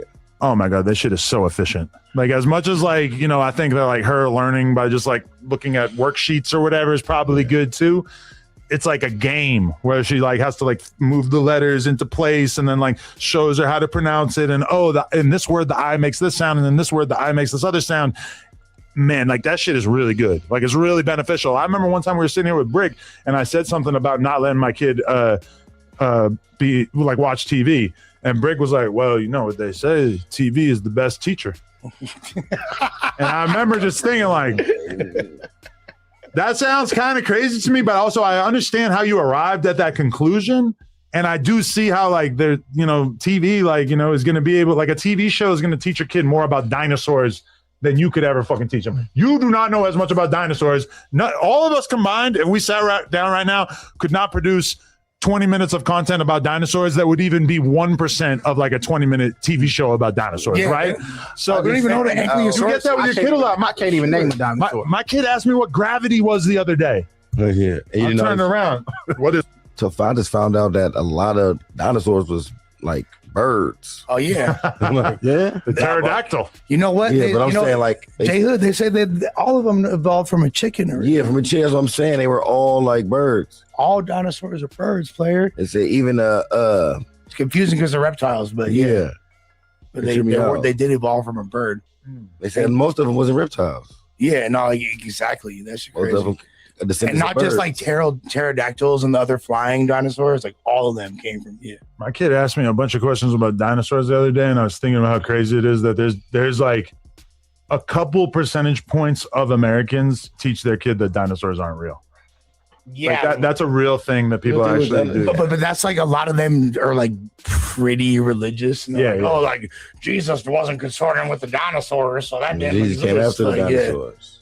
Yeah, man. Old girl that you was talking about, you said her father. That's a good dude, man. What? Old girl that y'all was on the phone with earlier. When you showed me the name, yeah, her father is got the intel. That's the dude who laced me up when I was in prison. I went up in there when I was like 18, 19. How you think he's gonna feel about you trying to fuck his Well, daughter? I didn't know that was his daughter. You know what I'm saying? But I'm gonna tell you something. But that's the problem about being so horny is that you're gonna accidentally show love to somebody you don't. You don't even realize. Like sometimes I be forgetting how old I am, man. How old are you? I'm young is the reason, old is the occasion. You older than me? 42? Yeah. Okay. Yeah, I'm older than you. Black don't crack. You look pretty good. Oh man, but I'm gonna tell you something though. Watch this. So her father, I used to always go out and get my squabble on. Her daddy, the one who told me, like, look, bro, you in the penitentiary. All this fighting shit, you better get you a knife, nigga. You know what I'm saying? Daddy great. Strap up. He laced me up. You know what I'm saying? Like he a You good guys dude. might have to refresh if the audio is weird. Like the Wi-Fi cut out for a second, so you might have to refresh. Sorry. Keep going. Her daddy's solid, man. Solid dude. Shouts to bro. I see why she crazy now. Oh yeah, it makes Her sense. daddy was a rider, man. Yeah? Yeah. I wonder how her dad feels about DC Baby Draco right now. Me knowing that that's his father, yeah, he need to leave that alone. I ain't gonna lie though. If that's her father, I mean, he need to leave her alone. Even beyond that, like even without knowing that, just the way people from her section that are like from where listen, they really don't play about her. We're not gonna talk. I'm talking about her father. Yeah. Her father gonna do you worse than her own boy. Her father, a real cat. Man, when he showed me who that was, I'm like, oh yeah. Of course, pops. Even if he not like that, he going. But the fact that he like that shit. Yeah. Maybe DC should try to spin the block. You feel me? I think you should leave that alone. You need to leave that alone. They went straight to the internet. You knew the internet was gone. Yeah, I know. Isn't that funny that you can't even have like a domestic dispute without both sides instantly? That was a play though. That was a good one. Hell no. That Hell no. You don't think so? When she's bleeding, she's that can be chasing fake, after I'm her with a surprised knife. he might get violated for that. I feel like anyone who thinks it might be a play like didn't watch any of it. I mean, it can't be I seen a hard. little She bit of it. chose up publicly. You feel me? There's no way that's. Yeah, she wants the lush. Yeah. She's trying to lush. What they saying wrong with Lust audio? on lush. We got it fixed now. Yeah, interesting. So okay, were you involved with getting Spuddy Face's channel deleted? Hell no. Hell no. Okay. I didn't even know his channel got deleted until like just a couple of days ago. But I could see like he was like no jumper bashing. It was just calling out everybody. Is that a narrative though? People like he was saying that he think you was, or they was Hell saying no, that? he know I don't I play never with type of heard game. that. Everybody said they said when he went to back on Fig, and I don't got mad and struck him. Well, I I would not do that. I don't even know how. Like, what am I going to report his channel for? And I think you get a notification from the channel, right? You get an email. Listen, but not for like bullying. But you still get an email. Why we haven't seen the email? Okay. If you got a point to prove, you're gonna show everything. Oh, you show who. Now they tell you who struck you. If you try to fight it, right? But if it's a harassment and bullying, they still gonna send you an email saying why they took your stuff. Yeah.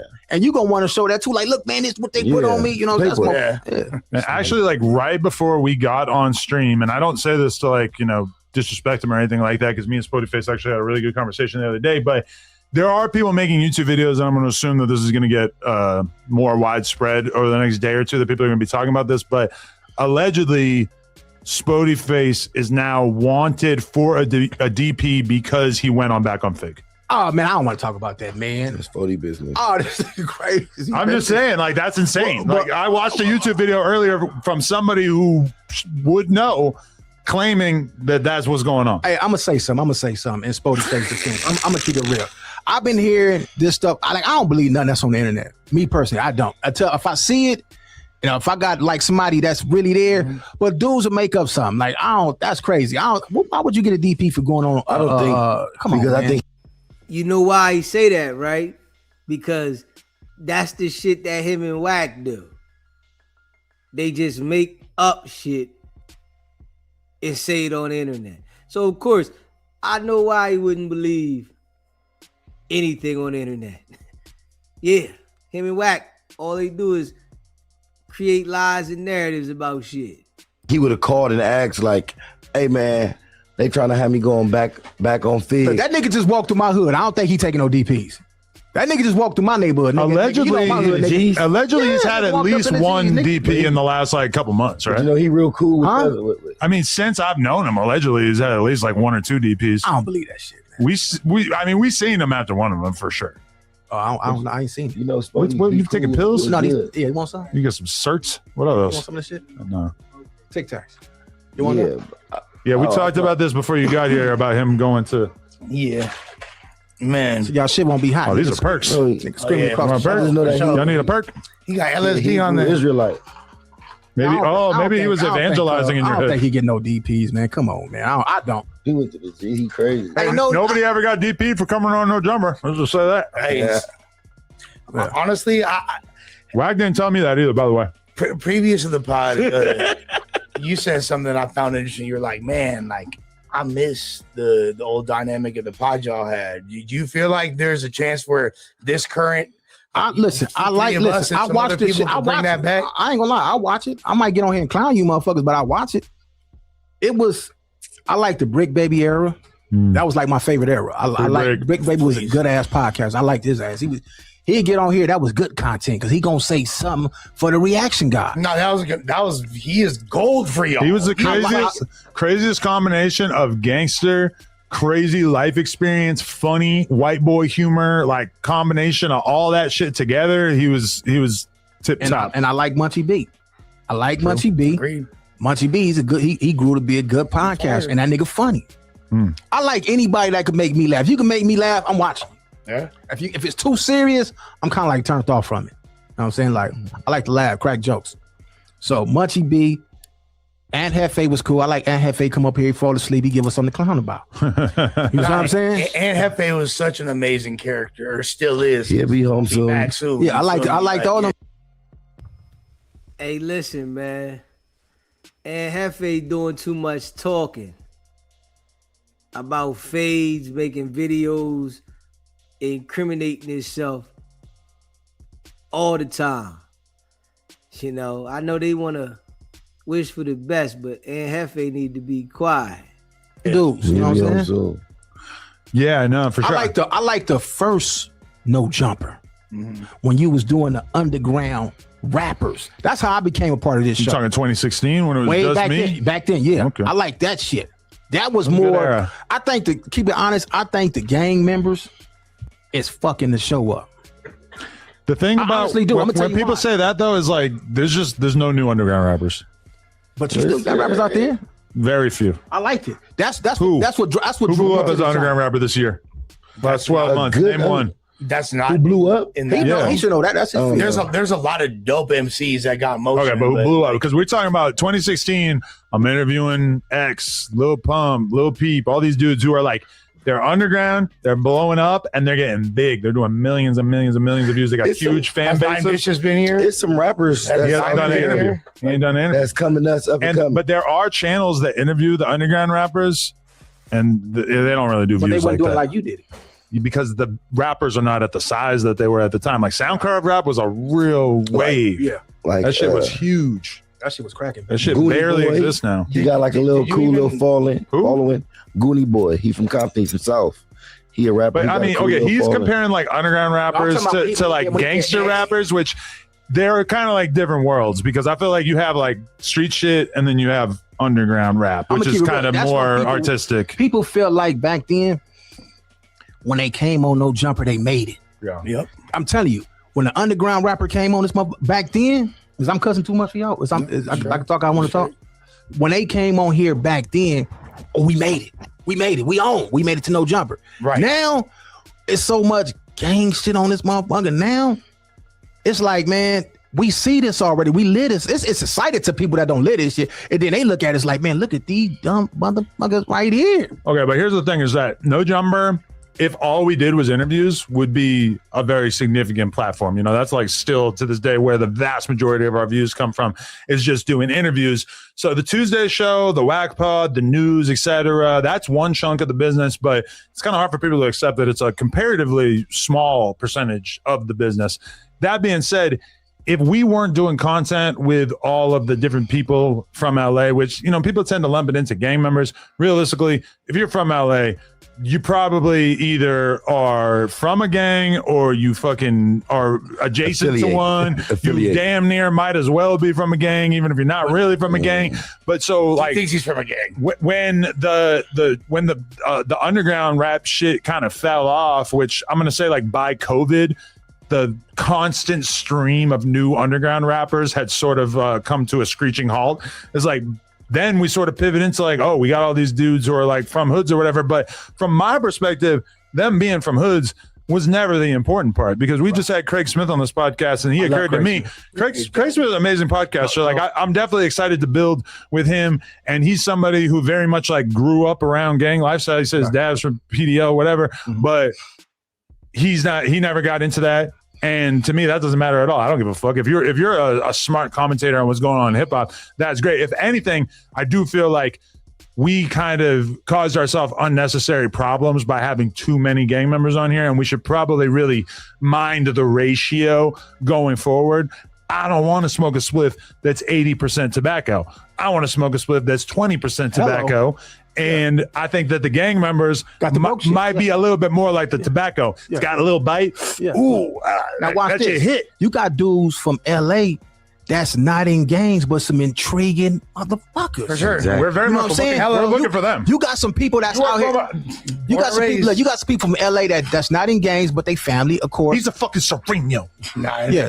That motherfucking Mario Brothers. I call you, since he say this beard, I call him, he's Mario like Luigi. He like Luigi like a motherfucker. But you got some people from LA who not in the streets, who not in the gang, but they some intriguing dudes. I'd be like, man, I like to be around them type of dudes now. Nah, some sharp dudes like that. These dudes are smarter than mother. They can teach you some shit. Adam, so you said during COVID is like when the SoundCloud shit kind of fell out of popularity and No Jumper sucked. I mean, like Donnie just said it in the chat, and I think it's true, is that Juice WRLD was kind of like the last SoundCloud rapper to pop off. And, you know, that was like 2018. I remember sitting. Did you interview him? I did, yeah, real early on. But like, I remember sitting there in the sort of like 2018 era on Melrose and just realizing like, damn, there are not new rappers coming down the pipeline like there used to be. And it's so much worse now, because now the labels have completely changed their entire policy when it comes to rappers, where they're saying, we're not doing development. We're going to find you online, and if you already have motion, we'll try to sign you and get behind you or whatever. But back then in 2017, they would still sign a random ass rapper and dump millions of dollars into him, trying to turn him into something. I see Narco. That's insane that you said that, because that's literally who I was thinking of. That don't happen no more. They don't do that. So like No Jumper being a business that for a while was kind of profiting off of all the up and coming new rappers.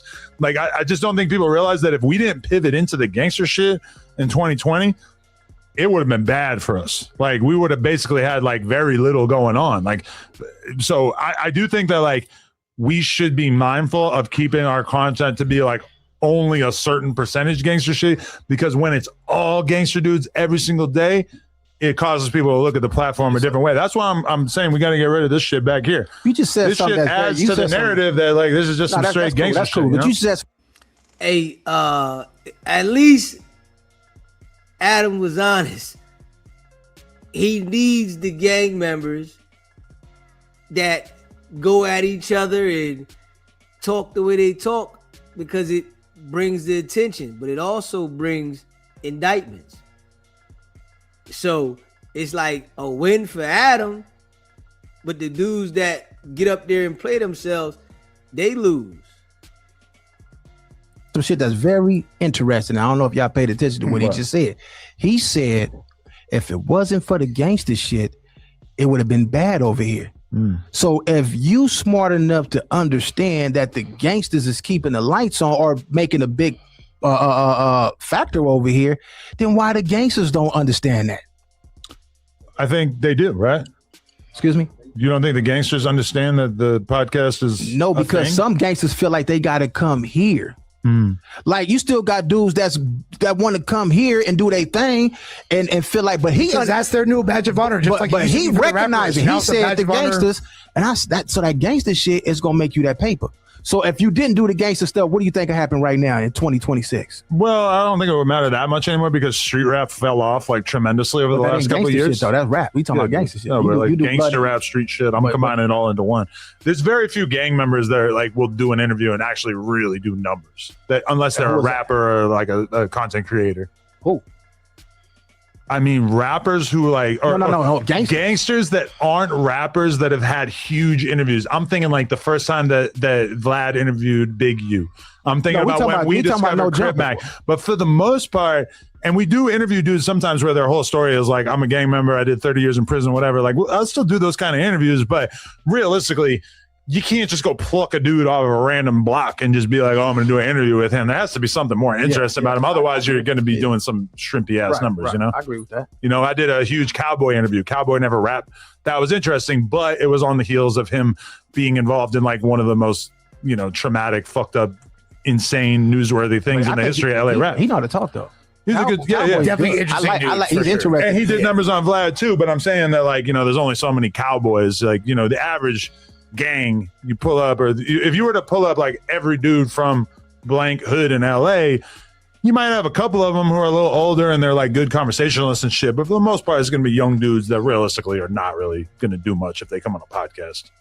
There's a handful of like there's some dudes no, it's some articulate real dudes. Yeah, it's real smart Cartoon, kids out there. You know, there's some dudes out there. But we're naming like the one dude, the absolute peak of content creators from that hood. If you looked at every single person from his hood, 98% of them are going to like not really be somebody that's going to make a lot of sense. For sure. In general, like what I'm curious though also, Adam, like there was like a SoundCloud wave that came shortly after that, like the Summers and Ken Carson, Destroy Lonely, all those like dudes, 1% of the original one. No, for sure. But like was that kind of like the first time the dudes weren't being like coming over here and getting interviewed, but because that was like the only. I mean, sort of, but like at that time, we were just doing way bigger shit. Yeah. So that wasn't really what I was thinking about. That's when it was the shit. I wasn't worried about a Sofago interview when I'm doing all this other shit that's going absolutely nuts, you know? But the thing is, though, like those kids are the ones performing at Rolling Loud right now. Those kids are doing good numbers and like. Well, yeah, like Diamond was on there, Nine Bishops was on there this year. You're talking about rappers that came out in like the last year. Well, they're the kids. Yeah, the new version of that. Yeah, but I mean, you're but combining it's like nobody giving them a platform. Nobody giving them a voice. Kids like us, Montreality, Our Generation. There's tons of platforms. Baba Lamb, Twisted Society. Baba Lamb's not interviewing people. No, but you're like talking about YouTube documentaries. If you're going to say things that don't make sense, just let me handle it, okay? You're talking about YouTube documentary guys. That's not the same as people who do interviews. You were just covering that. You didn't give me none of these pills, did you? You didn't give me none of this shit, did you? What? Sober as hell. Did you give him? You know what this is, right? A TikTok or This ain't no motherfucking TikTok. a Tic Tac. Huh? TikTok. Oh, you about to be done in a Some minute. Percocet. What? You know what you just took, man? Shut the fuck up. I already know what I said. But either way, I mean, that's one thing that like a lot of people don't get is that there's the whole lane that No Jumper originally had. There's tons of channels doing that exact thing now. And most of them realistically are not really doing even like 1 million views a month. Yeah. Just because the new crop of artists, every once in a while you get one. And that's the real problem too, is that every once in a while you get a fake mink, right? He wants to do fucking GQ or Esquire or whatever. Like they have so many options because everybody is in on the secret that young, new popping off rappers are valuable to your platform. So everybody's fighting for it. So when there was like a whole big thing where Hakeem tried to get an interview with Fake Mink and Fake Mink wasn't fucking with it. And he was super bent out of shape about it because he has so many other options now. The magic of 2016 was that I was really like one of the only people who was doing interviews with underground rappers, and they didn't really have any other option. So somebody like 6ix9ine had no choice but to hound me because what was his other option? Fast forward to now, if you're just this like crazy looking SoundCloud rainbow hair ass rapper from New York, there's 40 podcasts in New York that would be dying to have you on before you even had a song out. But you know what the new thing now is the crazy weirdo like dope fiend motherfuckers. Like it's not new. But what I'm saying though, they the ones who get like if you kind of like on them dope fiends and you come up here burnt out, you do good numbers. Way worse. Sometimes, yeah. That's an example. Yeah. Way worse. Right. But when you got common sense, it don't work. I maintain though that was a very important interview for me to do. But I was lightning in a bottle. Yeah, that was important. No, it ain't. People like the stupidity. No, it ain't. People like to find something to laugh at. Okay, but that's true that they do like fucking people who are basically like J-Cats and retards, but then more so like that's short-lived. In the long run, they really want to see smart motherfuckers have good conversations. You know? Yeah. I think this is coming to an end. Meaningful conversations. I think this shit coming to an end. I think all the stuff that we used to seeing, I think is all dying out.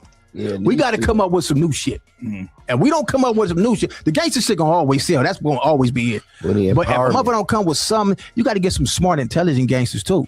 You know what I'm saying? Not just some dudes who fit to go to jail next week. No, you know what I'm saying? And that's why the burnt out like fucking dumb street podcasts don't really like go that far. But like meanwhile, you take someone like in New York. You got Jim Jones, Davies, whatever, like all those dudes, like who have like actual street backgrounds, and people watch it because they're like pretty good conversations. Granted, they're all like famous rappers too, which helps. But like people aren't really like lining up to watch like just random burnt out street dudes. People scared to come up here, man. Why? What you mean? Why? Because like 2 years ago, a guy got beat up. Well, I ain't talking about that. I'm just saying, period. But I just feel like it's so like the idea that like this is a scary place to go is just based on nothing. They think they'll get their ass whooped when they come out here. But because one guy got beat up 2 years ago. And what about all people we didn't see? Well, what? There's a few people got their ass whooped up here. Who? When? We can talk about it off camera. I don't want. No, you can. No. Anything you think. But listen, no. But you're not. You're acting like you're saying it because there's so many. You're not saying it because there's none. But watch it. They feel like none. You see how we in here, right? There's nobody here but the staff and us, right? Yeah. But they don't see that. They think it's gangsters up in the next room. They think shooting dice right now. They think it's Crips and Bloods up here every day. That's what they think. But it is weird that they think that based on nothing. No, it's because that's all you broadcast up here. That's not true. It's shit. Why it ain't? Everybody I done seen up here is Bloods and Crips and Pyro. Well, that's not true. Every day on the news, if we were to pull up everybody who's the news is different. You got some smart motherfuckers on the news. But they're not really gang members. And then like something like the No Jumper show.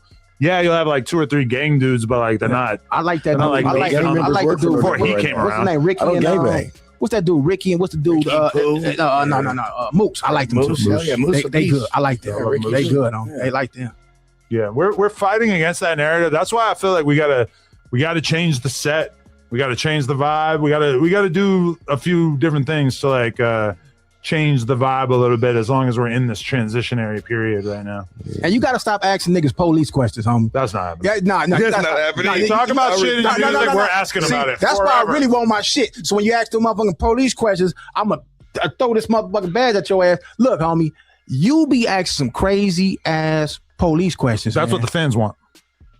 Nah, fuck I'm a all servant to the fans. No, that ain't what they want. Yes, it is. Because you get somebody up here who might be high, they might be doped up, then they come sit their happy ass up in here lit like them. You should be able to determine, look at somebody's eyes and tell if their eyes is clear or if they foggy. And when you get a dope fiend that sit up, man, what about that robbery you did last night? Oh, nigga, we parked the car around the corner and jumped out with choppers. Your example is true. something that I have absolutely never said.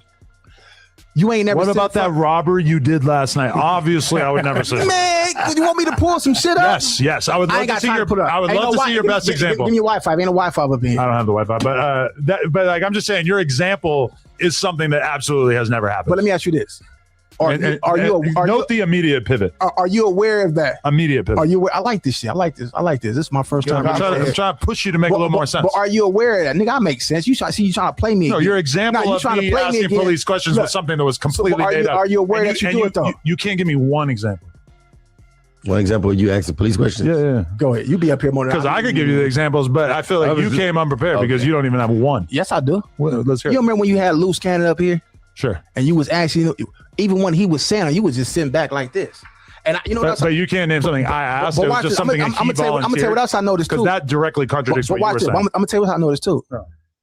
You sharp enough to when you know what's going on, that's when you get quiet. And you would let it go on for like 20 minutes. Well, that's just being a good interviewer, a good content creator. But you don't think that shit makes the show look bad? If I think that there's good shit happening that I don't need to like lend my voice to, then I'm perfectly happy to sit back and let it happen. Yeah. If you guys start having a huge argument right now, yeah, I'm going to get quiet. I'm going to sit back. Damn, I'll make some faces or whatever because you guys are doing the heavy lift. Now, what if a motherfucker jump across the table and grab his ass by the neck? Any kind of violence. Do you know what they're going to say? Motherfucker going to jail because you gonna tell them motherfucker put a nigga in jail. But no, they're going to say, why didn't the supervisor, the boss, stop it? No, if there was violence taking place, obviously I would get involved. Well, that's why he got in between Whack that one time. It was like, hey, please, come on, Whack. Yeah. What was this? When Moose and Whack had their little altercation. I be thinking that. Listen, man. I'm talking about a motherfucker that you don't know. Brandy thinks everything's fake. No, I'm talking about somebody that I think everything on the internet is fake. Me personally, y'all know if it's real. Y'all be at this motherfucker. I don't. You can't stop him from jumping across that table if these two dudes is arguing, right? And he just flew across there and he grabbed him and break his nose or something. Fucked. Well, they're going to say why you let it go on. Right. Well, I wouldn't let that go on. I would get involved. You can't stop it. Sure I can. How? Physically. Well, it'd be too late by then. The job is already done. Hey, that's what I did. That's not true. When bro was like, you know how many strikes it would take to defeat him? Well, like when he was like, yo, I got 911 on speed dial. That's going to be who said that? after the fact. Oh, you going to jail around here.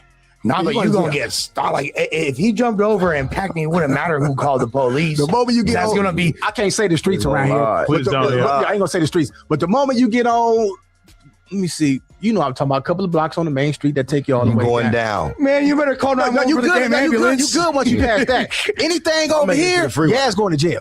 I'm making it to that freeway. that 911 call better be for the ambulance because I know the police ain't gonna do a motherfucking thing for me at this point. Listen, I expect it of our hosts that they're not going to fight each other. You don't know that if you interviewing gangbangers. Okay, but I expect it from them. And like really in 10 years of doing this, there's only been like once or twice where that has happened.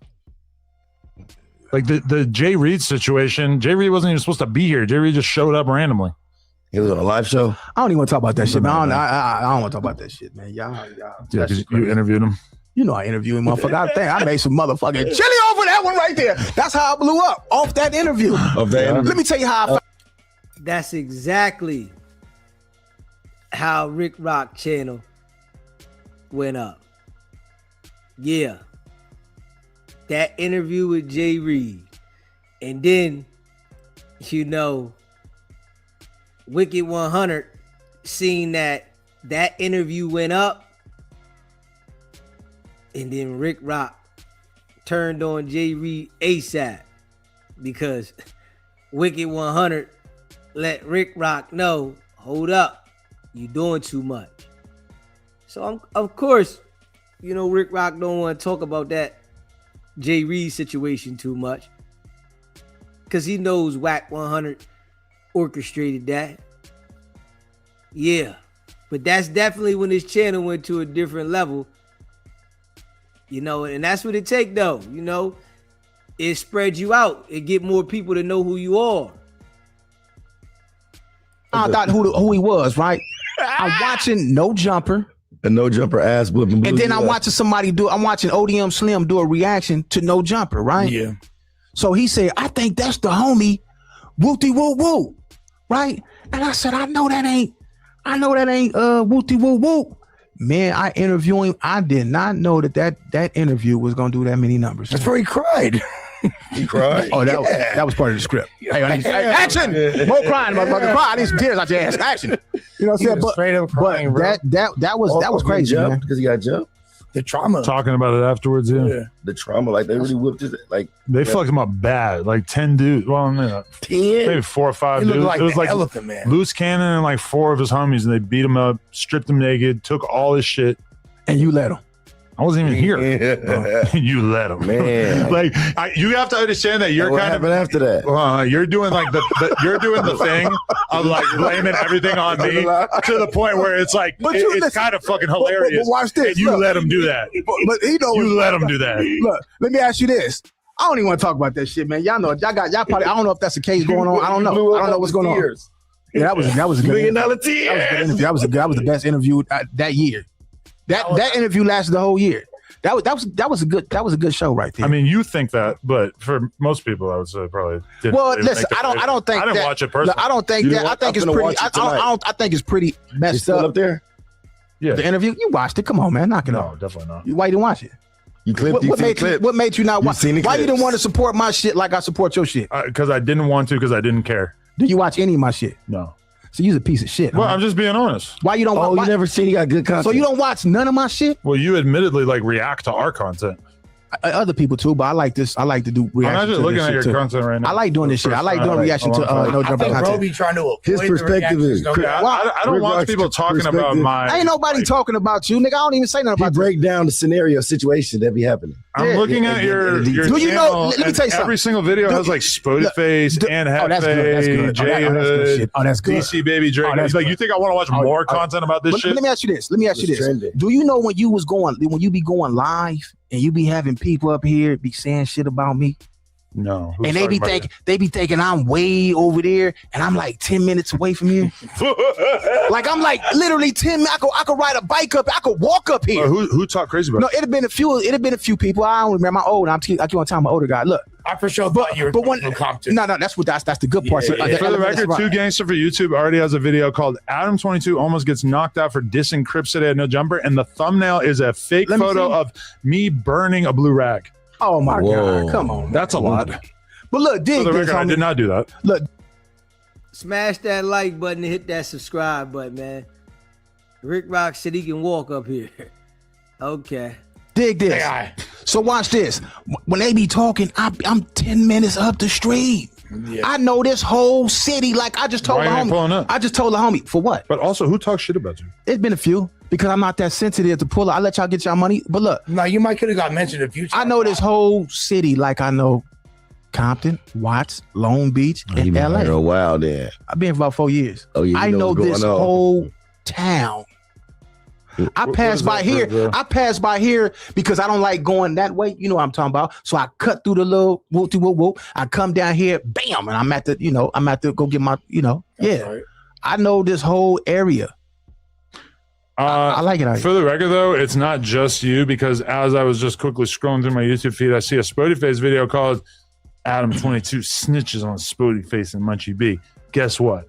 I'm not gonna watch it. Want to know why? Because I don't give a fuck. Yes, it's about me, and that actually makes me way less likely to watch it. If I wasn't me, I would probably watch something like that. Yep. But I'm just not really addicted to watching like reactors of my own shit. Now, there are a few channels. Shout out to Just Clips. I watch him pretty regularly. But he didn't post it too much. His shit watered down. You got to tighten up. There is a degree of merit to what you're saying as far as taking away from views, like for platforms, because I know me personally, I watch all of the reactions, the comedy podcast, but I'll be watching them. Yeah, same for me. Exactly. That's a good example. Yeah. I don't watch any of those. I don't really watch none of these podcasts to keep it a buck. I don't. But essentially, like I watch this show. I watch Flacco. I watch Community. I watch Back on Fear. I don't believe it. I do. Nobody could ever watch that. I watch. You're gonna get a DP watching. I like certain. I'm gonna keep it real. I like people that crack jokes. Right. Like if you crack jokes, I'm watching your shit. I don't give a fuck who you like. Fake laughing? No, I like real. I like Back on Fear jokes for the fake laughs. I like the real shit. I like them jokes. I like when nigga clown them up for a clown. No, yeah. So like that's what y'all need a jokester up in here, homie. Man, Trooper. Yeah, get him. Get him. This motherfucker will blow up. Put him on here and have him on a Tuesday show. It'll blow up. I'm looking at a Trooper like, damn, like if I was Jack Doherty, that would be my island boy. Sign him, homie. You just have him with you all the time. Hey, if I was down to my last, I'd be like Trooper's fucking caretaker. Down to your last? What do you mean? So you only going to use him when you down to your last, when you feel like you broke? I feel like right now, it really wouldn't be worth it. Why wouldn't? He's entertaining. He's entertaining, but he seems like a handful. You get somebody to in a way, yeah. Crip Mac kind of sharp though. Don't get it twisted. Crip Mac got self-sufficiency. Yeah. You get like Troubadour. Not like that, bro. I used to go pick Crip Mac up, right? I go pick Crip Mac up. I swear to God, I pick this motherfucker up.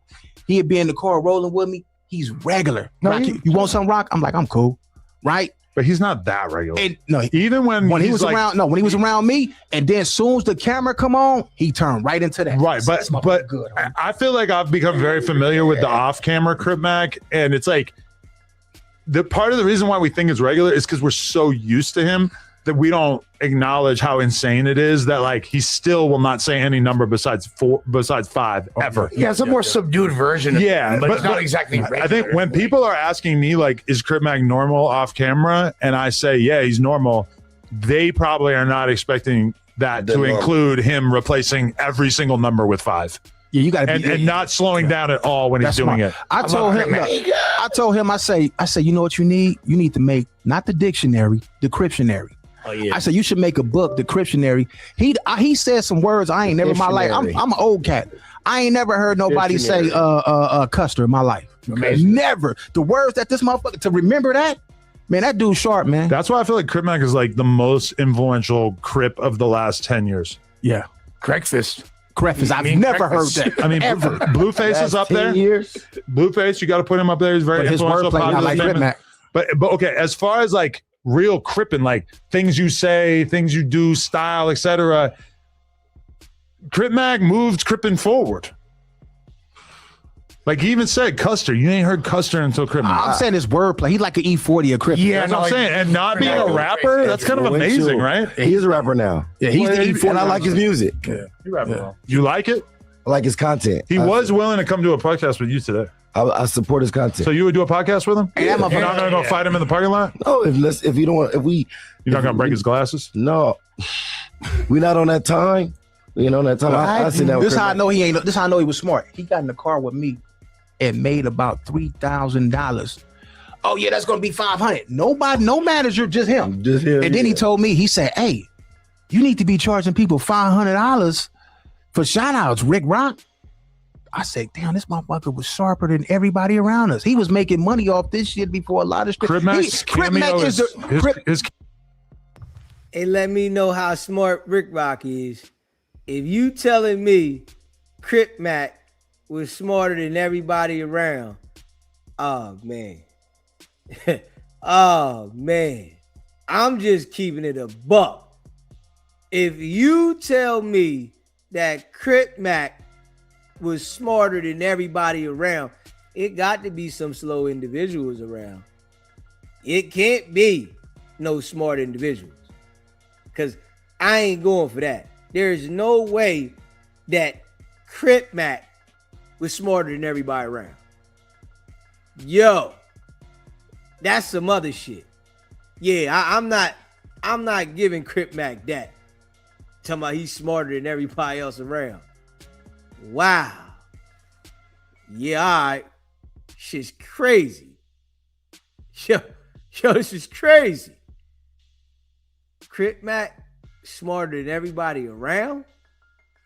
Oh, man. Cameo's $20. Now it is. He's the reason why, besides the Milks and all them dudes that was already on there, he's the reason why you have a new era of reaction guys. Because of him, all these guys came to the internet. And I feel like with Crip Mac at first, there was like an element of attempted exploitation. Like people were trying to kind of make a mockery of it, but he's so dialed into his on-camera persona at this point that it's kind of beautiful to watch. And that's where like the real amazing words come in. Like the other day he was doing this pod with this dude. He's interviewing him. And he's like, did you grow up religious? Rick Rock is so corny. Thanks. So it's all, did you grow up religious? He's all, Granny Bear was a Christian. He's a Granny Bear was a Christian. I've heard him do that rant so many times. Yeah, I know, but he's so dialed into it. It's like, all right, like he's serious. You kind of got to give it up to It takes a little while to realize though that it's like he 100% does not believe in God, but Granny Bear is a Christian. So when you bring up anything religion based, he'll say Granny Bear is a Christian. But what that really means is I don't believe in God. So like, but he don't really. That's what he says? Well, he doesn't really like to say that. But when he says Granny Bear's a Christian and Mama Bear's a Christian, he's basically like acknowledging that he's. So look, is you gonna bring Spody Face and Munchie B back, man? I would like to. I tried. You know, they just didn't respond to me. I think you need to get your team back, man. That's crazy. Well, then we got to get this motherfucker out of here, I guess. I don't think he tripping on him, though. I'm not tripping. You need to bring your crew. You need to bring them back, man. But you do what you got to do. Get your team. But you're saying that got nothing to do with me. You're saying I need to bring them back as if it's my decision. Why it ain't? I mean, like, I can't make a grown man just come back. Like I can't force them Money to come talk back. bullshit walk, man. Well, yeah. If it was about money, if they wanted to say, "Hey, I'll come back, but I need this much more money," I mean, we could have that conversation. Hey, Munchie B cracked the cup. Adam's not giving Sporty Face and Munchie B no more money. Negative. He's not going to do that. Yeah, hell no. Adam got a budget with that. He cracked open the cut water, and when he got lit, I was laughing. I had to go buy me one. I went and bought me a cut water because of Munchie B sat on here and cut a cut water and he was burnt out. I said, damn. And I did a live off that shit. And I said, I see why he was off this shit. I guess I'm kind of curious about the cut water too. I never had one. I'm disappointed that he won't embrace the butt water title. But what? Yeah, what kind of badass when we brought that up. Yeah, we kept trying to push it on him. If y'all want Munchie B and Spody Face back, put a 1 in the chat. Well, they've already made that clear. Now we know that they want him back, man. Yeah. Hey, I want him back too, and I messaged them. I told them that. I don't know. Like at a certain point, pay them more money. Am I going to just like harass the fuck out of them? Just pay them more money. I mean, stop being cheap, man. Pay them niggas, man. I don't really like the idea of like, oh, you left the podcast, so now I'm gonna just like throw money at you until you. That's come what back. people do. I don't know. You don't realize your stars. Okay, the two people that you're talking about, which for some reason you're trying to imply that their motivation for leaving was money, have never said one thing about money. Because you ain't never really gave them no real money. I'm just saying you're inventing a narrative out of. Man, what you over there smoking, man? God damn, that shit smell like dope. You said you don't smoke. Oh yeah, you want to buy some? Hey, fuck that, hell no. I'm a player. I don't smoke no. I ain't no square, man. You can't be a player and smoke weed. Man, come on, man. Come on. That's crazy. Man. That's like I'm a hustler. I gotta stay focused, we man. just player as fuck. Just pull up. Not just fuck with. I ain't no wrong with smoking weed. Yeah, but okay, you know what is burnt Vlad really has some good weed. That's crazy. Yo, I still got one of those going at my crib. There you go. That's your money right there. Man. Get your boys back. Get your team. That's why it's weird that you said to put one in the chat because everybody obviously already knew that they wanted them back. But man, you ain't gonna give a nigga no props, man. You a cold piece of You said like the most obvious thing ever, and now you want to be congratulated for it? Yes. This is my first time here. I didn't know about that. Yes. Give me my props, homie. But that implies that you don't read the comments, you don't read the Reddit, you don't pay attention to anything anybody says. I don't even know what the Reddit is. You have to see it in your own comment section. I don't know what the Reddit is. There's no way that you could read your own comment section without knowing that the fans want Munchie B and Spody Face to come back. I haven't seen it. That's insane. You probably don't read your own comments though. I haven't seen it. That's insane. I mean, I think that's like such a. I want you to listen, homie. I want you to bring them back because motherfucker, I ain't getting no views now, nigga. Bring them dudes back so I can finish doing my reaction and get some money. Munchie B gonna say something on here crazy. That's gonna work for the reaction channel. I feel like you gotta look out for I'm you, No Jumper being in a sort of state of confusion and chaos is probably beneficial to the types of videos that you make. It's definitely beneficial. Right. Is it fucked up though? Because now because we've been cultivating this like gang adjacent audience. Do you know I'm building? I'm building a $70,000 car off of you? Can we let him go? Let him go. He's high before man. you start talking about your car. No, he's high, man. No, I mean it's somehow more coherent. You can't just start talking in the middle of him talking. Like that's bad podcasting. No, it ain't. No, it ain't. Yes, it is. No, it ain't. No, so You think it would be better if like Lush starts a sentence and then you just randomly interrupt so you can start talking about your car? That's how black people talk. Okay, nobody gives a fuck about how black people talk. Well, This is a podcast. You better give a fuck how black people talk. This is a podcast. You better give a fuck how black people rules talk. to the podcast. You better be a fuck. I'm like 100 times You better better than give you a at fuck. I don't give a podcasting. fuck. Okay. You better give a fuck how black people Then why do so many more black people watch my content than yours? Because you got us on here, motherfucker. No, but why? Hold on. Yeah, he's over there just talking to himself. Why do so many more black people watch me than you? Because you got 5 million subscribers, bro. You think that did it? How did I get to 5 million subscribers? Do you know? You want to know why? Black I'm people gonna tell you doing why. content? Let me spit it so you get it. Black people love to be entertained, and you understand and you realize why black people watch your show. That's why you have black people on your show. If you put 4 white guys at this table, I bet you niggas won't watch your show. Why not? What we don't want to, because you born, motherfucker. If you didn't have you think white people in general are born? So are you in denial about the fact that there's a million white podcasts that are very, very popular? No, you have white podcasters that do their thing, but your show is made off of us. Well, I'm an expert in hip hop. So obviously, I'm going to do a podcast primarily with people that are in the culture. Yeah, you rode bikes. I'm an expert in that too. Yeah, exactly. You rode bikes. And but I'm an expert in hip hop. Oh, that's cool. I love that. I love hip. I'm just saying, like the reason why so many people watch my podcast is I'm an expert. No. They watch your podcast because you got black gang members. Why did my podcast blow up in the first place? Because interviewing rappers and having a huge amount of knowledge about what rappers were up and coming and interesting for the audience. I agree with that. And my content has been enduringly popular over the years. Why? Because I have a very, very good grasp on what the culture wants to hear about. About what? Hip hop and other things related to the culture. Ain't nobody watching your show right now, 2026, because of no goddamn hip hop. A lot of my biggest interviews were with rappers. No, sir. Yes. Facts. No. Yes. No. Yes. They watching this because gang members on here. No, that's not true. So get rid of the gang members. I want to get rid of. I didn't even try, and we did. No, but this is the fucked up part. One got arrested for murder, and the other one's just left.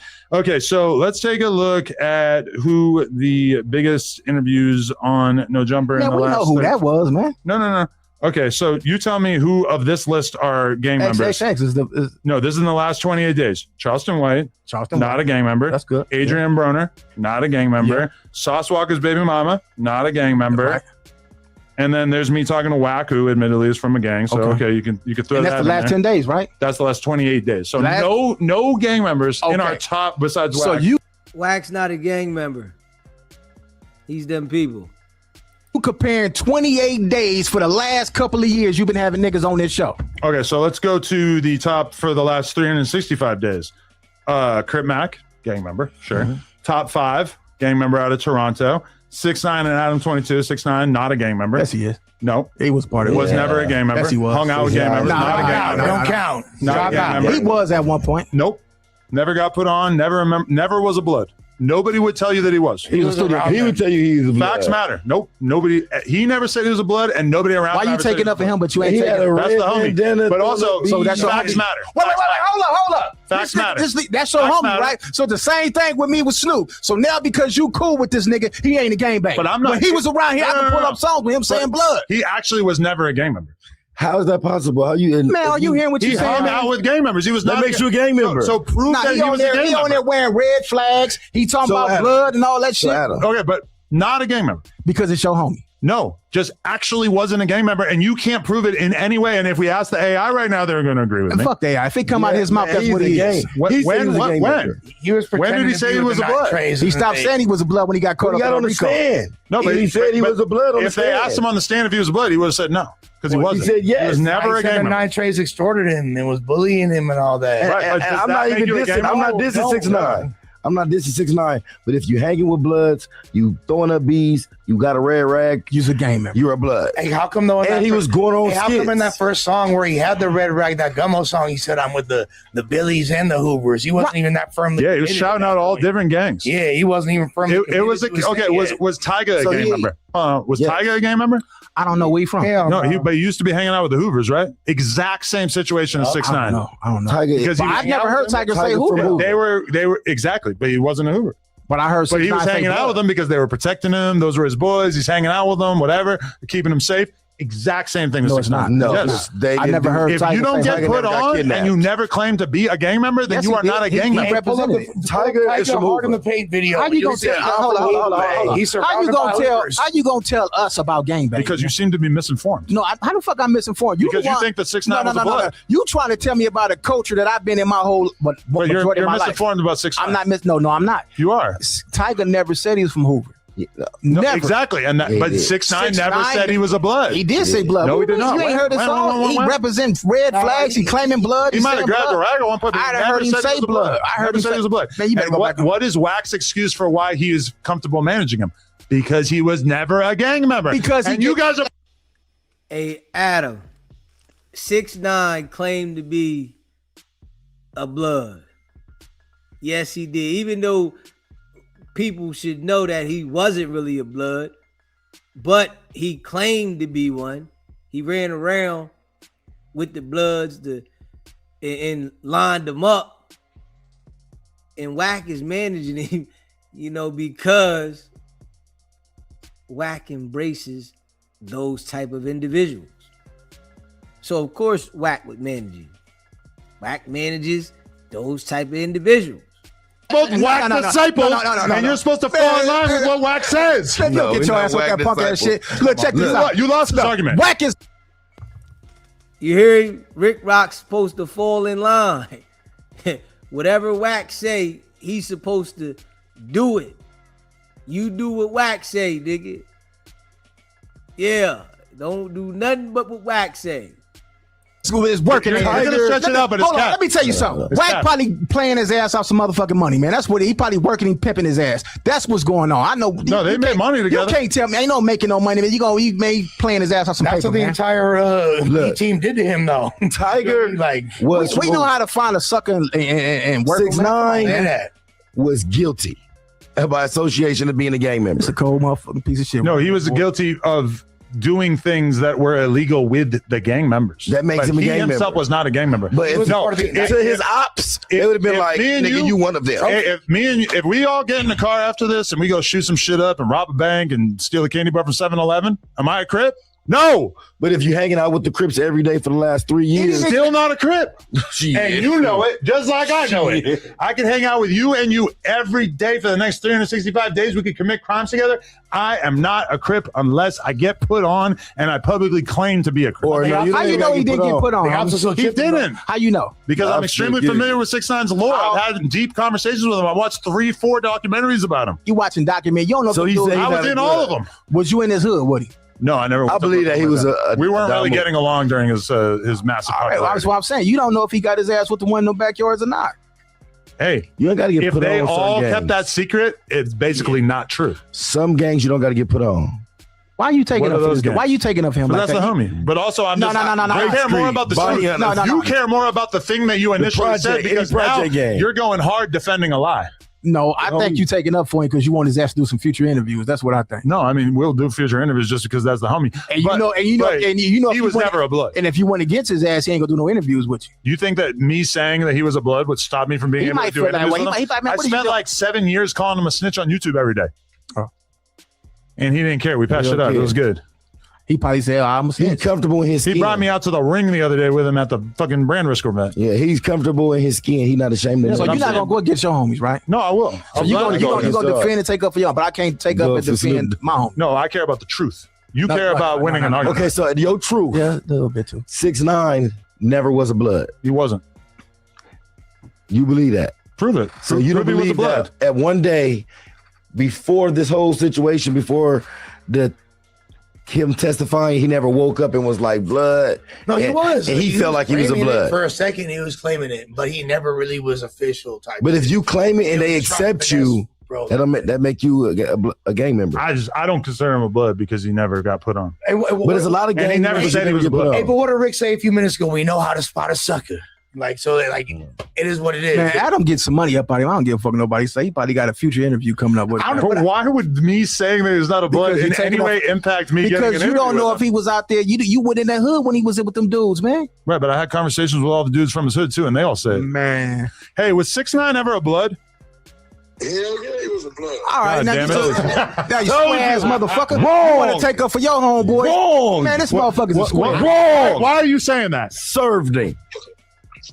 That's what he was claiming. Shit. But I don't think he ever really claimed it until he got caught up in the feds, and then he had to claim it to get a fucking plea deal. Nigga, that's what got him sent to the feds, is claiming and hanging with the blood. I don't know what the fuck y'all 9 trades. 9 trades. What I just said. I don't believe that he ever was claiming to be a blood. Always claimed to be a blood. You got to find me the evidence. No, you can't. Man, this nigga. So you gonna admit you wrong? If you can find clips of him saying he was a blood, then I'll accept it. Well, the nigga, listen, man. So what was he claiming to be then? He wasn't claiming to be shit. He was claiming to be a Mexican with face tattoos. Get the fuck out of here. That nigga was claiming Adam trolling. Damn right. 6ix9ine was claiming to be a blood. 9 trades. Nah. That now I understand. So you gonna take up for your homies? That's what it is. What do you call a Mexican with a red rag? He was a norteño. No, I got He was. I'm done with this cat, man. The nigga named Taco is notorious for NHP. That's a fact. A dude named Taco? Gucci's daddy is a OG. Yeah, but he's Salvadorian, but yeah. It don't matter. Yeah. Okay. They're hella Mexican bloods for sure. All the YouTubers that's calling me right now that been talking about me, you can stop calling me. I'm not answering your shit right now. Call my phone when I get home in about an hour. I don't want to talk to you. Talking to himself. What are you saying? Yeah.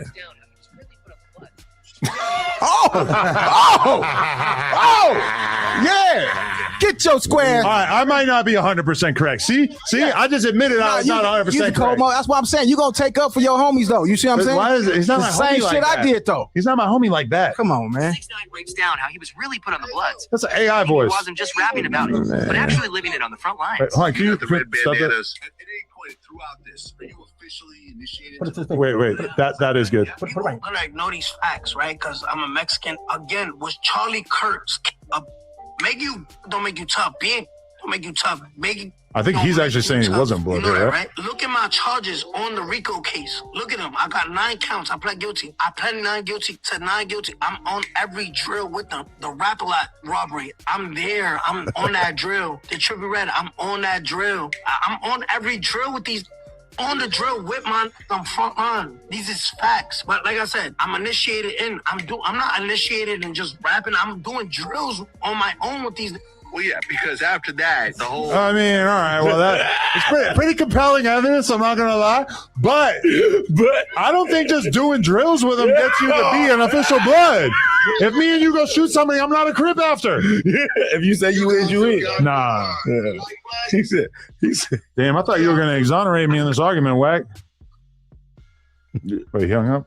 I wonder if Munchie would have had a different answer. Munchie would have went crazy. Yeah, Hey, somebody just told me I'm a sucker because I won't answer their phone call. I'm trying to call you. You want to hear your little YouTube buddies? Oh, well, y'all want to talk to these cats, man. They've been talking shit about me. That's why I came. Listen, you know why I came on here today? What? You know how many times you asked me to come on No Jumper, and I had a Once? million. No, you Twice? didn't. I got all the text messages, motherfucker. Look, today I came for a reason because all the suckers who talking about me, they really want to be on No Jumper.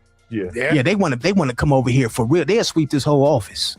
I know. Yeah, they'll go back there and with their tongue and lick the seats back there where they do plug talk at. Yeah, they'll do that to come on here, right? So they're gay? They act like little girls, man. Yeah, they act like little girls. So I just realized I didn't take a shit today.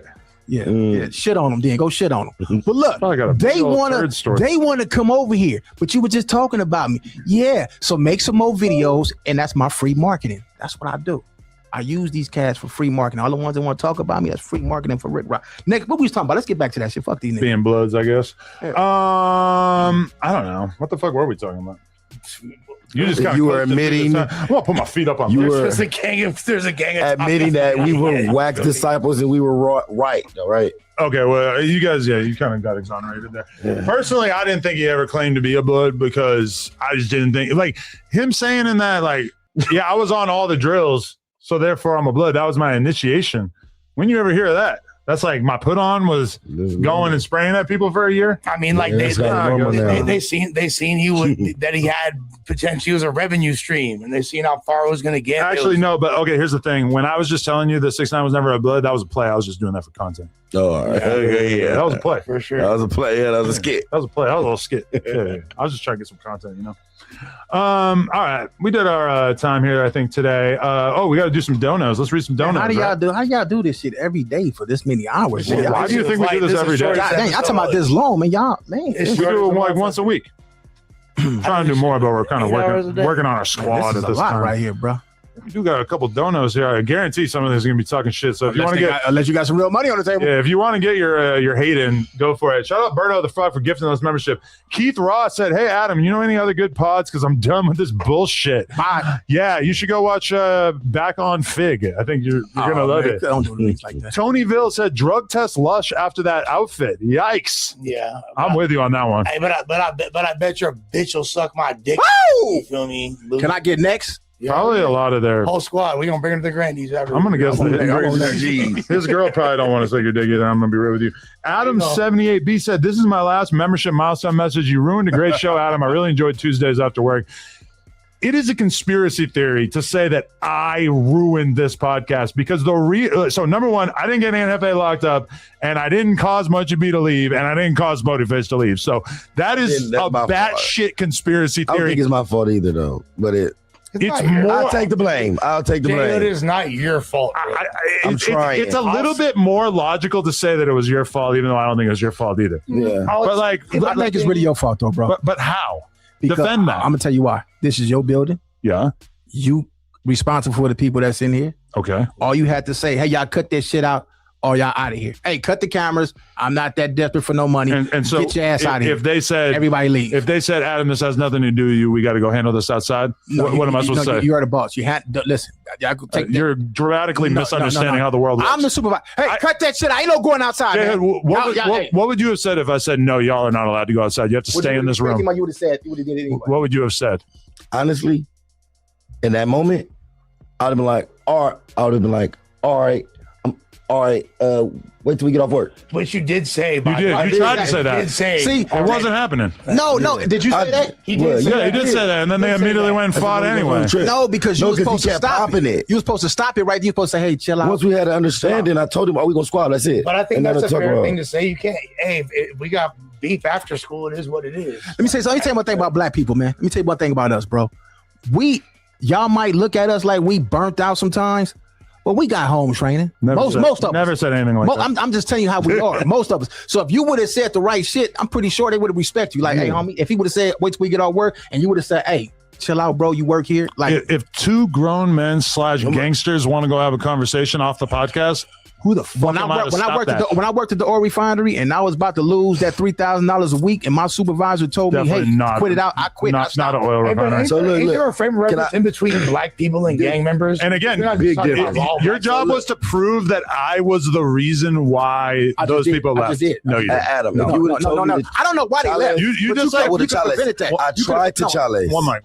You could have prevented that. Why they left is their own reason. I don't know why they left. But so how could I have prevented it? I just told you. I think you're believing him. Cut the cameras off, because as long as they being recorded, it's going to. And nobody. They weren't being recorded. That's why they went outside. What are you talking about? So if two grown men, let's say you guys get into an argument right now and you want to go have an argument outside. I'm at fault for that. Look, if we on live right now and we going at each other, we know it's thousands of people watching this. Ain't none else finna do no bitch shit, right? Exactly. So you would have said, hey, cut the cameras, cut all this shit off. This shit is done for the day. No, we would never end the Tuesday show. Yeah. See, you're not gonna do it because you make money off niggas. No, because we do the podcast. No, because you're making money off of it. Because That's we why. do the podcast every Tuesday. I'm gonna keep it real with you. I ain't finna sit here and fake for your ass. No, but we do the podcast every Tuesday, and we're not turning it off for anybody. Ricc Rock. I know you're not. You're not gonna cut it off. Right. Because we do a podcast every Tuesday. No, you're not going to cut it off. No, we do. We do a podcast every Tuesday. So you have yet to make any kind of case for why I should have turned it off. I just did it. You lost. That sucked. This Terrible. is your job. It's your business. It's not my job. It's my business. And then you know some shit I know. Hey, yo, Ricc Rock ain't going to be allowed to come back ever again. Yeah. And listen to where he goes at now. What? She could have went, I ain't got to do all that. And he knows about the blick too. Look at I don't know about shit. going on. I don't know about shit. Man, he knows about the blick. I don't know about a motherfucking thing. But let me tell you something. You keep on playing, something bad gonna happen at this motherfucker, and you're gonna lose everything you work hard for. I'm telling you. So that's your contribution to the podcast today? Just say some spooky shit. If you keep doing this, something bad's gonna happen in the future. Listen, you just started doing this shit. You was a BMX. 10 years. You was a BMX bike rider. So what?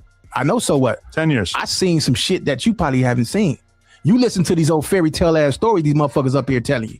I'm telling you that I didn't see motherfuckers get their goddamn head blew off, playing around, fucking around. Motherfucker think, hey, you just haven't experienced a motherfucker getting their head blew off up here yet. The moment motherfucker get their head blew off, you fucked. It's over with. That would suck.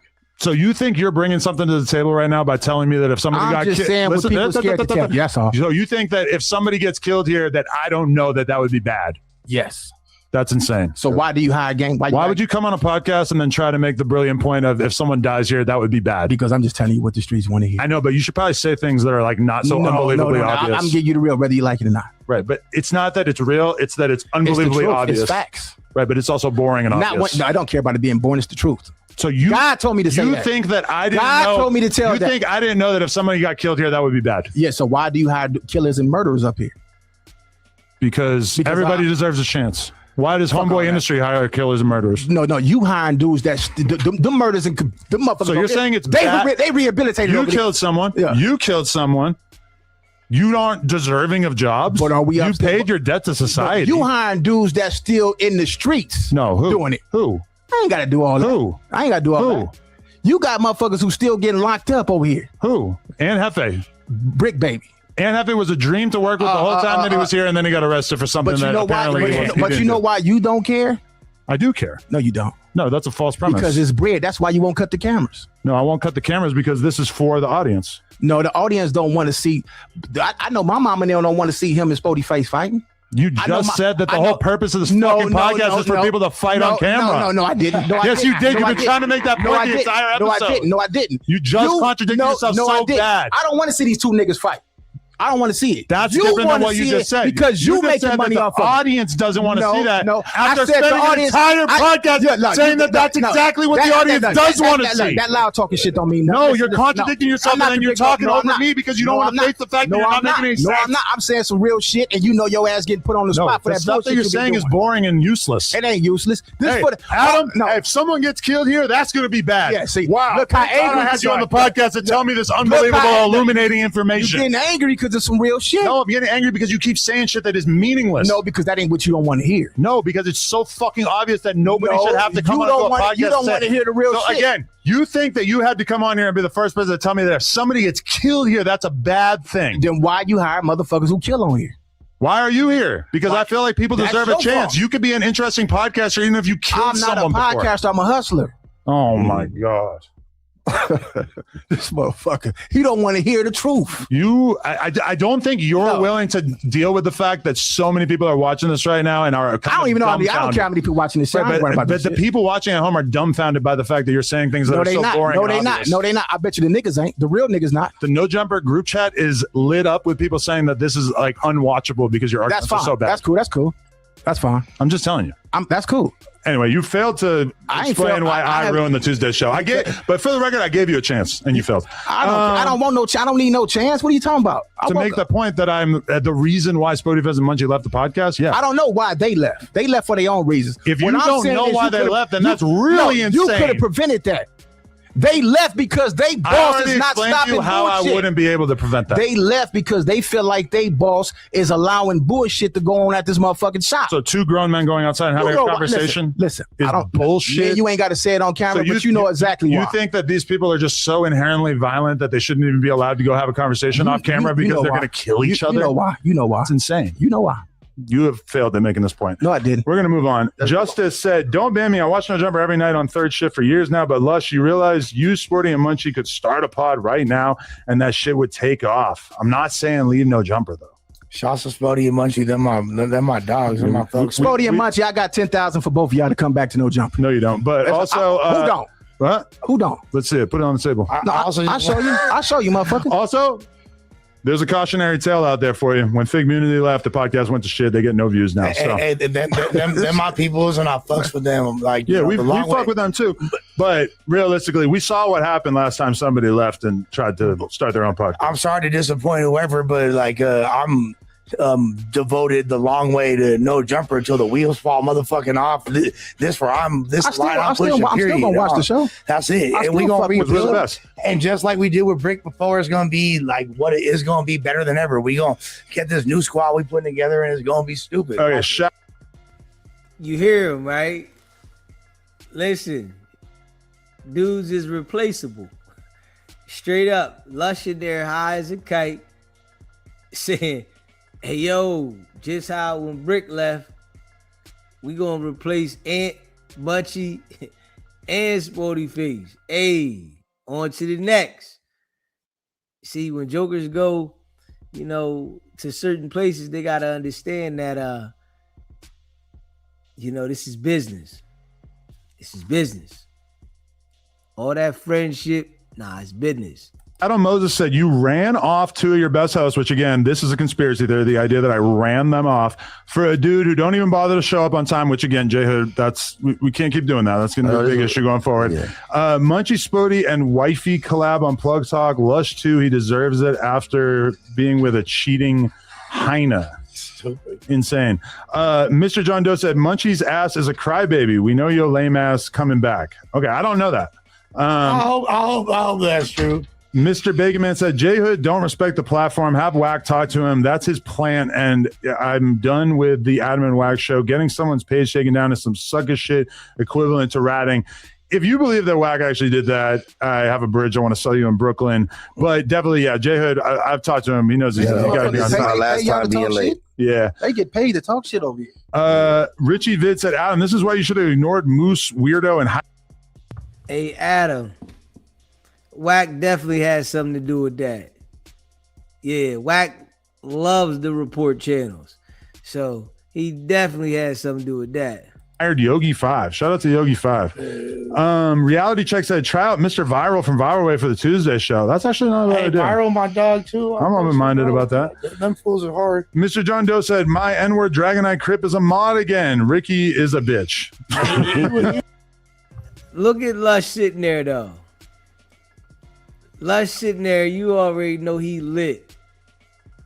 Straight lit. Laying there, laid back. Like, come on, man. Yeah, Lush lit. I was on the monitor for half an episode of the news, brother. We wasn't going to let that happen. Yeah. Okay. Richard Spencer, which hopefully that's really him, said, Lush is like a 45-year-old acting and dressing this way. Anyway, shout out to J Hood and Cobden Rock. Yeah. Which probably probably spelled it wrong. That's right. Mr. John Doe also said, y'all in here dropping L's. Haha, turn it off. Guwop said, Compton flip-flop lying all night like his daddy, Jack 100. Adam, you need to fire J Hood on air immediately. They hate me. Damn. No, they hate me so much. I'm watching High or something said Rick Rock is definitely an officer or he's an extreme Wack sympathizer. Ask him about when Wack put it out there that he got a warehouse lined up for $40K. How are you not mad about Wack potentially cutting your water off? Watch this. Y'all see this badge right here? Don't go to jail because I'm going to handcuff your girl to the headboard and fuck her brains out.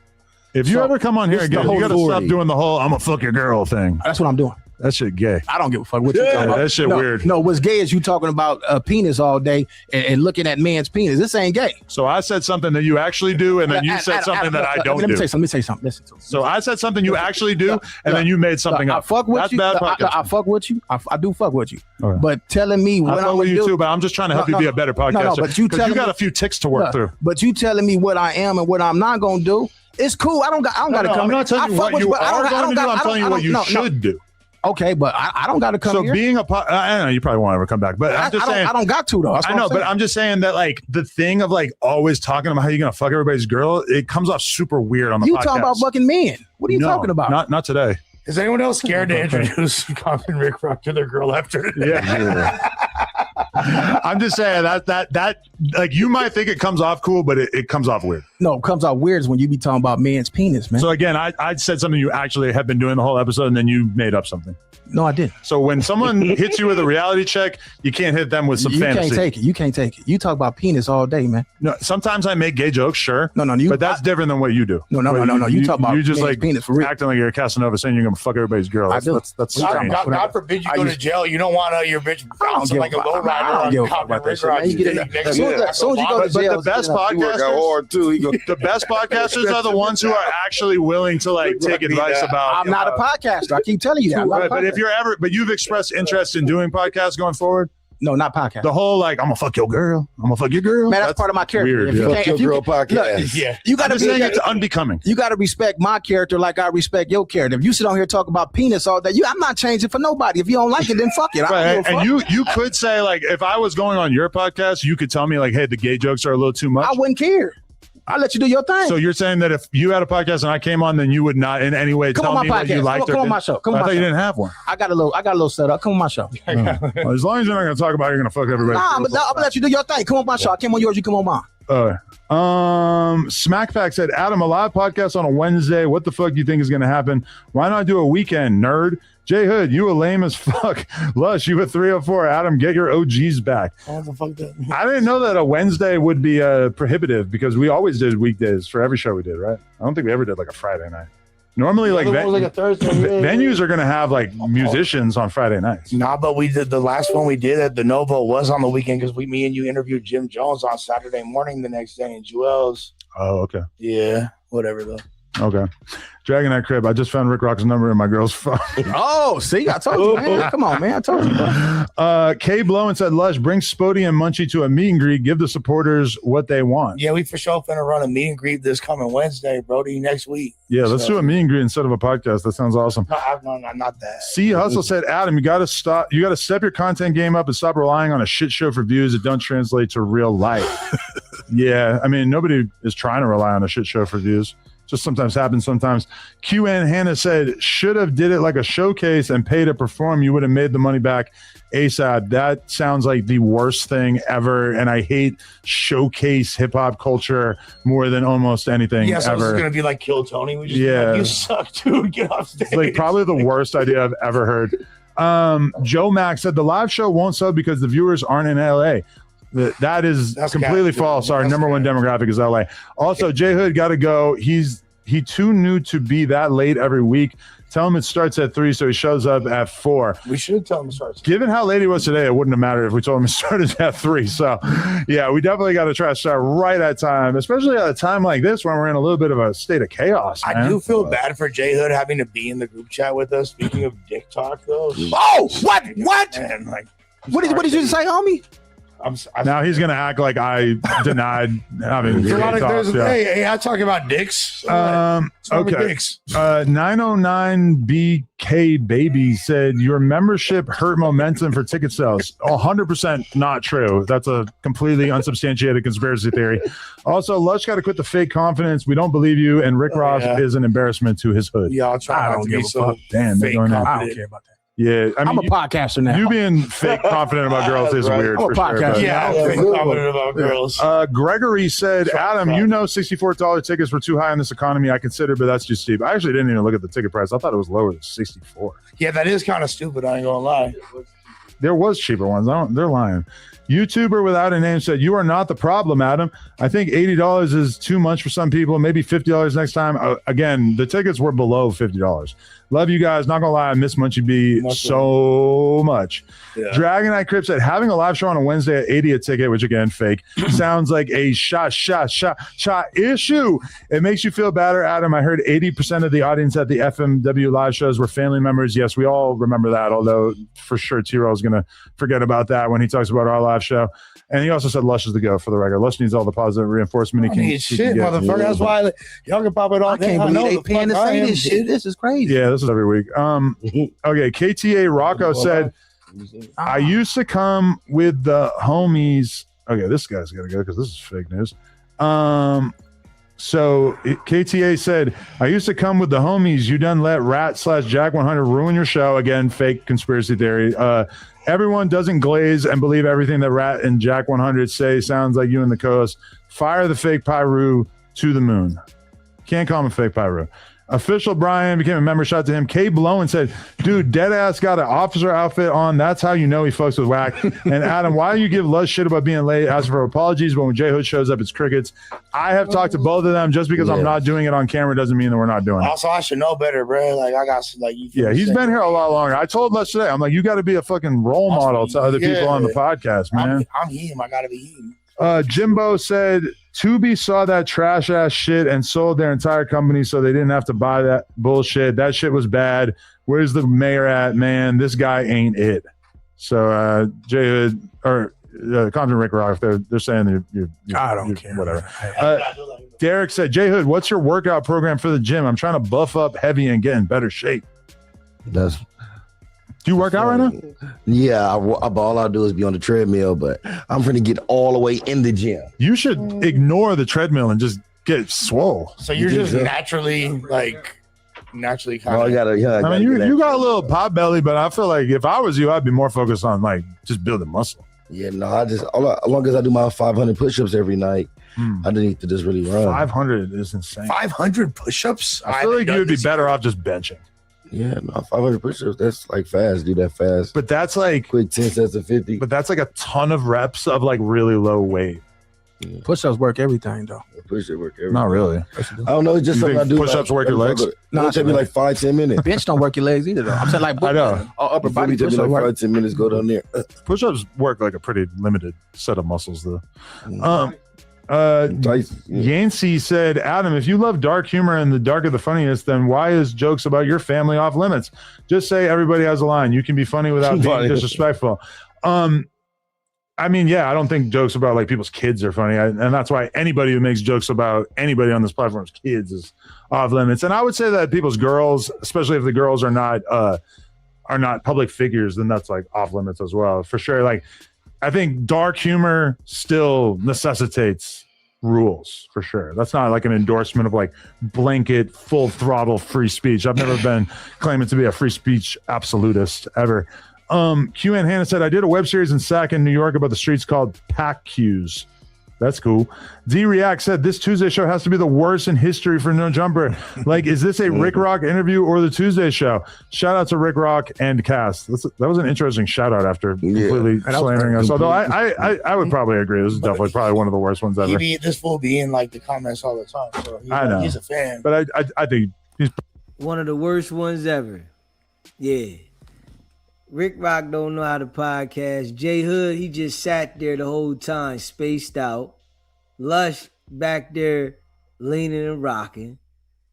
Yeah, this shit was crazy. Probably pretty accurate. D-React said, watch this chat. He's about to turn this up and get a whole bunch of clips because it's so dry. He wants Rock to crash out. Do you? Is he talking about me? What? I'm just reading the donations. I don't think there's anything wrong with reading the donations.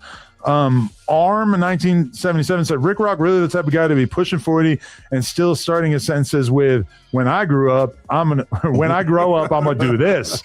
Brother, you are grown. That's a good one. That was kind of. But he only gave you $7 for that though. I'd be feeling that way. I'm watching, said, Adam, the fuck are you talking about? Kai Cenat can't tour overseas, bro. Wow. I mean, if I also use I Show Speed as an example, which for sure you can't say that he's not, like, he's actually bigger overseas. He said Snoop is a global icon. Kai is more so popping in the U.S. and more popular countries. I can argue Speed is bigger than Kai. For sure, I think Speed is bigger than Kai. He is. But for sure, again, like that argument was for sure settled when we had that conversation earlier. Forex's hand said Rick Rock is like if Spotify and Wack had a baby. I bet he's got a diaper company too. Damn. I was no. Juju Rose said, Adam, you couldn't find anyone else. Shouts to Juju. Listen, we're trying out new characters. Rick Rock is working through some of his I'm fired, TikTok, his ticks. But you know what? Maybe unpopular opinion. I did enjoy the banter. I don't know what other people thought. Arguing is always good, but I mean, he is kind of a Spody face in the sense that, like, as soon as he gets proven wrong, he just keeps going anyway. You notice how quick I've reverted when I got proven wrong about the blood thing? Hey, you know what, Adam? That was growth. That was growth, homie. Literally, as soon as I saw it, I just said, okay, I was wrong. That was It's easy. No, you didn't. You said, well, technically. Yeah, I mean, I still think that there's some. You admit that you're wrong. Well, I did, yeah, right away. Hey, but you Right away. Pretty quick. This is a step in the right direction. He wasn't even glimpsing in the direction of I'm wrong back in the day. Yeah. What are you talking about? I always have been. That's so important to me to admit when I'm wrong. Nah, you I do it quick as there. fuck. I fucks with that. You can find an example. What's your example?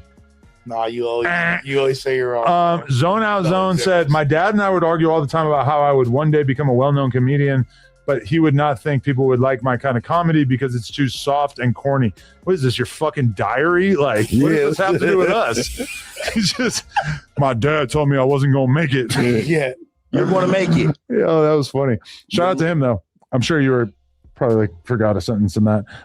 Scrambled Greg said, Tam was the female host that you needed. Fine, smart, articulate, and relatable. The chat loved her too, and you let her go for some dumb shit. I mean, let's look at the responses to that. Yeah, nobody agrees with you. All the responses are saying you're wrong. Are they talking about? Is he talking about Chunky Barbie or something? No, he's talking about Tam, which is why he started the sentence with Tam. Lush, get your head in the game. Yeah, she got you. She got your mind going. Yeah, he's still thinking about her. What if we found out that Lush kind of got caught cheating with Chunky Barbie? Yeah, that's really what happened, guys. She sounded kind of interested in your little pink dick. Kind of. This long ass tan thing. That definitely ain't long. Let's Crash Out said he ain't wrong. You got Lush bringing 100 Crips with a cake. Wag bringing a lot of members. Gumby Hell and 607 Unk had 20 members. I mean, these are situations that we were very upset about when Lush caused a bunch of Crips to show up here for no reason.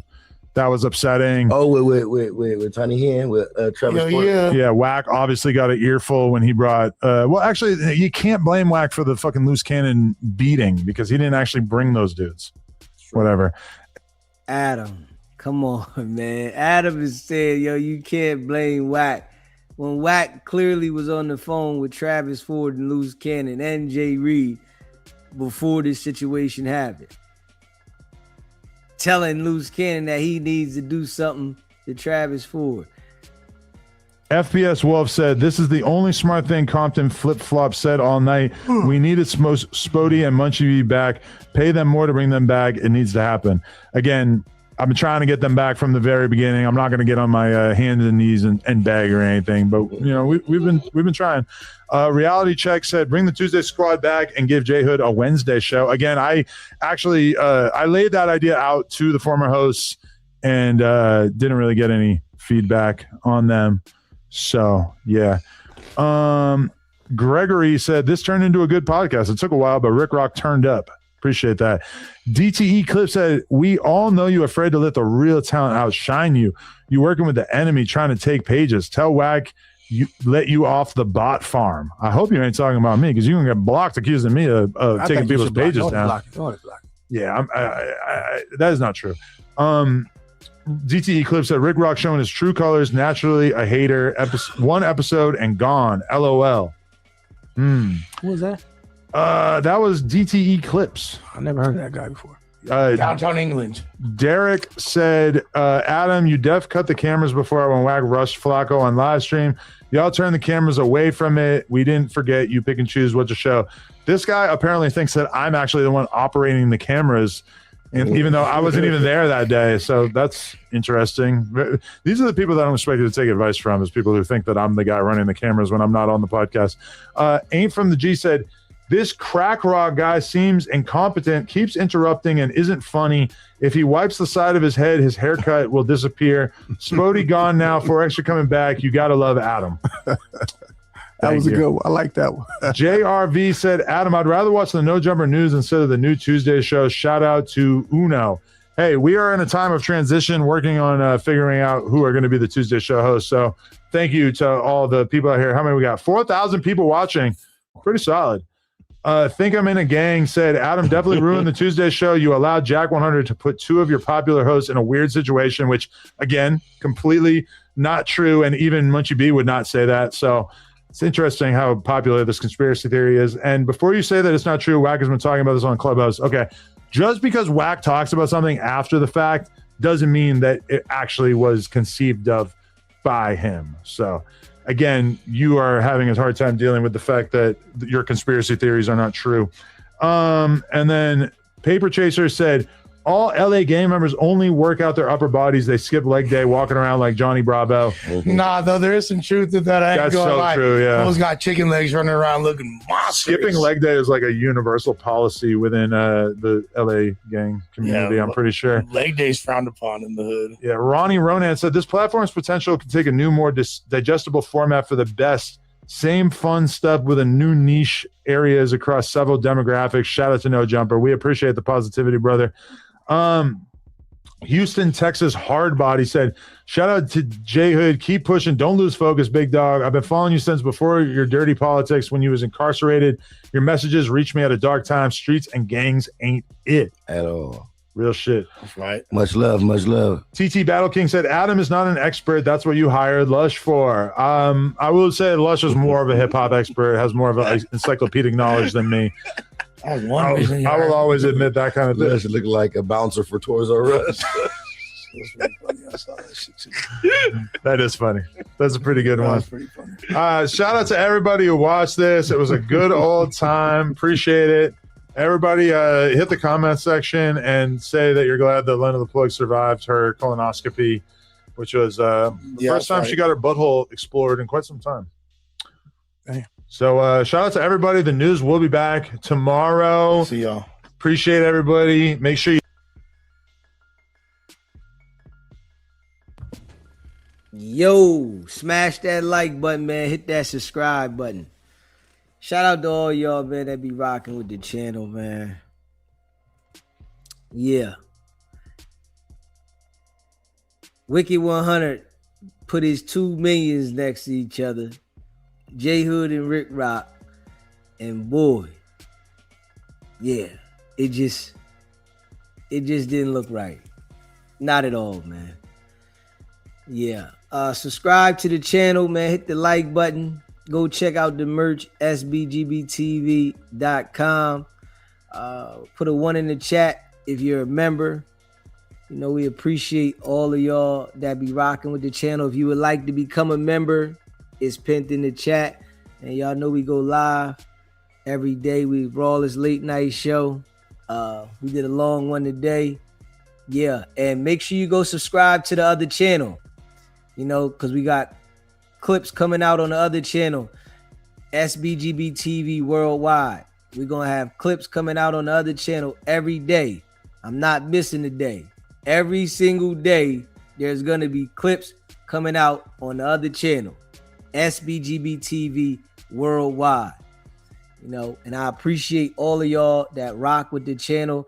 Y'all know we go live every day. You know, we going hard. We building the platform. And I appreciate all of y'all that support the channel. You know what I'm saying? To all the haters that want to hate, we appreciate you watching too. You know what I'm saying? Big facts. Yeah, I mean, but shout out to all y'all, man, that rock with the channel, man. Hit that like button. Ron A, C Brown, Michelle, Jay. I appreciate you, Miss M, Wab Funk. You know, I appreciate all of y'all that rock with the channel, man. Make sure you subscribe to the other channel, SBGB TV Worldwide. You know, and we going hard in the paint, man. D Twins. You know what I mean? Shout out to all y'all, man, that rock with the channel. You know, and the haters that talk about DZ with whack, I know you smoking dick. Yeah, I know. You smoking that dick. Yeah. Shout out to all y'all, though, man, that rock with the channel, man. I appreciate y'all. Hit the like button, hit the subscribe button. You know, we going hard in the paint. Non-stop, man. Yeah. Make sure you watch your surroundings. Hope everybody have a good day. Y'all know, subscribe to the bowling channel. Y'all know I bowl tonight. So I'm going to be live on the bowling channel, SBGB Bowling. If y'all want to watch me bowl, I'm going to be bowling tonight on the bowling channel, SBGB Bowling. So subscribe to that channel. We'll be live tonight, bowling.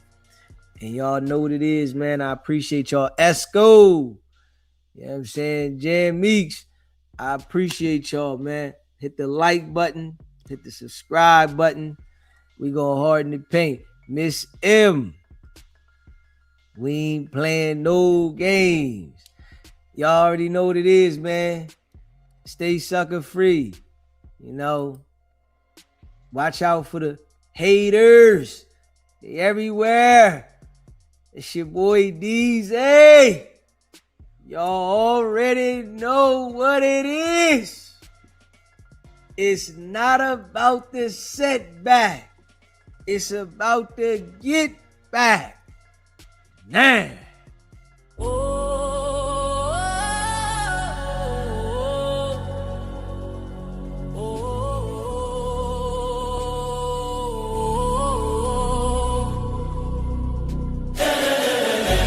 Came out the mud, now we map out the stuff.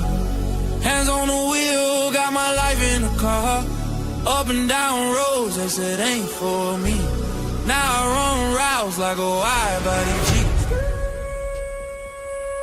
Selling work out the trunk, I was freezing at lights. Eating chips for dinner, counting quarters at night. Now it's bags in the back, got them strapped to the seats.